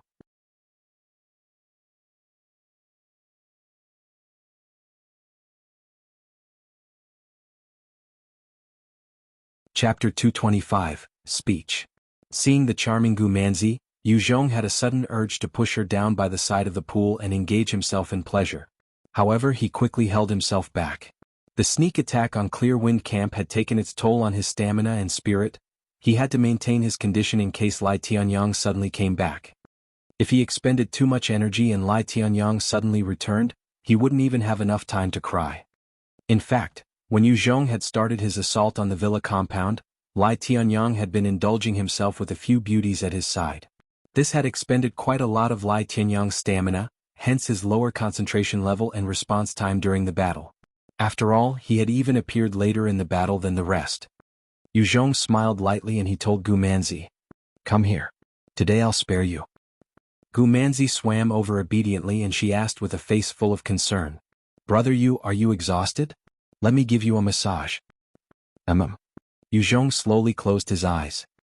Gu Manzi looked at Tong Xiaoyun and she smiled, before moving across to Yu Zhong's side and beginning to massage his body, making his muscles relax. Tong Xiaoyun was not angered by Gu Manzi's provocation. Instead, she started watching Gu Manzi's actions very carefully, absorbing and learning what she could. Yu Zhong continued soaking in the pool for a while, before drying himself and allowing himself to be led away by a maidservant to his resting quarters. After Gu Manzi and Tong Xiaoyun had also cleaned themselves, they too followed the servants back to their rooms. Before the second day had even dawned, a petite figure opened the door to Yu Zhong's room and burrowed into the covers, before hugging onto Yu Zhong and then falling into a deep sleep. Not long after, another petite figure also darted into the room and did the same thing, diving beneath the covers. However, those two small figures soon collided with each other. Both of them emerged from underneath the covers as they stared at each other. Those two petite figures were the two Lolas Yun Kaiwei and Tong Xiaoyun. Both of them stared at each other for a while, before each grabbing onto one of Yu Zhong's arms with a mutual understanding and falling asleep. At 8 o'clock in the morning, Yu Zhong's internal body clock caused him to wake up. Usually he would wake up at 7, but after the huge battle that had gone on the previous night, the recovery process of his body had caused him to sleep until 8 a.m. When he opened his eyes, he immediately noticed that two Lolas were sleeping beside him, one on each side. Yun Kaiwei and Tong Xiaoyun were both in deep slumber. With Yu Zhong by their side, they were not afraid of what the future might bring. Regardless of any dangers or obstacles, Yu Zhong would be in front of them, shouldering it all. "Time to get up." Yu Zhong called out loudly as he pulled off the covers and gently slapped the two Lolas buttocks. Tong Xiaoyun sat up and rubbed her hazy eyes. The nightgown she was wearing had slipped down halfway, exposing her little cherry pink rabbits. Coupled with her snow-white skin, it was truly a sight to behold. After Tong Xiaoyun's head had cleared, she looked at Yu Zhong and smiled sweetly, saying, "Good morning, brother Yu." Yun Kaiwei also got up groggily before saying, "Big brother, good morning." Seeing their cute and innocent appearances, Yu Zhong also started to feel extremely comfortable. He reached out to pinch their cheeks before throwing them unceremoniously out of the bed, telling them to go wash up. After they had a shower, he led the two of them into the dining room. Very soon, Gu Manzi and Zhui Yadong also finished washing up and arrived at the dining area. Qin Ming walked up towards Yu Zhong and asked, "Master, can I begin to serve breakfast now?" "Yes, you may."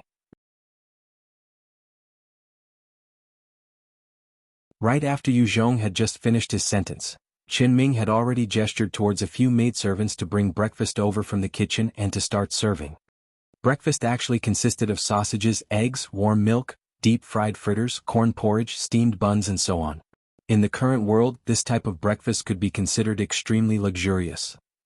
Ever since Zide, Zhuoyadong and the other three girls hadn't eaten anything even remotely close to what they were seeing right now.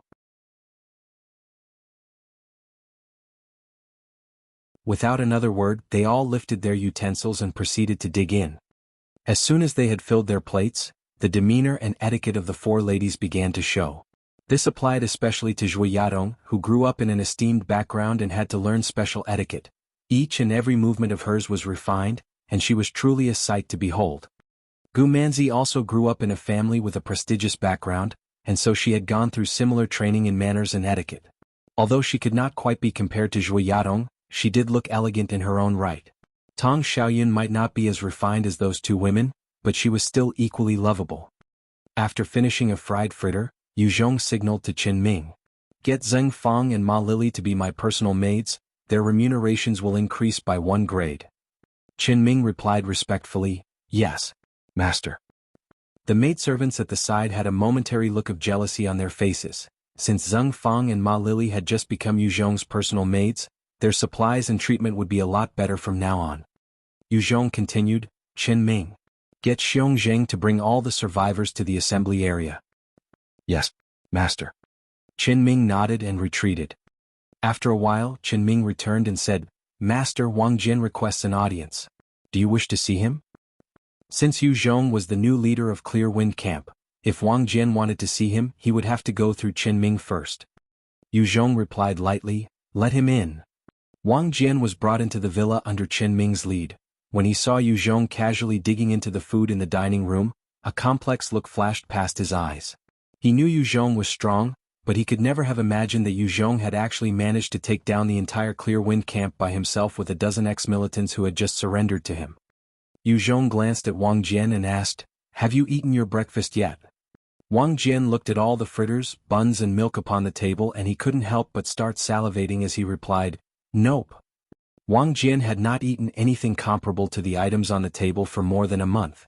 He was only the leader of the survivor fleet and whilst he could satiate his hunger every day, the food he ate was mostly rice. There was basically nothing else in his stomach right now. Yu Zhong chuckled and he grabbed 2 fried fritters, 2 buns and a bottle of milk, placing them on a plate and pointed to Wang Jian. The servant girl on his side immediately brought it forward to Wang Jian. Thanks. After receiving the plate, Wang Jian didn't bother with any more manners and he immediately started to devour the food with gusto. Wang Jian finished his meal very quickly without any hassle before asking Yu Zhong, how do you plan on dealing with our group of survivors? Wang Jian's side had over 100 survivors and he was representing them to inquire about their future. Yu Zhong looked at Wang Jian and replied lightly, I will treat everyone equally, the way I treat the survivors of Clear Wind Camp will be the same as for you guys. If you guys want better treatment, you will have to put in more effort. I will not give anybody any special treatment. Follow me. Yu Zhong said to Wang Jian as he stood up before striding out of the villa. Zhuoyadong and the other 3 girls immediately stopped eating and started following Yu Zhong. Since this was a place they were unfamiliar with, the moment Yu Zhong was out of their sight, they would lose all sense of security. There were over 2,000 people gathered at the town square and all of them were waiting with stiff expressions, unsure of the life that their new leader was going to bring them. To them, it did not really matter if the current leader was Lai Tianyang or Yu Zhong, because all they wanted was to survive. Since they were living purely for the sake of being alive, they were essentially walking corpses. On both sides of the town square, there were 16 heavily armed soldiers monitoring the 2,000-plus survivors. Under the gazes of so many people, Yu Zhong walked towards the center of the podium, while the 4 women and Wang Jian only stood at the edge. Wang Anai was standing amongst the survivors when she saw Gu Manzi standing by Yu Zhong, and her eyes were filled with jealousy and unwillingness. Damn it, why didn't that guy want me? Why did he only want Gu Manzi? I am obviously better than her. Why? One of the students also saw Tong Xiaoyun who was standing on the other side of the podium as well, and he called out dejectedly, that's Tong Xiaoyun. She also followed Yu Zhong? Another student couldn't help but reply with extreme jealousy, I really didn't expect for her to be that kind of girl as well, a lowly woman who sells her body in exchange for the protection of a man. The faces of those students who were looking at Yu Zhong and Tong Xiaoyun were all full of envy and hate. One after another, the female students also looked at Tong Xiaoyun, who was splendidly dressed in nice clothes and bursting with life. Their hearts were all envious as they thought to themselves, Tong Xiaoyun followed Yu Zhong. If I could get her to recommend me, then I can follow him as well and will never have to suffer again. Standing atop the podium, Yu Zhong gazed at the 2,000-odd survivors as he spoke coldly. I'm Yu Zhong. From today onwards you are my citizens. As my people, your basic allowance will be 3 bowls of porridge as relief meals. Although those relief meals may not be filling, they should be enough for you to survive. If you don't want the relief meals, it's fine as well. I can arrange jobs for you so that as long as you work, you will have ample food supplies. If you are unwilling to stay here, you can leave now. I will not stop you. As long as you're staying here and eating my food, you will have to follow me orders. Otherwise, don't blame me for being merciless. Hearing those words, the eyes of many survivors brightened up and not a single person was willing to leave. Under the rule of Lai Tianyang, the survivors were made to eat chicken feed, pig feed, and they even had to dig for wild vegetables in their own town. Every now and then they would be fortunate enough to get some gruel. Compared to the conditions now, where Yu Zhong was promising them 3 bowls of porridge a day, it was a huge blessing. No one was willing to strike it out on their own in the wild.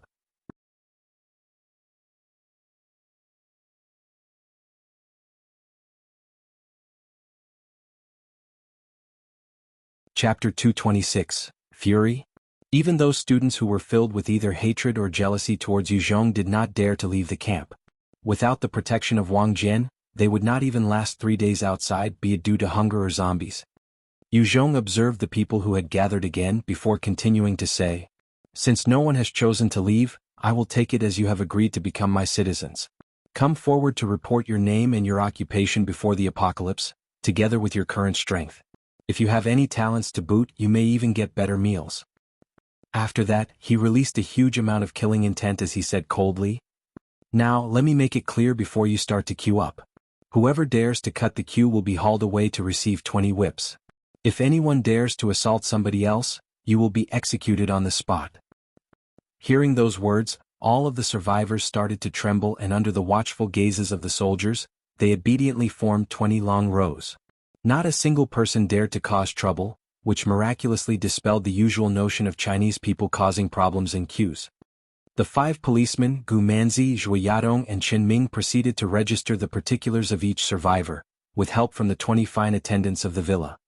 Yu Zhong remained on top of the podium, gazing at the survivors below. To prevent any accidents, Yun Kaiwei and Tong Xiaoyun were seated on either side of him, massaging his shoulders and legs to keep themselves busy. The entire camp was busy all the way till evening. Only then had all the particulars of every survivor been recorded. At some time during nightfall, Xiong Zheng seemed to mull over something. He came up to Yu Zhong and said, Boss Yu, please come with me for a moment. Yu Zhong frowned as he replied, What's the matter? Xiong Zheng hesitated before replying with great difficulty, I need your guidance. How should we deal with the factory? There's still a dozen women and a few tons of meat inside. Yu Zhong pondered for a while before replying, Bring me there to take a look. Don't follow this time. Yu Zhong told the 4 ladies beside him. I want to check it out. Me too. Gu Manzi and Tong Xiaoyun both exclaimed loudly. They wanted to prove themselves, to let Yu Zhong know that they weren't women who were just concerned about the rivalry between each other. Zhui Yadong had a pale face because she could guess what the factory was for. She held the little lowly Yun Kaiwei tightly in her embrace, who wanted to go see as well. Suit yourselves. Yu Zhong glanced at Gu Manzi and Tong Xiaoyun, and he did not speak any further.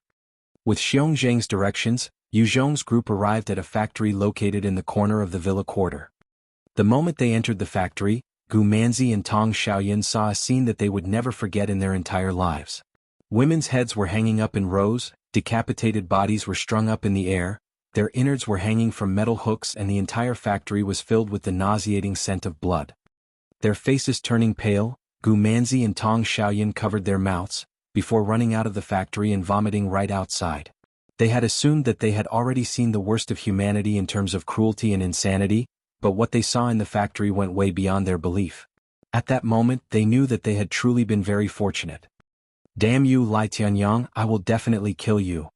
Yu Zhong had also thought that he was mentally prepared, but even he had fight back against the vomit rising in his throat. He began to harbor a strong killing intent towards Lai Tianyang, whose depravity was beyond human. If he appeared in front of Yu Zhong again, Yu Zhong certainly would not hesitate to give his it all and get rid of that beast.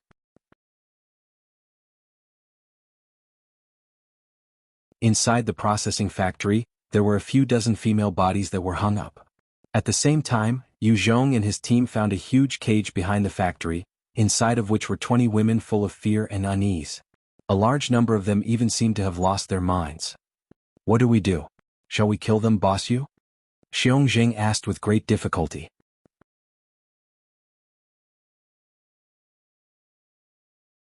Clear Wind Camp did not have ample rations to begin with, therefore Xiong Jing was not willing to retain these 20 women to partake in the rations. To him, these clearly unsound women had no value and taking care of them would just require more resources. Yu Zhong looked at those naked women with filthy bodies, some of whom might have gone crazy, and rejected Xiong Zheng's proposal. No, bring them back and take good care of them.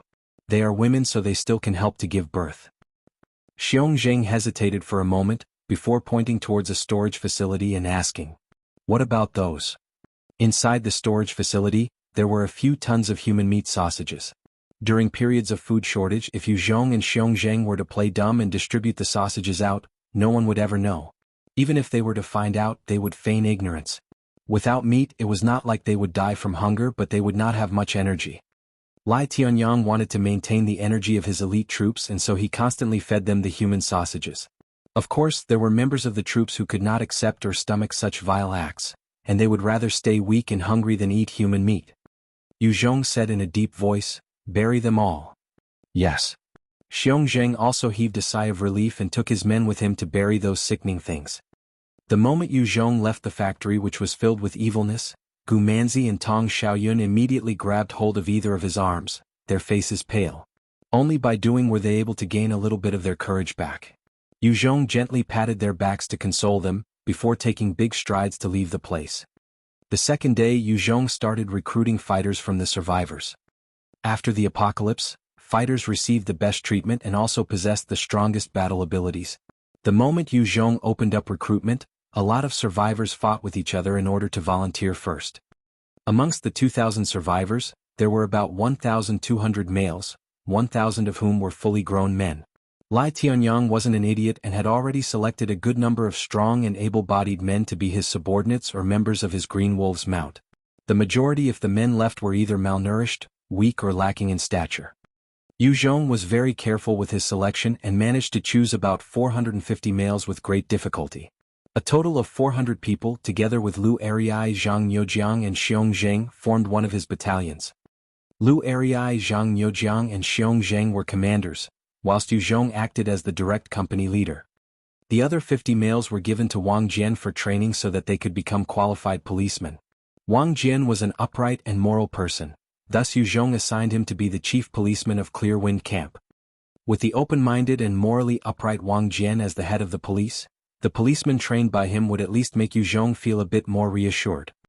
Due to the shortage of manpower, the clever and meticulous Qin Ming was promoted to become the officer for internal affairs within the camp. He was responsible for managing internal affairs, organizing personnel, the overall distribution of resources and a series of other jobs. As for the palace itself and also the affairs of the women, Yu Zhong left it all to Zhui Yadong. After all, she was a strong woman who had handled her own business prior to the apocalypse, therefore managing the affairs of the palace naturally wouldn't be an issue to her. Under Yu Zhong's orders, Qin Ming divided the remaining survivors into groups to strengthen the defenses of the camp.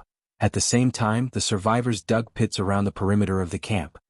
All those who were willing to participate in the digging could fill their stomachs. Under those attractive conditions, a huge number of the survivors joined the digging troops. Outside Clear Wind Camp, other than upon the main roads, huge pits were being dug out all over the place. Back when Yu Zhong was at Qingyuan County, Qin Jianfeng had made use of this tactic to great effect.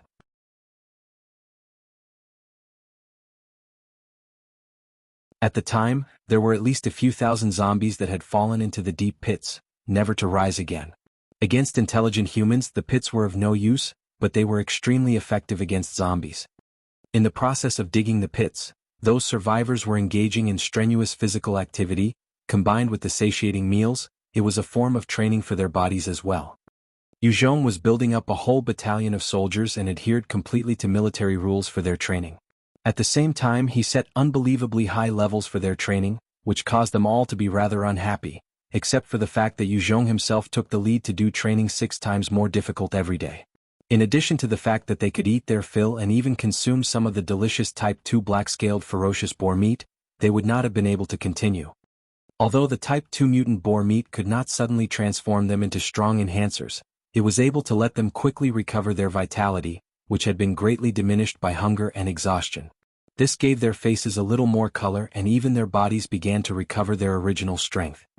After the high-intensity training that lasted for 10 days, the soldiers of the battalion had completely recovered their original vitality and they even had a small increase in physical strength compared to what they had before the end of the world.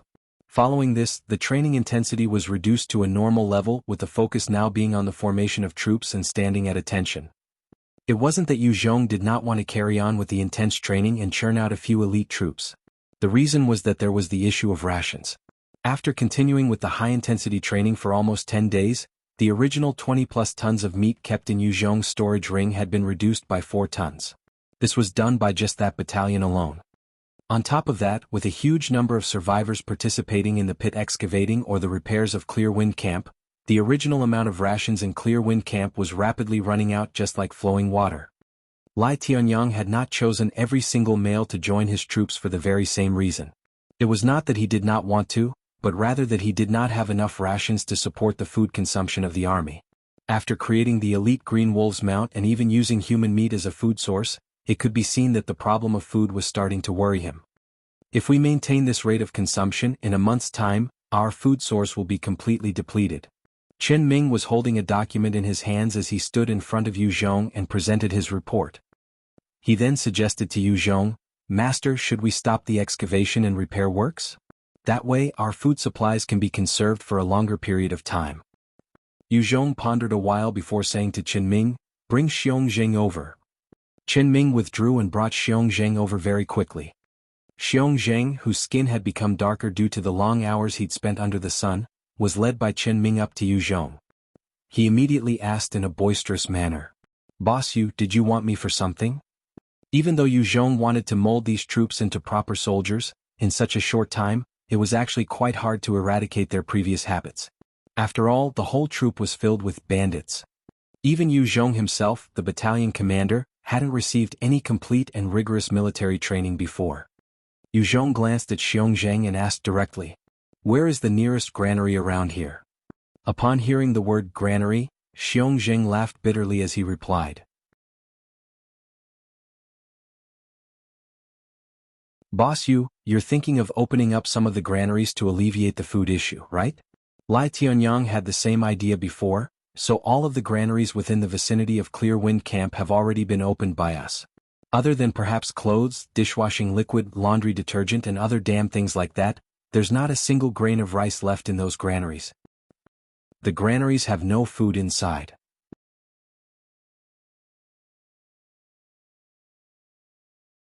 When Yu Zhong heard this, he was surprised for a moment, but then he thought about the granaries that he had opened in Shanglin County. There had been a few empty granaries there as well, and this made Yu Zhong finally understand the problem.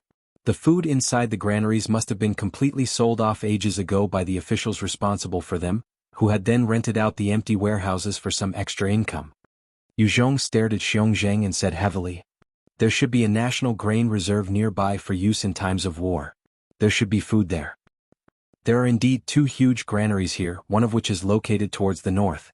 It is roughly 100 miles out in Xiaqi County itself, which has already been occupied by the SY County forces. There's another one which is situated in the east, in Ningguang County about 50 miles away, which is currently occupied by a force that calls itself the Ferocious Tigers. After the Ferocious Tigers obtained this granary, they set up a military camp with a battalion's worth of equipment. They have 2 infantry fighting vehicles and countless machine guns. At the same time, they control a large amount of the goods, so a lot of survivors are willing to throw their lives in for them. There are around 10,000 survivors there, and I've heard that just the number of their armed forces is over 2,000. This is one of the biggest military forces out there other than the actual Chinese army. Xiong Zheng's words made Yu Zhong furrow his eyebrows. The Ferocious Tigers had 2,000 militants and a whole battalion with standard PLA, People's Liberation Army, equipment. It was no wonder that Lai Tianyang did not dare to provoke them. Although Yu Zhong had managed to recruit 400 militants, they had only gone through 10 days of training so far. They had not experienced war or witnessed bloodshed yet, and they were only equipped with old rifles from the previous Green Wolves Mount members. On average, each fighter only had a couple of grenades, and if they were to be bombed, their morale would definitely go right down the drain. Yu Zhong had only just started to form this battalion. If he were to meet a force like that which he had raised in Qingyuan County, his forces would be completely wiped out. In terms of battle awareness, experience and fighting skills, his current battalion was simply incomparable to the others. Yu Zhong pulled open a map, pointing towards an area in the northeast that had been crossed out and saying, "Which places in this area haven't you guys opened yet?"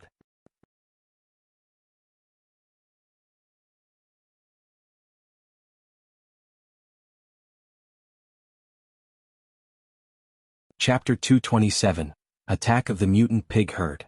Xiong Jing pointed to a small town on the map and said to Yu Zhong, "We have not opened up this town yet."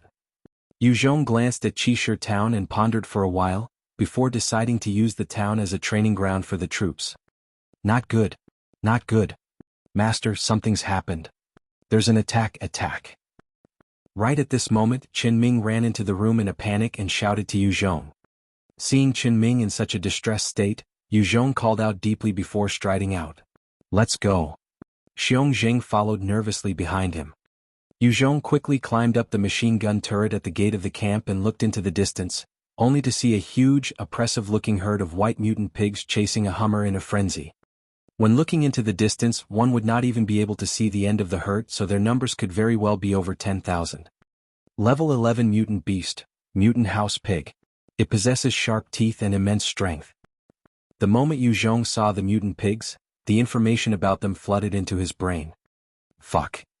Yu Zhong took a look at the densely packed herd of mutant pigs and his complexion turned ashen.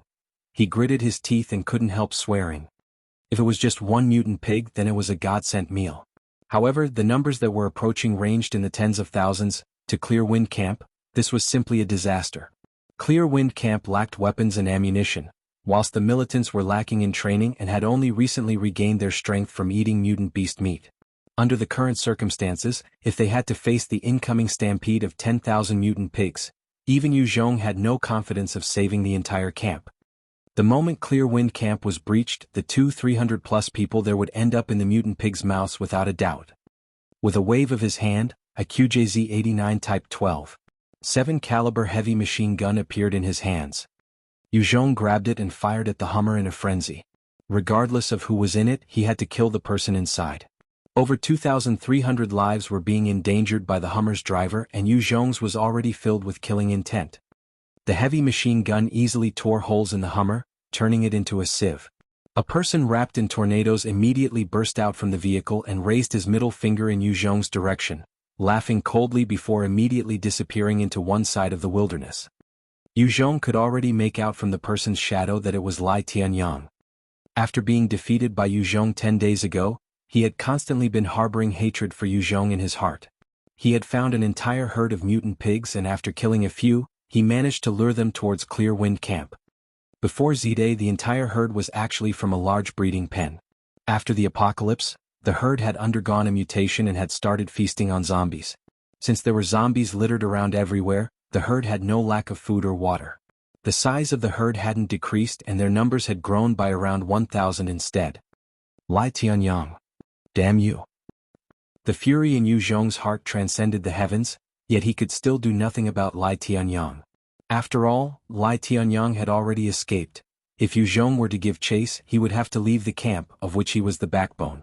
As soon as he left, Clear Wind Camp would immediately collapse. At this moment, the 1st Battalion of warriors from Clear Wind Camp had already gathered upon Yu Zhong's orders. From within the camp, they could already see the herd rampaging in their direction. Every single face turned incredibly pale and many people's hands trembled as they held onto their guns. Yu Zhong immediately fired off a series of orders to Qin Ming as he said,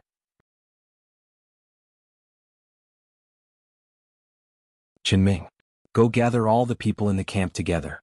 Arrange for a group to use debris to block off all areas, other than the main transport channel. Then arrange for a group of people to prepare Molotovs, Any completed ones are to be sent to the front lines immediately. Afterwards, arrange for another group to gather all combustible materials and pile them up to the west of the town's department store.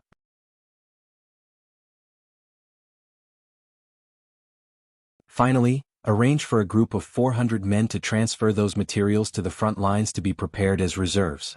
In terms of weaponry, bring whatever you can find. Yes. Qin Ming heard the orders, and the panicking within his heart also calmed down a little. He bowed respectfully and immediately retreated to carry out Yu Zhong's orders. Despite being a man who did not do too well under stressful situations, Qin Ming was excellent at executing orders from above. Immediately after he retreated, he delegated the instructions to different stewards who then quickly passed Yu Zhong's orders further down, assigning various tasks to everyone. The entire Clear Wind camp bustled with activity, as all of the residents knew they were about to face the siege of over 10,000 mutant pigs. Once all of them had gathered, they immediately dispersed in their teams to carry out their assigned tasks. A large amount of debris was moved out of the various rooms that had been destroyed, before being piled up at the various alleys, roads and tunnels to block them off. Within a building, a few hundred women constantly filled up countless bottles with precious gasoline, completing makeshift Molotovs. Clear Wind Camp did have some resources like fuel, but not much. After all, fuel was an extremely valuable, non-renewable resource even before the apocalypse. Without it, the teams searching for resources would not be able to function properly, as their vehicles would be useless. They would not be able to travel out too far, and this would be extremely detrimental to the searching process. Many other ladies and children were also gathered to move wooden planks, waste paper, plastic sheets, foam and various other items, placing them to the west of the department store. 400 able-bodied men were rounded up too, as they gathered shovels, hammers, knives, bats, watermelon knives and any other bizarre weapons they could find, before sending them to the front line for use as backup preparations. Yu Zhong took a look at the 800 men who he had trained before he spoke out with huge killing intent. I won't bother too many with useless words. Now that the end is already nigh, if the camp is broken into, then we will definitely be torn into pieces by those beasts in the wilderness. No one will survive unless we defend this place, only then we will have a sliver of hope. From now on, without my orders, whoever dares to retreat will be shot dead on the spot. Defend the camp now and I will let you eat meat every day for an entire month. Upon hearing Yu Zhong's words, everyone's hearts turned cold. After he finished speaking, Yu Zhong leapt down from the watchtower.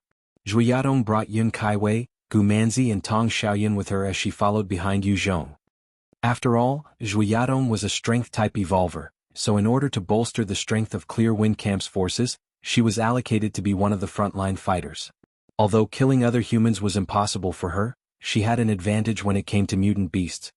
Xiong Zheng brought his second company over and began to lay out defenses atop the platform. Amongst the 3 companies that Yu Zhong had trained up, Xiong Zheng's company was the most outstanding and showed the most potential. It was also the company that had the best fighters. The densely packed herd of mutant pigs was rushing towards the camp like a flood. As they neared, Yu Zhong could make out their features more clearly. When comparing these mutant pigs with those normal pigs prior to the apocalypse, these mutant pigs had bigger, rounder, red eyes. In addition, their 4 limbs were thicker and stronger, their muscles more taut and powerful, and they exuded an aggressive atmosphere. While running, their speed was comparable to wild boars of the pre-apocalypse days.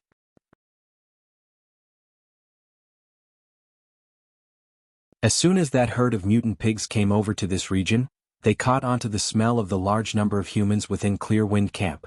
They became excited and charged in the direction of Clear Wind Camp. The main source of food for these mutant pigs was zombies, but they preferred to eat live humans if they had the chance to. Yu Zhong had gathered a large amount of manpower to dig many pits 3m deep and 4m in diameter outside of Clear Wind Camp. Apart from the main road, the surroundings of Clear Wind Camp were now riddled with one pit after another.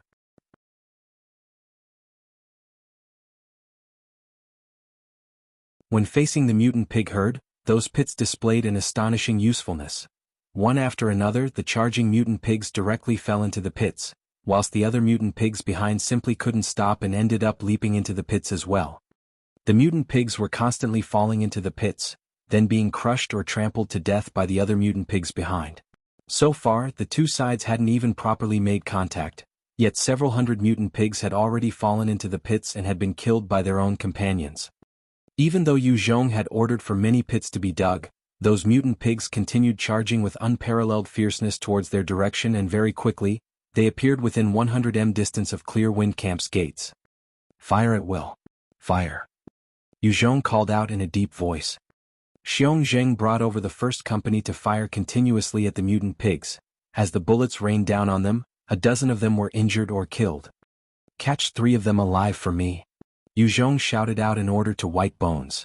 White Bones shot out 3 bone spears through its right hand, immediately piercing through the heads of 3 mutant pigs, before tossing their corpses into the camp. Chop them up. Yu Zhong ordered the 4 soldiers holding the replica tang swords. The 4 soldiers of the first company swung their replica tang swords down towards the 3 injured mutant pigs, killing them instantly. Even though it was with the help of Yu Zhong, 3 of the soldiers managed to level up and become enhancers the moment after they killed the pigs.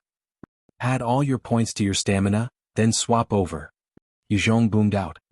3 of the soldiers gave their replica tang swords to the others before they immediately withdrew. The very next moment, yet another 3 mutant pigs flew into the camp and were immediately slaughtered by 3 soldiers of the first company. The mutant pigs' corpses were dragged over by those well-equipped men and then thrown aside. White Bones continued to hunt the mutant pigs in that way, essentially transforming them into orbs of lights that constantly strengthened and enhanced the troops. However, White Bones could not block the entire herd on its own. As the herd rushed down and viciously slammed onto the camp gates, their heads exploded violently upon impact. The mutant pigs that followed up met with the same end, advancing fearlessly before immediately dying as they charged into the gates. One by one, the mutant pigs died upon impact when they rammed into the gates, forming a road of corpses that constantly piled up.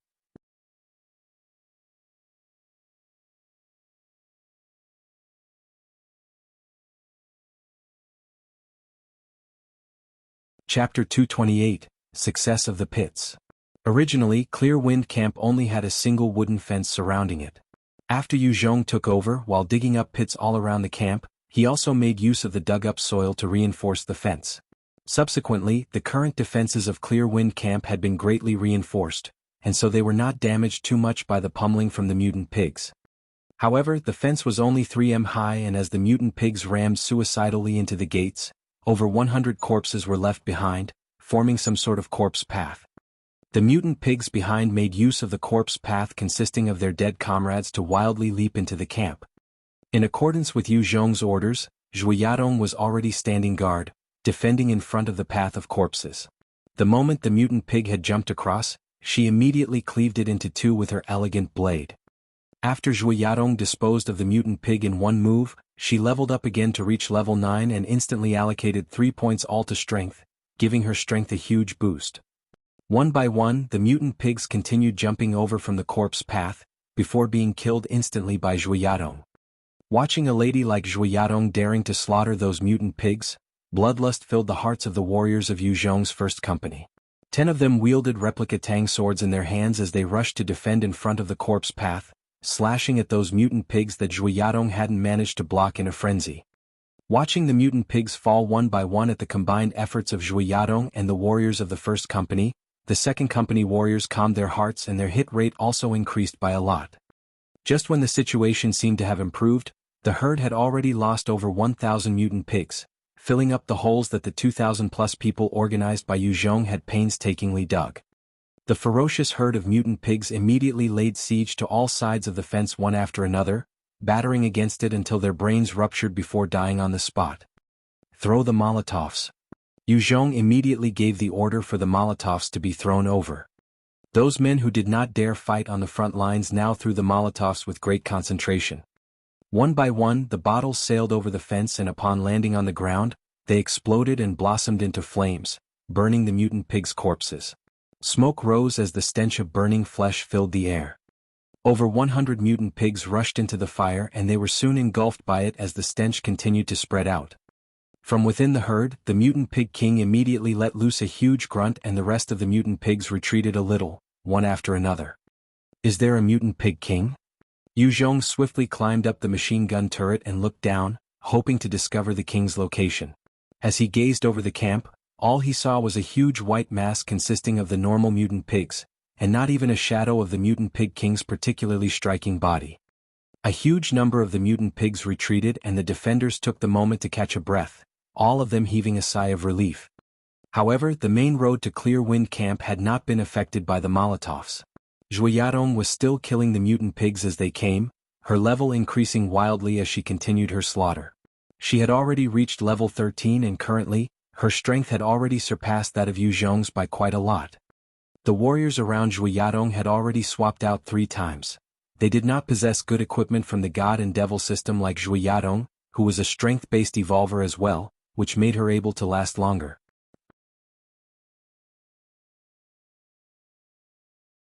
Strength-based evolvers were particularly effective against mutant beasts, due to the fact that they possessed great strength. Killing those normal mutant beasts only required a little stamina, and so an evolver's fighting strength was naturally more prolonged. What a powerful lady. She really is the boss Yu's woman. Xiong Zheng had just shot dead a mutant pig.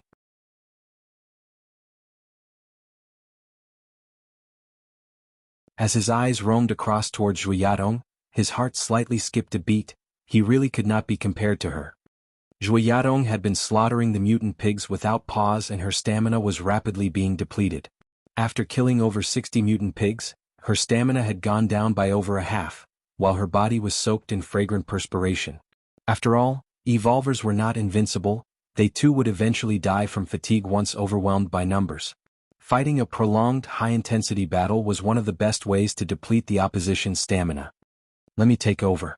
Go rest for a moment. Yu Zhong strode forward and stood in front of the road, calling out to Zhuiyadong.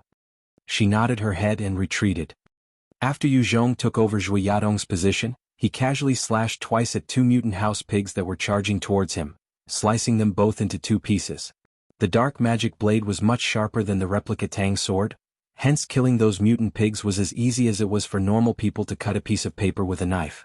Upon reaching Yu Zhong's level, killing low-leveled existences like the mutant pigs would give the orbs of divine light, although wanting to rise in level would require you to kill at least a few hundred of them. Gu Manzi and Tong Xiaoyun gathered around Zhuiyadong as they asked with great envy. Big Sis Yadong, you're really amazing. Can you tell us how you became so strong? In the current era, only those who possess strength had the ability to live with dignity. Although Gu Manzi and Tong Xiaoyun had both set their hearts on possessing Yu Zhong, they themselves wanted to become strong as well. If they had enough strength, then they would naturally become more valuable to Yu Zhong. Zhuiyadong smiled sweetly and looked at Yu Zhong's back as she slowly said, "My strength is only possible because of him. If you too want to become strong, go ask him." Gu Manzi and Tong Xiaoyun both watched Yu Zhong as their eyes glistened. Without any regard for the danger before her, Tong Xiaoyun gritted her teeth and rushed up to Yu Zhong's side, saying loudly, "Big brother Yu, I want to become strong too, let me fight beside you." Yu Zhong nonchalantly sent out 2 slashes that swiftly bisected another 2 mutant pigs, before he turned to glance at Tong Xiaoyun, who had a stubborn look on her face. Her beautiful, large eyes full of the desire for strength captivated him. With a wave of his hands, he immediately threw a replica Tang sword to her. "Take this. Kill it. When you level up, add everything to strength." Right after Yu Zhong had finished speaking, White Bones had already thrown a mutant pig over. Tong Xiaoyun picked up the replica Tang sword and she strode towards the mutant pig that had been pinned to the ground by a bone spear. The mutant pig was struggling frantically as it grunted out in fear at the sight of the approaching Tong Xiaoyun. Her desire for strength had completely suppressed the fear within her heart. She walked towards the head of the mutant pig and raised the replica Tang sword up high, before viciously swinging it down.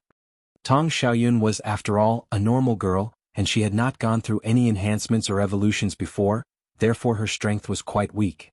Although the replica Tang sword was sharp in her hands, it only managed to cut into the pig's head, causing it immense torture and pain. Blood continuously flowed out and the mutant pig constantly squealed out in pain, but it still wasn't dead yet. Tong Xiaoyun looked at the struggling mutant pig and she gritted her teeth again, before raising her sword again and chopping down in a frenzy, turning the mutant pig's head into pulp.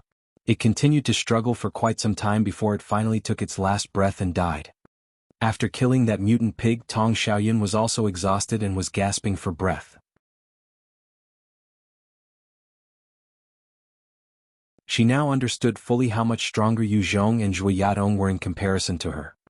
With the mutant pig's death, A huge divine light orb of experience immediately entered Tong Xiaoyun's body, letting her level up twice to become a level 3 enhancer. I have become an enhancer too. Tong Xiaoyun allocated 4 points into strength and felt the wonderful surge of energy in her as she exclaimed in delight.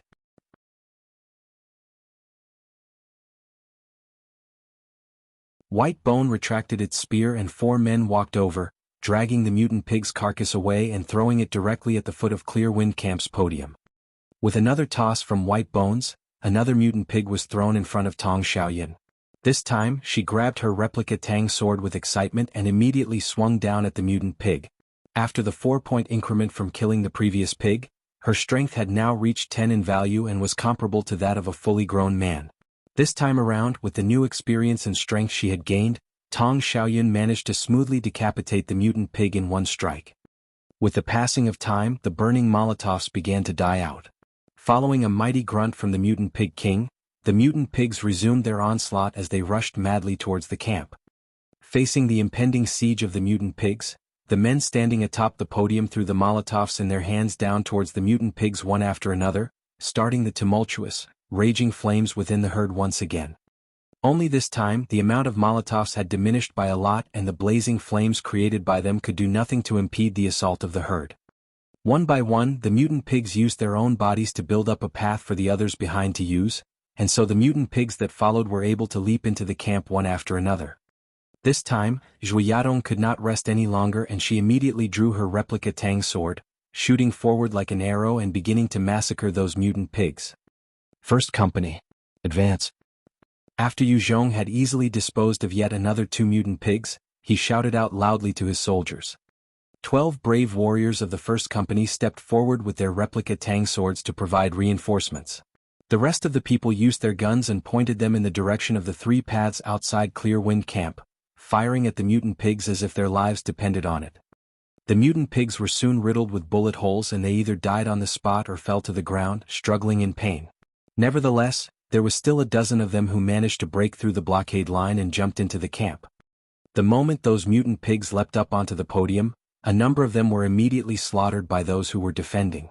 However, there was a channel on the right where a mutant pig had made use of its companion being under attack to divert the fighters' attention.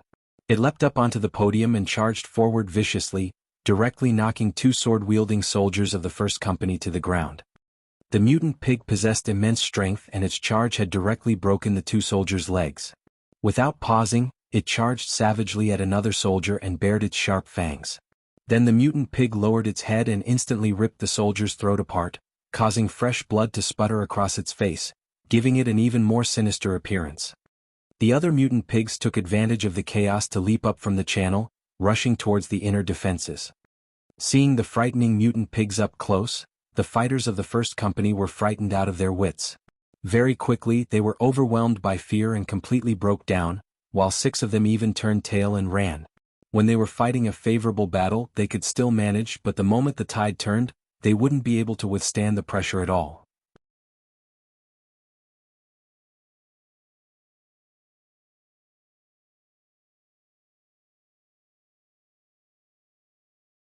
Chapter 229, Breach of Gates, Town on Fire. Bang! Bang! 2 of the soldiers who had retreated the fastest were instantly shot to death. Yu Zhong was holding a gun in his left hand and the dark magic sword in his right, as he stared at them and shouted out fiercely, "I will kill whoever dares to flee without my orders." Yu Zhong pointed to Zhu Yadong, who was already drenched in pig's blood yet still constantly slaughtering the mutant pigs. He roared at the soldiers. "Even this lady is still fighting, yet you damn wusses still want to run? Are you guys not even comparable to a woman?" Hearing Yu Zhong's rebuke, the soldiers of the First Company all glanced at Zhu Yadong, who was bravely fighting a battle full of bloodshed, and a hint of shame flashed past their eyes. At the same time, under the death threats from Yu Zhong, they already had no other choice. Rather than being killed like dogs at the hands of Yu Zhong, they would much prefer to go down with a fight. Those 10 remaining soldiers of the First Company immediately turned towards the mutant pigs one by one, their eyes all crimson, before rushing towards the pigs with their blades in hand. "Iron Bones, go provide assistance." Yu Zhong called out an order to White Bones. Upon receiving those orders, White Bones stopped helping Tong Xiaoyun and the other soldiers of the First Company rise in level. Instead, it held its great big axe and took the lead to rush towards the fourth channel, Corpse Road, constructed by the pigs. White Bones' battle ability was extremely shocking. As it waved its huge axe around, it became like a horrifying meat cleaver as it ground and chopped up those mutant pigs that stood in its way. Under its lead, the warriors of the first company also rushed out with valor. Despite paying the price of 3 injured men and 1 fallen comrade, under the support of the firing squad behind them, the group managed to wrestle back the channel using force. As the heavily injured warriors were carried away, the other First Company warriors who had undergone enhancements would step up and take over, maintaining the frontline defense against the mutant pigs. At every moment, there would be several warriors who were slammed onto the ground, resulting in severe wounds and perhaps even death. Nevertheless, there was still no sign of Yu Zhong's side receiving a heavy blow yet. Not long after winning back the fourth channel, Yu Zhong saw that the mutant pigs were now using their dead comrades' carcasses to construct a fifth and sixth channel against the fence. He knew that they wouldn't be able to protect the city gates for much longer. Clearwind Camp was different from Yu Zhong's Qingyuan County. Here there was no steel industry and so not even a blade could be manufactured. The sharpest weapons currently in use were the 16 replica Tang swords, which Yu Zhong had pulled out from his own storage ring. The other people used all sorts of weapons, but for them to hope for a swift victory over a single mutant pig was incredibly difficult. As soon as the fifth and sixth channels were set up, the podium would become a very perilous place for the soldiers to fight on. Yu Zhong swiftly ordered. The reserve squadrons, immediately evacuate from here and retreat to the east of the department store. Hearing the order to retreat, all the men in the reserve squadrons heaved a sigh of relief as they withdrew. Under Yu Zhong's strict guidance, these reserve soldiers had all learned how to comply with orders, resulting in no chaos. Of course, they were only able to retreat orderly because they had not met with any enemies yet, otherwise if they were being pursued by the enemy, they would definitely fall apart into disorder. Second Company, fall back to the east of the department store and defend there. Receiving Yu Zhong's orders, those soldiers also heaved a sigh of relief.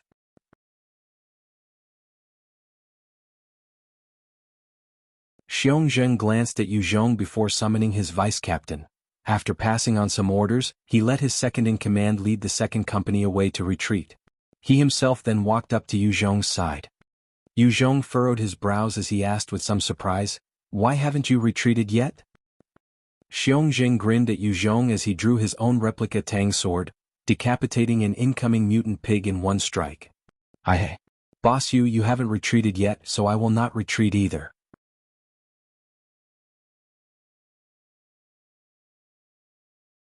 I also want to use these mutant pigs to test if my swordsmanship has become rusty or not. Xiong Zheng was, after all, an ex-Green Wolves Mount elite member. He was also a level 13 enhancer and like most people, his chosen enhancement path had been in strength and stamina. Although his level was not low, he did not have any particularly strong skills, therefore his fighting strength couldn't be compared to that of enhancers like Scarface and Wei Ji at all. However, he could kill normal mutant beasts like the pigs in front of him with ease. Although Xiong Zheng belonged to such a bandit troop and had a boorish aura, he was still extremely hot-blooded and placed great importance on brotherhood. Back then, when he had submitted easily to Yu Zhong, other than Yu Zhong's death threat, it was also due to the fact that he did not agree with Lai Tianyang's actions. Yu Zhong rapidly called out another order. First Company retreat. Iron Bones and Zhui Yadong, come towards me. In an orderly manner, the First Company quickly retreated backwards under the lead of Vice-Captain Zhang Suanzhuan. White Bones and Zhui Yadong also swiftly retreated to Yu Zhong's side and formed a small circle of defense, constantly killing the mutant pigs one by one. After the first and second companies had retreated, there were no squadrons left to suppress and defend against the herd from a distance. A huge number of mutant pigs made use of all 5 channels to leap into the camp. The moment they leapt into the camp, the pigs immediately surrounded Yu Zhong and his subordinates on all sides. The pressure on Yu Zhong's team instantly increased by over 10 times. If it wasn't for the fact that the core fighters consisting of Yu Zhong, White Bones and Zhui Yadong had all remained incredibly calm, this small team would long have been swallowed up by the herd. Even so, at every moment Yu Zhong and the others, White Bones, Zhui Yadong, Tong Xiaoyun and Xiong Zheng, still had to deal with a dozen mutant pigs pouncing over from the surroundings at the same time. It was truly difficult to the extreme. As the pig's blood continued to splatter everywhere, Tong Xiaoyun was beginning to feel very afraid, knowing that she could die at any moment. However, with her strong thirst for strength and no room for retreat, she released her latent potential in a frenzy as she used her Tang replica sword to slash at the mutant pigs without pause. Even though she did not have much strength, it was still enough for her to kill 2 mutant pigs by herself, and a huge experience orb of divine light flew into her body, instantly making her rise up to level 7. Yu Zhong brought his subordinates as he slowly retreated from the podium, continuing to fight along the way. Only then did the pressure on them greatly lessen. The moment they descended from the podium, other than the main transport channel, the rest of the channels had all been blocked by various bits of debris and the mutant pigs' corpses.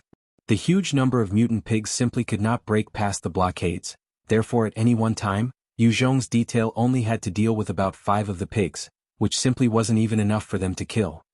However, even after they had descended, quite a few people had expended an enormous amount of stamina. Tong Xiaoyun and Xiong Zheng were currently gasping for breath, their bodies covered in sweat. This applied especially to Tong Xiaoyun, who was barely even able to hold on to the replica Tang sword. She had reached her limit and she practically had no fighting strength remaining. The mutant pigs that had died at Yu Zhong's hands already numbered above 150, yet his stamina had only been depleted by 28 points so far, with over 50 points left. His battle ability was still very strong. Zhui Yadong had also enhanced her stamina by quite a lot, and being an evolver, she had immense strength too.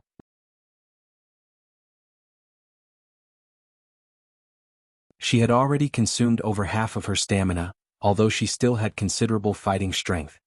With Yu Zhong, White Bones and Zhui Yadong as the main force, the 5 people slowly made their way to the east side of the department store. Even with the debris blockade, the mutant pigs continued to rush into the camp from all directions, with the blockades only able to slow down their advance. Most of the mutant pigs had already entered the camp and had spread out in all directions.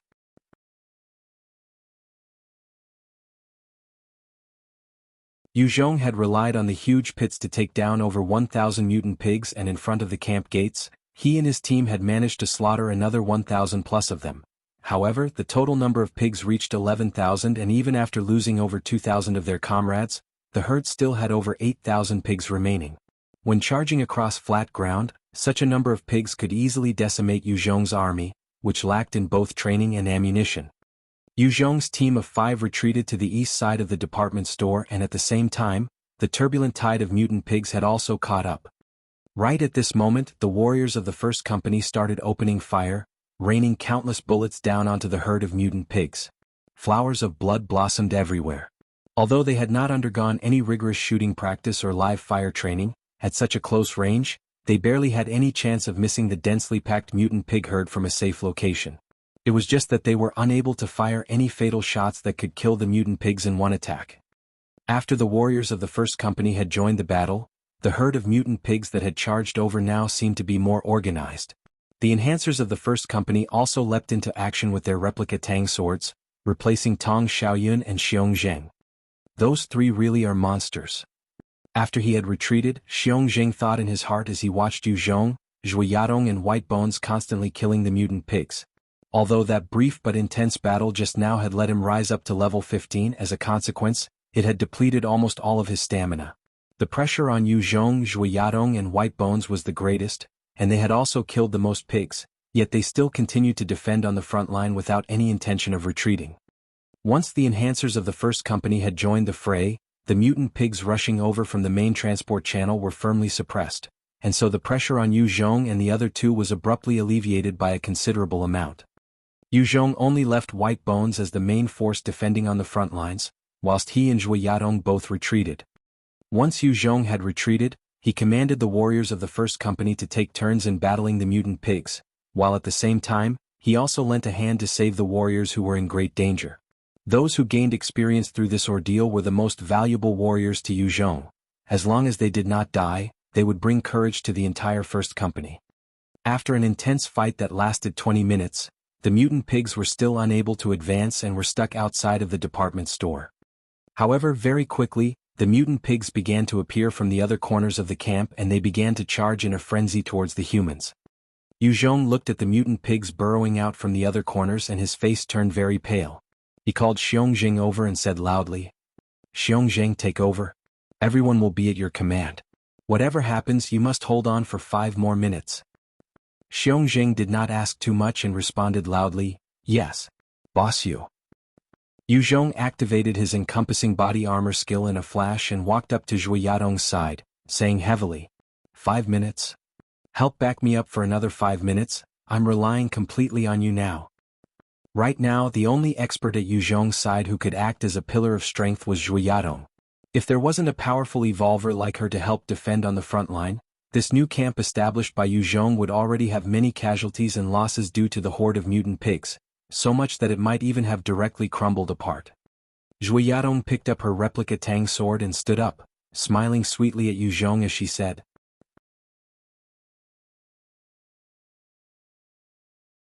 "Don't worry. I'll wait here for your return." At this moment, Zhui Yadong was covered from head to toe in vile-smelling pig's blood, yet the smile on her face was still extremely enchanting in Yu Zhong's eyes. "Wait for my return." Yu Zhong lowered his head to kiss Zhui Yadong lightly on her pretty cheek, before rushing ahead like lightning into the town center, which had already been overrun by the mutant pigs.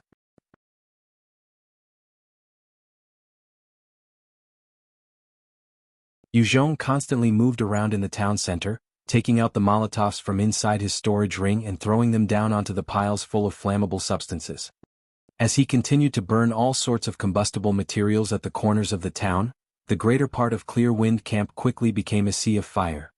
At this moment, most of the mutant pigs had already rushed into the camp.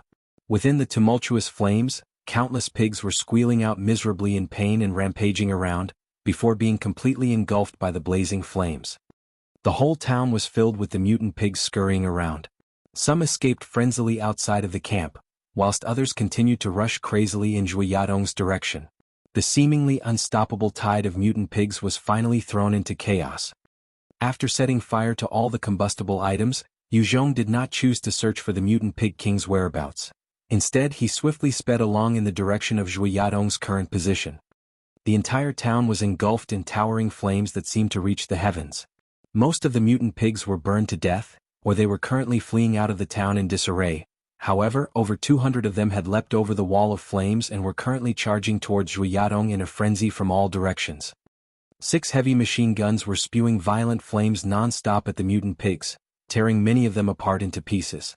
Yet quite a lot of them still managed to break past the deadlock and began to engage in fierce battle with Zhui Yadong and the warriors of the first company behind her. Zhui Yadong was instantly decapitating the mutant pigs one by one, while the remaining pigs were also caught up in battle with the first company.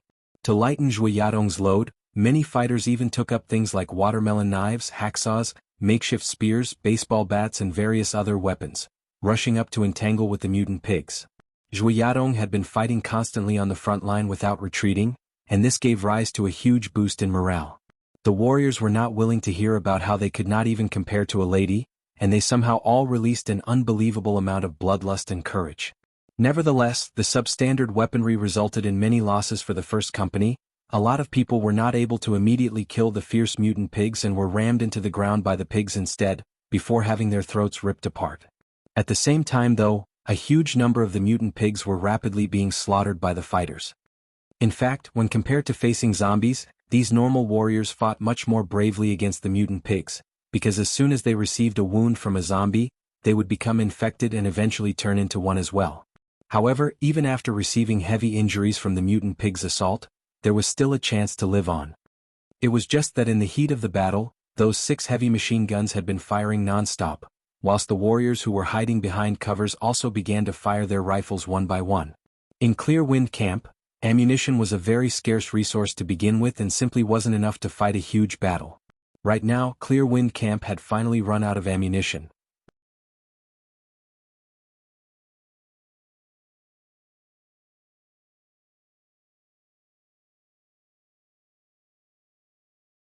Chapter 230, Great Victory. After shaking off the suppression from the firepower, the remaining mutant pigs started their mad assault on Zhui Yadong and her team once again, crushing the hopes of almost the entire team. Zhui Yadong swung her blade and immediately killed 2 of the mutant pigs in succession, but due to exhaustion her timing was off and she was struck viciously by another mutant pig. She was knocked back by 5 or 6 meters and she spat out a mouthful of fresh blood.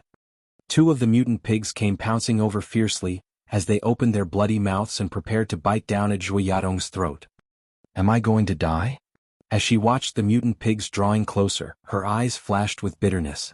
Those 2 mutant pigs could have been killed easily had she been in top condition, but she had virtually no stamina left and had just been injured by another mutant pig. She couldn't even move anymore.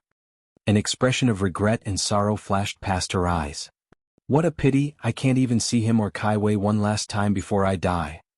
The mutant pigs arrived in front of her and they opened their mouths full of razor-sharp teeth, biting down at Zhu Yadong's throat. She could even smell the putrid breath from their mouths. Right as Zhu Yadong was about to meet her death, 2 bone spears shot down from the skies, immediately piercing through the mutant pigs' heads and nailing them to the ground. Boss Yu. Battalion Commander. He's back. The warriors, whose morale was about to shatter due to Zhu Yadong being knocked back, saw Yu Zhong suspended in mid-air, supported by his bone spears. They immediately let out an earth-shaking roar of celebration and their morale instantly shot up. Still suspended in mid-air, Yu Zhong hollered. The majority of the herd has escaped. These are the last of the mutant pigs, so as long as we kill them, then we will have won this battle. Upon hearing this great news, all the warriors got excited. They immediately erupted with unbelievable valor and began to engage in a frenzied slaughter with the mutant pigs. I'm sorry I was late. Yu Zhong disengaged the encompassing body armor skill and let White Bones join in the fray. He then disposed of a few more mutant pigs himself, before he came to Zhu Yadong's side and hugged her blood-soaked figure tightly, placing some life-saving grass powder into her mouth. Zhu Yadong lay comfortably in Yu Zhong's embrace as she smiled gently and said, I should be the one to apologize, for not being able to persevere all the way till your return. At this moment that unbelievably beautiful face was covered in blood, yet in Yu Zhong's eyes she was even more attractive than before.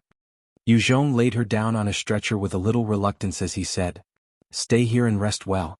I will go end the battle. After all, the battle was not yet over, and as the strongest fighter, Yu Zhong had to return to the battlefield. Zhu Yadong was also a little reluctant to part, but she still put on a gentle smile as she said, Be careful. Yu Zhong glanced once more at Zhu Yadong, before rushing with hesitation towards the herd of mutant pigs. The total number of mutant pigs remaining was no more than 100, and with Yu Zhong and White Bones both joining the fray, they quickly disposed of many of the pigs.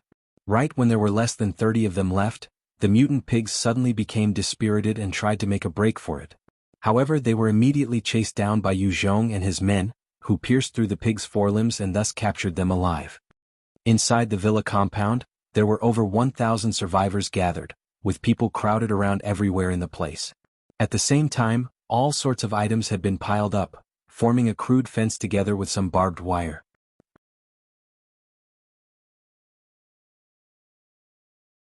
Everyone's hearts felt anxious as they looked into the distance, awaiting the results of the battle. They had already done all that they could. If the front line fell, then they could only pick up simple weapons like metal or wooden sticks, and prepare to engage in battle with the savage mutant pigs. No one present believed that they had a chance to win against the mutant pigs with those simple and crude weapons.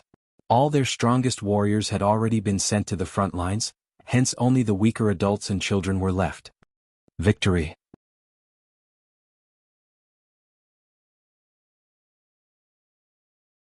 We've won. The mutant pigs were wiped out by us. We've won. A warrior covered entirely in blood rushed back from the front lines and was shouting loudly with joy. Victory. We've really won. Hearing the joyous news, all the survivors within the villa compound immediately broke out in celebration. Many of them were overjoyed and were hugging one another.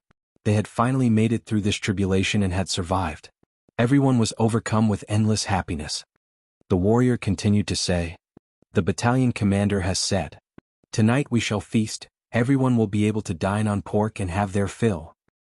Long live Yu Zhong. Long live Yu Zhong. That's great. Long live battalion commander Yu.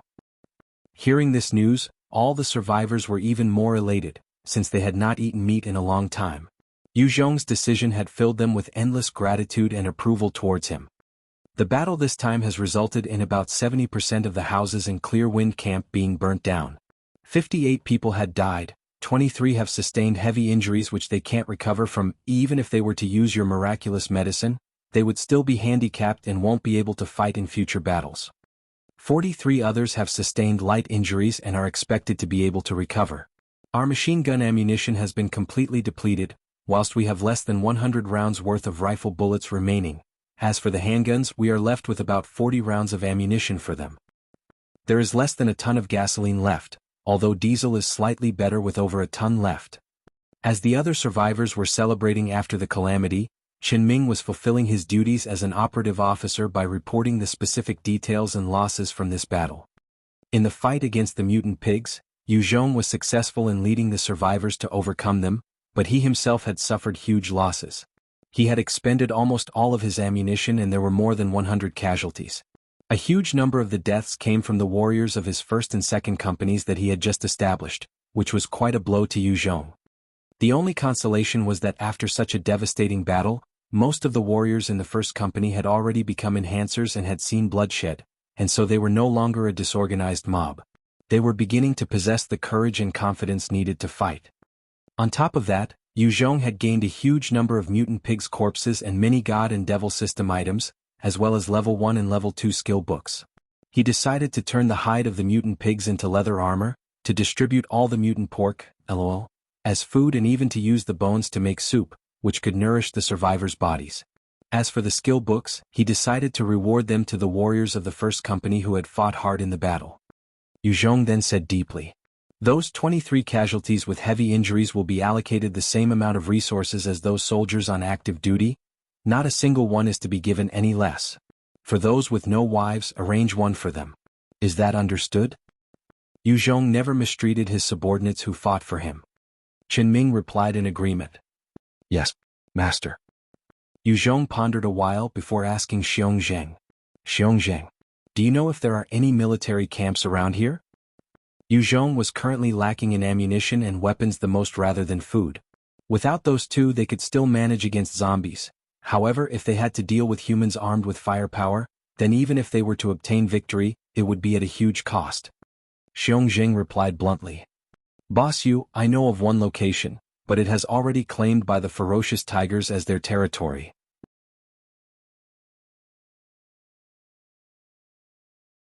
Yu Zhong furrowed his eyebrows tightly as he tapped his index finger lightly against the table. He was considering a relocation of the entire camp.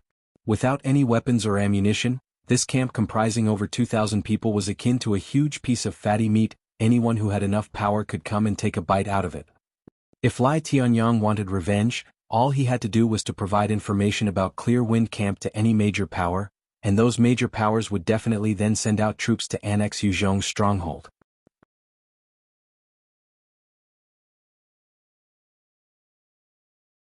It was just that the relocation of over 2,000 people was not a simple task, as it would require all kinds of preparations to be made in advance. The first step was to verify a suitable location to relocate to. Yu Zhong stared at a map, looking over the villages one by one and trying to find a suitable place. A soldier entered the room and said, "Reporting in. Battalion Commander, there's a survivor outside who requests an audience. He claims to have been a reporter prior to Z-Day, and has some important news for you." Yu Zhong continued to gaze at the map without lifting his head up as he said lightly, "Bring him in." The soldier quickly brought in a slightly tanned, astute-looking male with a frail body who looked about 20 years old. Yu Zhong glanced at the young man and simply said, "Say whatever business you have." The young man laughed lightly and said, "Battalion Commander Yu, my name is Su Feng. Before the apocalypse I was a reporter. Just last year I conducted an interview at an army camp. I can still remember the location. Would you like to know where it is?" Yu Zhong stared at Su Feng before he retracted his gaze and asked, "What do you want?" A hint of passion flashed past Su Feng's eyes as he said, "I want to obtain a level 2 skill book and become a warrior of the first company." During the apocalypse, the highest death rates came from the people who fought on front lines. At the same time though, the frontline warriors also received the best benefits.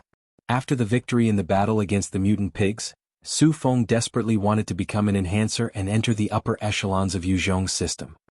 Back when Lai Tianyang was in charge of Clear Wind Camp, Su Feng had wanted to hand over this vital piece of information in exchange for a better position. However, Lai Tianyang was too brutal and Su Feng was worried that passing on this piece of information might bring more harm to himself than good. Subsequently, Su Feng decided to withhold the information he had, and so Lai Tianyang never got his hands on it. Yu Zhong replied in a deep voice. I promise to give you what you want. However, the army camp's position must be nearby and it must not have already been opened by others.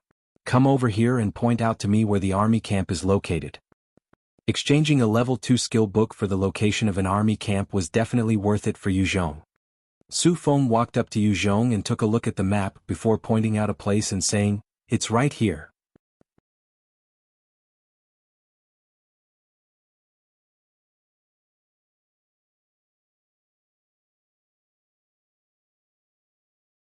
Chapter 231, Jealousy and Courage.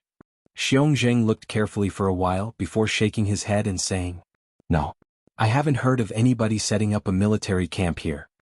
Yu Zhong stared fixedly at Su Feng and asked directly, Since you have been there before, you should be clear on its establishment. How many squads are there? Su Feng smiled and said, This place is the XXX Mechanized Infantry Brigade Station. There were over 3,000 people stationed there. There are tanks, armed helicopters, autonomous artillery and many other kinds of equipment. Hearing this, Xiongzheng's eyes lit up and he exclaimed excitedly, Mechanized Infantry Brigade? We've really struck it rich. This time we'll strike it rich.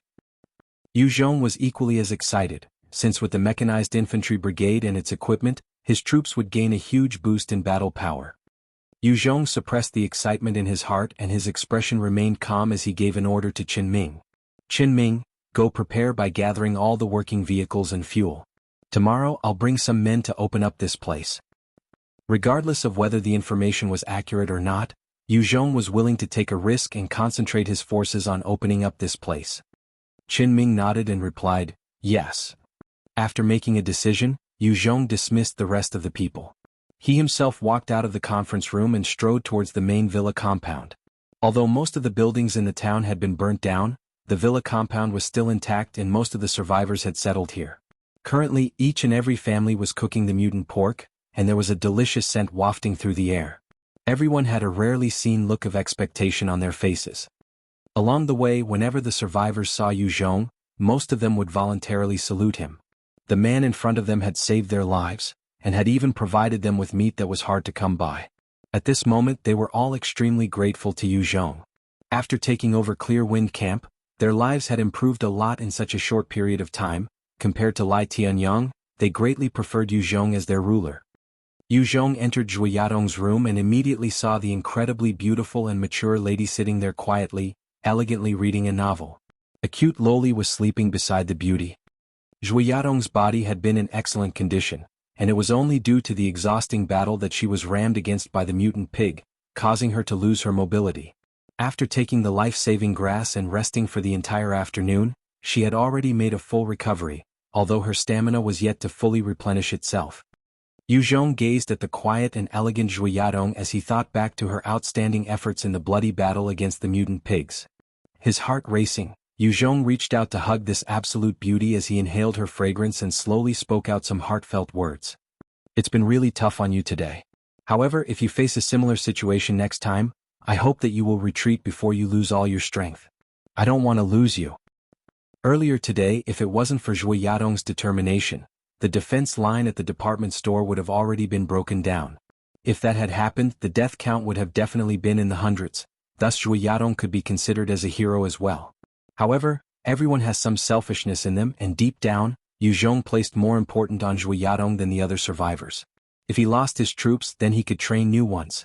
If he lost survivors, he could search for more. Even if 300 survivors were to die, it would not affect him as much as if Zhui Yadong were to perish.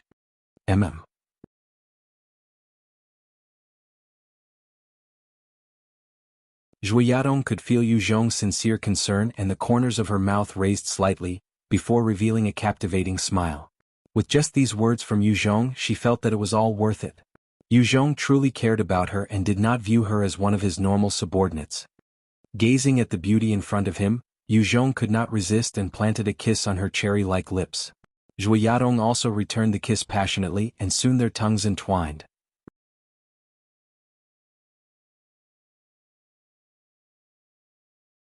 In the heat of the passion, Yu Zhong became increasingly aroused and he unconsciously started unbuttoning her blouse. He slipped his hands into her clothes and grabbed hold of her ample white rabbits full of elasticity. Zhu Yadong was surprised and her face immediately flushed red.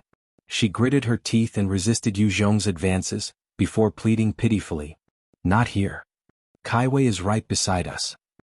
The moment she mentioned Yun Kaiwei, Yu Zhong also became clear-headed and he stopped his onslaught with extreme reluctance. Yu Zhong had just drawn his hands back when Yun Kaiwei's petite body shook a little, as she rubbed her eyes and sat up groggily. Looking at Yu Zhong and her mother, whose clothes were in a disarray, she asked innocently, "Mommy, what were you doing with Big Brother?" Zhu Yadong's face immediately turned a deeper shade of red, since she did not know how to answer her daughter. She could not help but stare at the culprit, Yu Zhong, with a slight accusing look. Yu Zhong's expression did not change as he ruffled Yun Kaiwei's hair and smiled gently. "Go change and have dinner. There's your favorite roast meat tonight."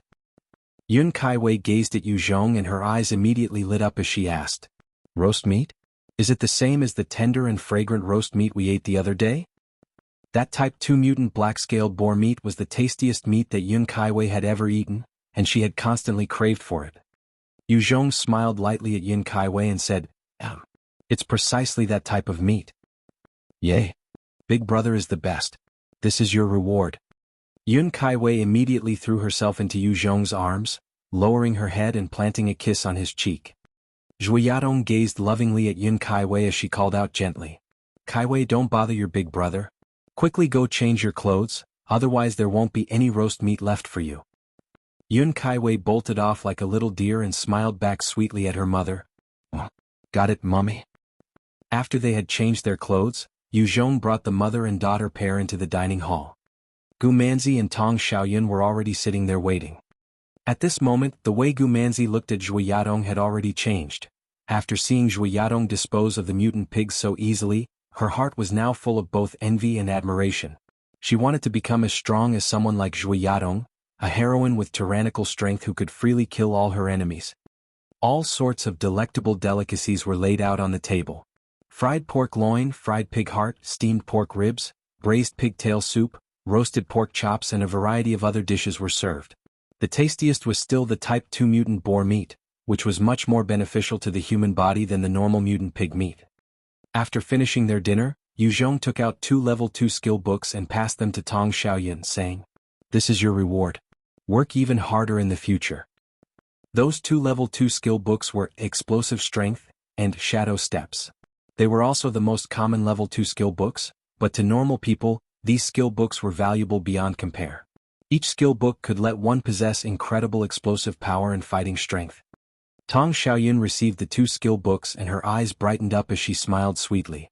With these 2 level 2 skill books, her strength could instantly rise several-fold. After today's battle, she had become a level 8 enhancer, so as long as she gained another 2 levels, she would become a level 10 enhancer. Tong Xiaoyun was elated as she hugged Yu Zhong and kissed him twice consecutively. "Thank you, big brother Yu." Gu Manzi saw that Tong Xiaoyun had received 2 level 2 skill books and her eyes flashed with a hint of envy.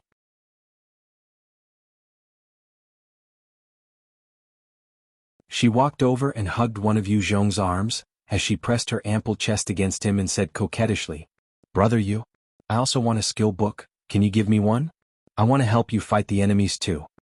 Yu Zhong glanced at Gu Manzi and directly rejected her, saying, "No way. You don't have the necessary courage.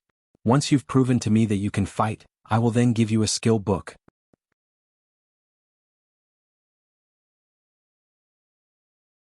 During the battle with the mutant pigs, driven purely by the desire for power, Tong Xiaoyun had gone to Yu Zhong's side and had gone through a life-and-death situation with him. This led Yu Zhong to look at Tong Xiaoyun differently. Although her talent might not be as outstanding as that of Zhu Yadong, this seemingly weak girl in junior high school possessed a courage that would put most men to shame. Yu Zhong was willing to nurture her as long as she had enough courage. Although Gu Manzi was pretty and alluring, she still feared death like normal people did. There was nothing wrong with that in itself, but Yu Zhong did not want to waste any precious skill books on such a person. Hearing those words, Gu Manzi's expression froze, and out of sheer habit she wanted to vent her frustrations like a spoiled child, to fling his arm away and ignore him. However, just when she was about to shake him off, she thought back to the days when she had to worry about food and warmth in the survivor fleet, as well as the decapitated human heads that she had seen in the bloody factory. The young miss managed to suppress her temper. It was just that there were now only feelings of grievance and envy towards Tong Xiaoyun in Gu Manzi's heart. Since they were going to open up the military station the next day, Yu Zhong did not do anything to Zhui Yadong or Gu Manzi. Instead, he sensibly went to bed early to replenish his own energy. I want to join you and fight. I will prove my courage. Early the next morning, Gu Manzi had gotten into attire and arrived in front of Yu Zhong to directly announce her intentions. Good. Take this. Yu Zhong immediately passed a replica Tang sword to Gu Manzi, before taking her with him to join the vehicle fleet heading towards the Mechanized Infantry Brigade station. After 2 days and 1 night of constant travel, Yu Zhong's team finally managed to arrive outside the Mechanized Infantry Brigade station, which Su Feng pointed out. Along the way they saw a few scattered zombie hordes, consisting of zombies in the tens and hundreds. Those zombies were easily disposed of by Yu Zhong, White Bones, Zhui Yadong, Xiong Zheng, Tong Xiaoyun and all the other enhancers. After Tong Xiaoyun managed to kill an L1 zombie, she rose up in level to become a level 9 enhancer. There's something wrong. Observing the extremely quiet army station, Yu Zhong's eyebrows furrowed slightly.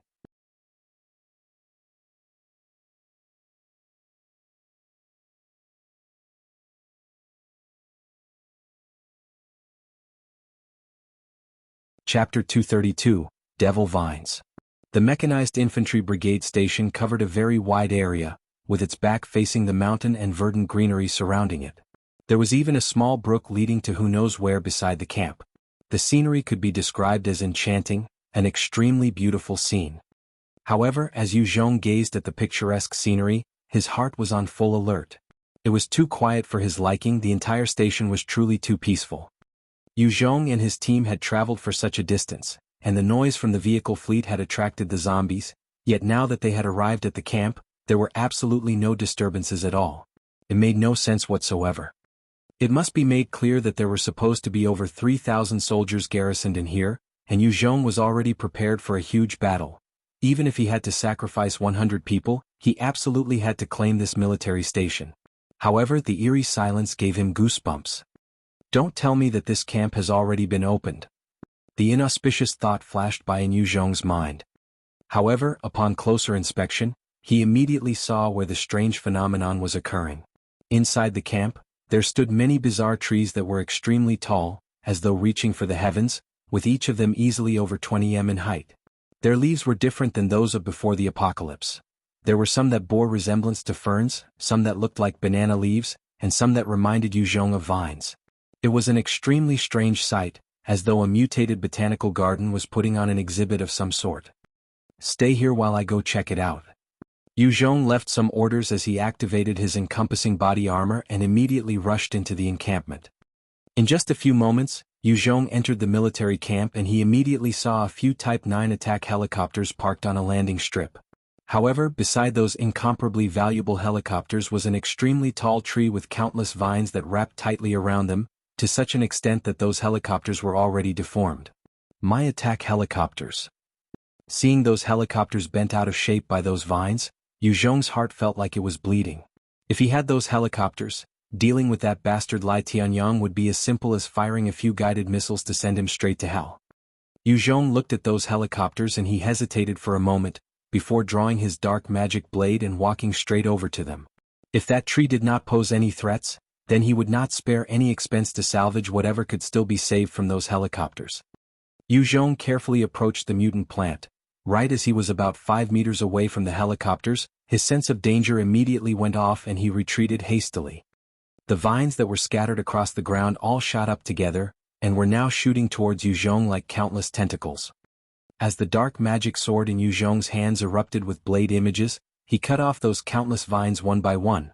However, due to the sheer number of them, Yu Zhong was forced to defend with his life. He was ultimately still hit by 6 of the vines, resulting in them rigidly piercing 6 small holes into his bone armor. After chopping those 6 vines in half with one slash, he retreated even further, creating a 40 m distance between him and the tree. Only then did Yu Zhong get out of the range of those vines. The attack range of the mutant vine plant was only 70 m, and so once Yu Zhong had gotten to the 90 m mark, the vines could not do anything about him. What monstrous vines!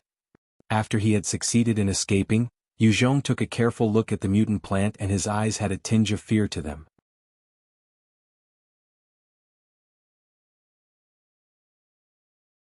If it had been anyone other than him, even someone like Zhui Yadong wearing a level 2 defense armor would have been instantly pierced by the vines, and would subsequently become nutrition for the mutant vine plant.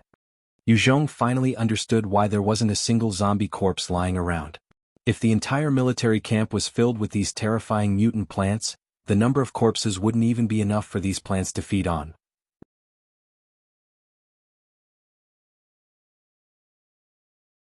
Yu Zhong took one more look at the mutant plant, which he had named Devil Vines, before deciding to give up on all notions of trespassing the area. He turned around and headed further into the camp. Although the devil vines were as many as the hair of the ox, wanting to destroy them was not completely impossible. However, it would require at least 2 days and Yu Zhong could not afford to waste his precious time here. Yu Zhong proceeded carefully throughout the camp whenever he came across a mutant plant. However, not all the mutant plants were aggressive or carnivorous. For example, the divine spring tea plant in Yu Zhong's possession was also a species of mutant plant. Long-term use of its tea leaves by normal people would have the effect of boosting their spirit power, yet the divine spring tea plant was not aggressive in nature. Yu Zhong carefully touched the branches of a giant tree that seemed to form a cloud-like shape. The huge tree was similar to the very rare sequoia species and it did not display any form of aggression. Hanging down from the branches of the gigantic tree, there were many black fruits the size of fists. Yu Zhong thought for a moment before extending his hand, making a bone spear shoot out and pierce through a branch that had 6 of the fruits, causing them to fall down. When the black fruits landed in Yu Zhong's hands, they immediately exploded.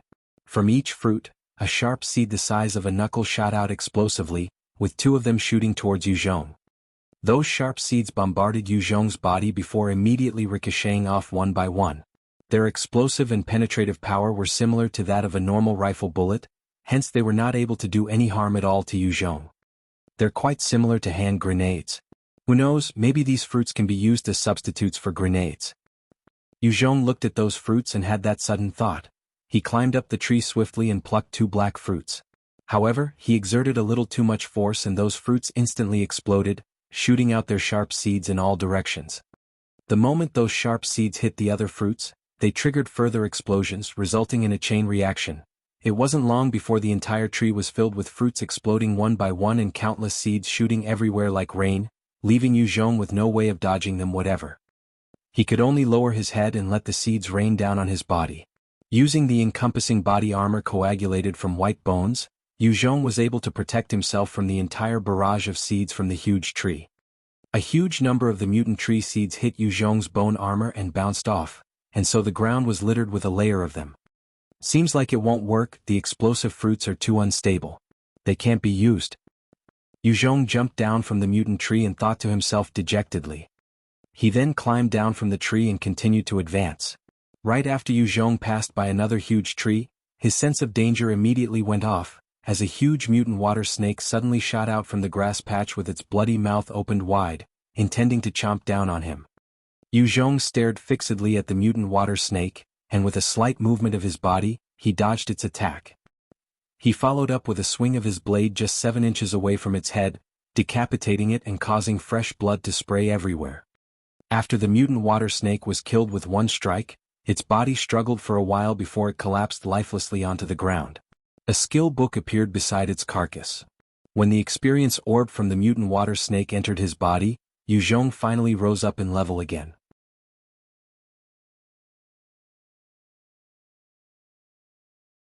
When he was defending Clear Wind Camp, despite having killed many mutant pigs, he was not able to level up. However, he was just 1 step away from the next level, thus the killing of this mutant water snake was naturally the final push for him to successfully reach the next level and gain enhancements. Add 2 points to agility. Yu Zhong chose to increase his agility. All martial arts would only be impenetrable if they were fast. Speed was extremely important in battle.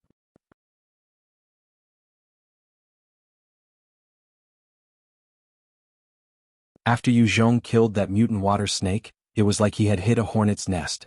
From all corners, many large mutant water snakes slithered out one after another, preparing to strike at Yu Zhong.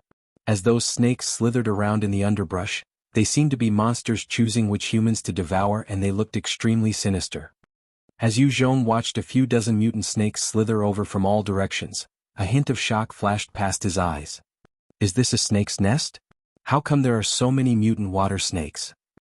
Although Yu Zhong was shocked, he did not lose his composure.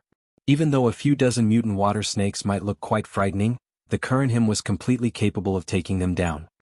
Yu Zhong's figure explosively retreated, luring the 13 snakes over as he darted amongst the trees, appearing one moment and disappearing the next.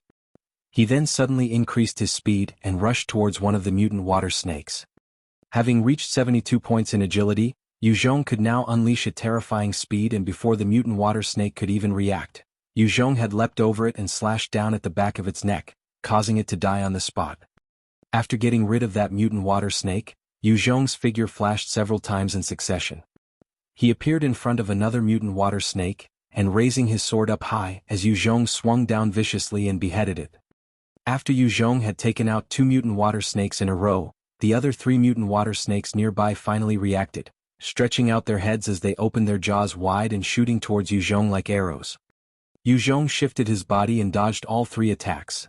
Then, as his figure flashed several times in succession, there came a flash of blade light, and fresh blood poured out of the 3 mutant water snakes' necks. Yu Zhong's continuous strengthening of his agility had now let him reap generous rewards. He constantly dashed about in the forest like a demon, suddenly jumping out from time to time with his blade raised high and killing 1 or 2 mutant water snakes. Proceeding like this, he managed to take them down one by one, whilst the mutant water snakes were unable to do anything about him. After killing 7 more mutant water snakes, the rest of the snakes finally got frightened, and they started slithering back to the bizarre forest. Yu Zhong swiftly followed, intending to kill all of them. Their bodies were all full of treasures, and he did not want to let even a single one off. He continued his pursuit and managed to slaughter another 2 of the snakes, before the remaining 4 burst into the depths of the bizarre forest, which was full of mutant plants. Those 4 mutant water snakes quickly escaped to an extremely tall tree with a diameter of 10 m. It had flourishing branches and a lush foliage that blocked out all the sunlight nearby, and the tree was covered entirely in countless pink flowers. Surrounding the huge tree, there were 2 mutant water snakes over 30 meters long with a small bulge on their heads. They were currently devouring those pink flowers upon the tree. There was also another enormous snake coiled around the top of the tree. When compared to this snake atop the tree, even a beast as large as a normal mutant water snake seemed insignificant. It was thus clear that there was a huge, terrifying monster coiled around the top of the tree.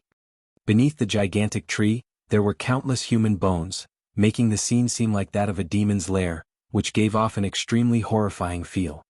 Level 43 Mutant Beast, Mutant Elite Water Snake. Level 53 Mutant Beast, Type 2 Mutant Water Snake. The moment Yu Zhong laid eyes on those 3 monsters, his eyes of perception activated and all the information regarding the beasts flowed into his brain.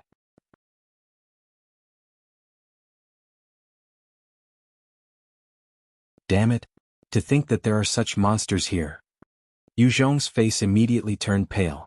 He could still hold his own against the 2 mutant elite water snakes, but he had no confidence all in being able to beat the Type 2 mutant water snake.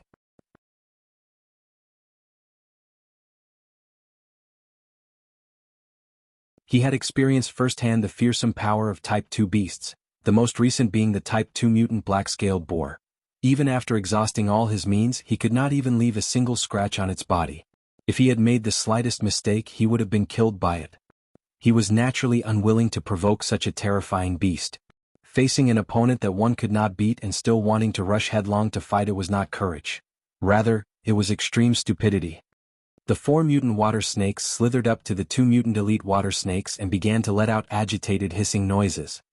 Those 2 beasts immediately stopped swallowing the pink flowers, simultaneously swiveling their heads around to stare at Yu Zhong coldly. They suddenly uncoiled their bodies and shot towards Yu Zhong like arrows. Yu Zhong was startled, immediately turning tail and fleeing. Facing 2 mutant elite water snakes and a Type 2 mutant water snake on top of that was the equivalent seeking death. When the 2 mutant elite water snakes moved, their speed was extremely explosive. Even though they possessed huge bodies, they were as quick as they were large, and the dense forest could not slow down their speed at all. Yu Zhong had 72 points in agility, yet he had no means of shaking them off. Instead, they seemed to get closer and closer. Damn it! Yu Zhong eyed the 2 beasts which were getting closer. before opening his right hand and shooting a bone spear to propel himself into the air, making him fly up onto one of the huge trees. Those two mutant elite water snakes did not falter, swiftly climbing up that huge tree and opening their mouths, preparing to bite down on Yu Zhong. The speed of those two mutant elite water snakes far surpassed that of normal mutant water snakes, and as Yu Zhong was placed under immense pressure, he activated his Shadow Step skill. His speed breaking past the 100-point mark, Yu Zhong dodged the incoming attacks by a hair's breadth. You're tuning in to the Han Li's Wuxia Adventures YouTube channel. We're so grateful for your support, and don't forget to subscribe to join us on this incredible journey through captivating stories. Your generosity through donations truly makes a world of difference, as it's the primary source of revenue that allows me to expand and enhance this channel for you. Thank you from the bottom of my heart for being a part of this adventure.